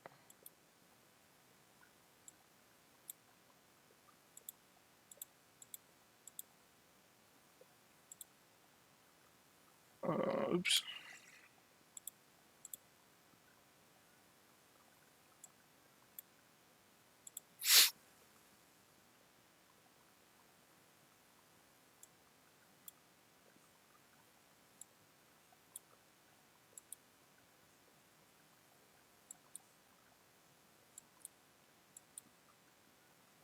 Lighting is something you got to mess around with.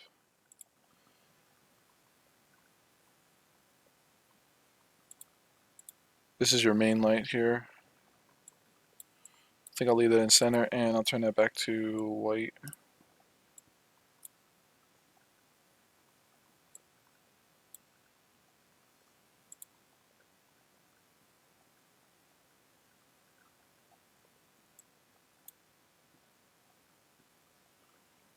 Alright, ambient is 3.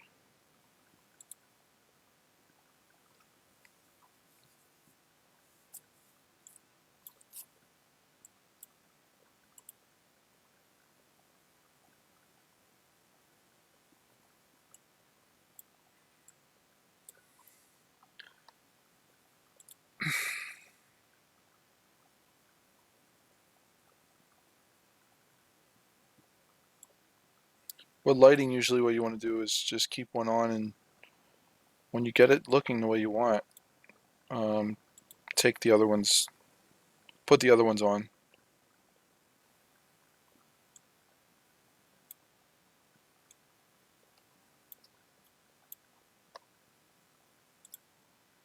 It's kind of looking cool, but when we render it, it looks like, too strong shadow wise.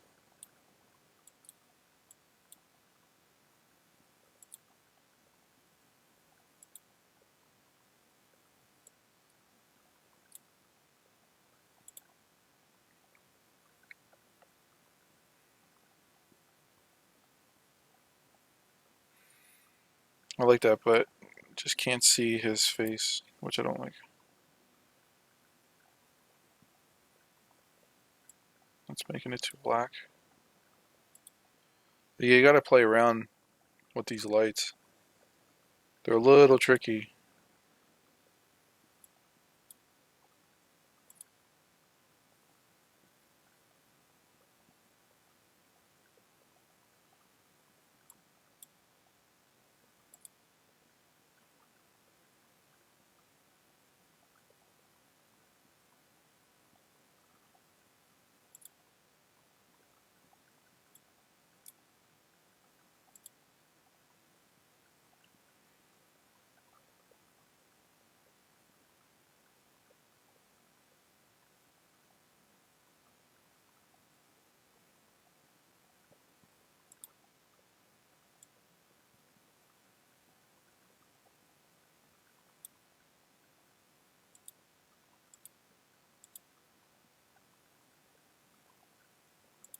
Let me see something here.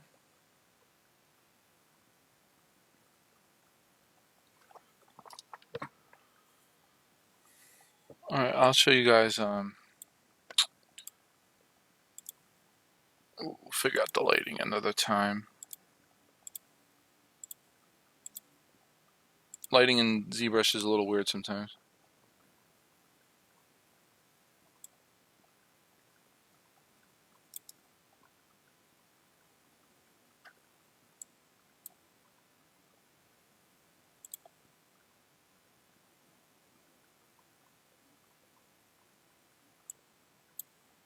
Alright, so what I'm going to do is export these out. So I'm going to choose export, select it, which is right here, export. And I'm going to save it as head. And wait for that to finish. And I'll export out these eyeballs. And I'll choose export. And I'll change it as eyeballs.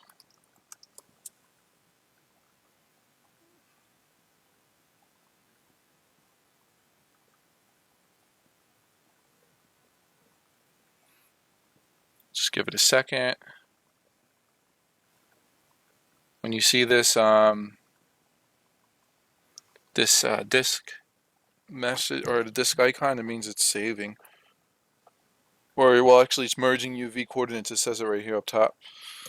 It might have froze. We'll see. Went pretty long without it freezing, so may or may have not froze.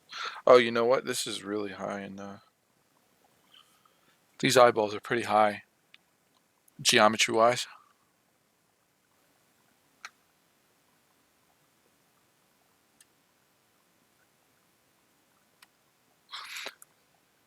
Let me see how high they are. Yeah, they're too high. Hold on, let me try to bring them down a little bit. All right, let's export them again. I brought those eyeballs down because they were so high in geometry. It would have been a pain to basically work with them. So I'm going to bring it into this program called Keyshot, and I'm going to see if I can get some quick lighting set up. Keyshot's cool. It's a program basically for rendering out and doing lighting and adding material, and it gives you pretty realistic results. It's good for product design, for the money shots, I guess you can say. All right, so I'm going to try to import this, and I say try because I don't know if this, hopefully this works for us, but we are going to attempt to import it. Head sculpt, and there's my head. I think I can select both. No, I can't. Okay, I'll select that head. And okay, import. So I'm importing the head into the scene. Okay. I know.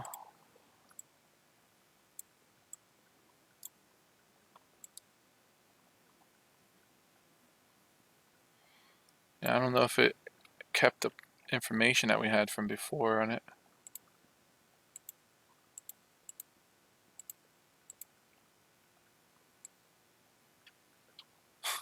Kind of looks cool.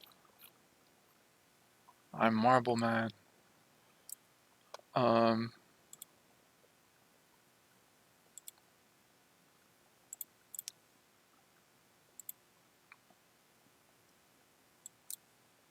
import.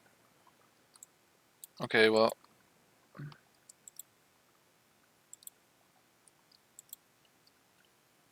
so we got to move these eyeballs.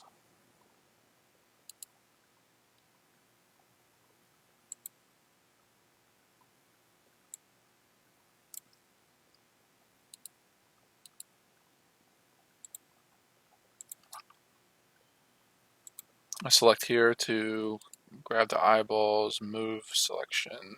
Okay. Moving selection up top.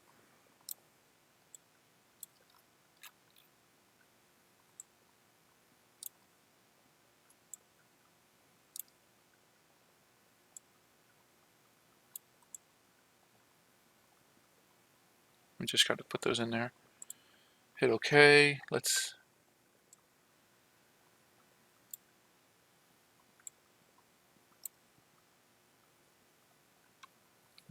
And basically, the way this program works is it's actually rendering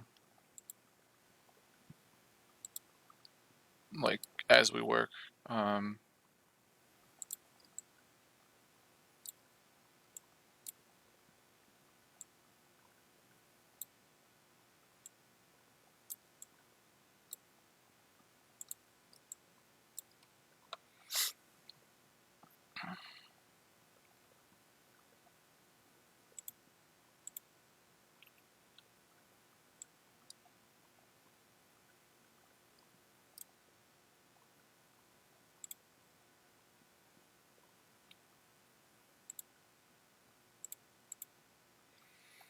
so we could do a skin.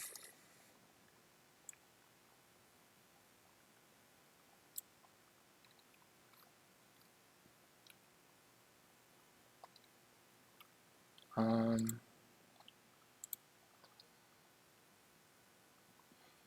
then for eyeballs, we could do.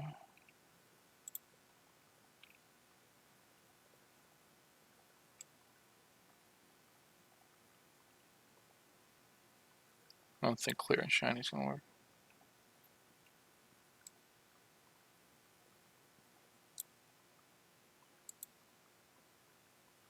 So basically, it's like real time.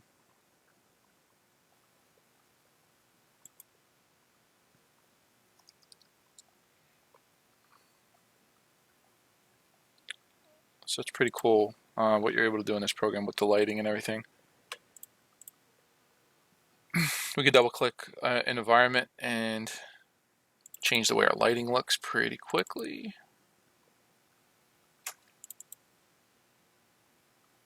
Yeah. Well, I got to run, guys, but we will continue next week and work on something here, and we'll start looking a little deeper into some things, and we'll learn something new. Hope you guys had a good time. I had fun teaching you guys, and hopefully you're following along and you're trying to sculpt something too and color it in like me. And yeah, I hope to see you guys next week, next Saturday. I want to start nice and early, and we'll try to get at least like 6 hours in and work on stuff. Thanks, man. Appreciate it, guys. Guys, have a great rest of the week, and I'll see you guys soon. Keep learning. Thanks.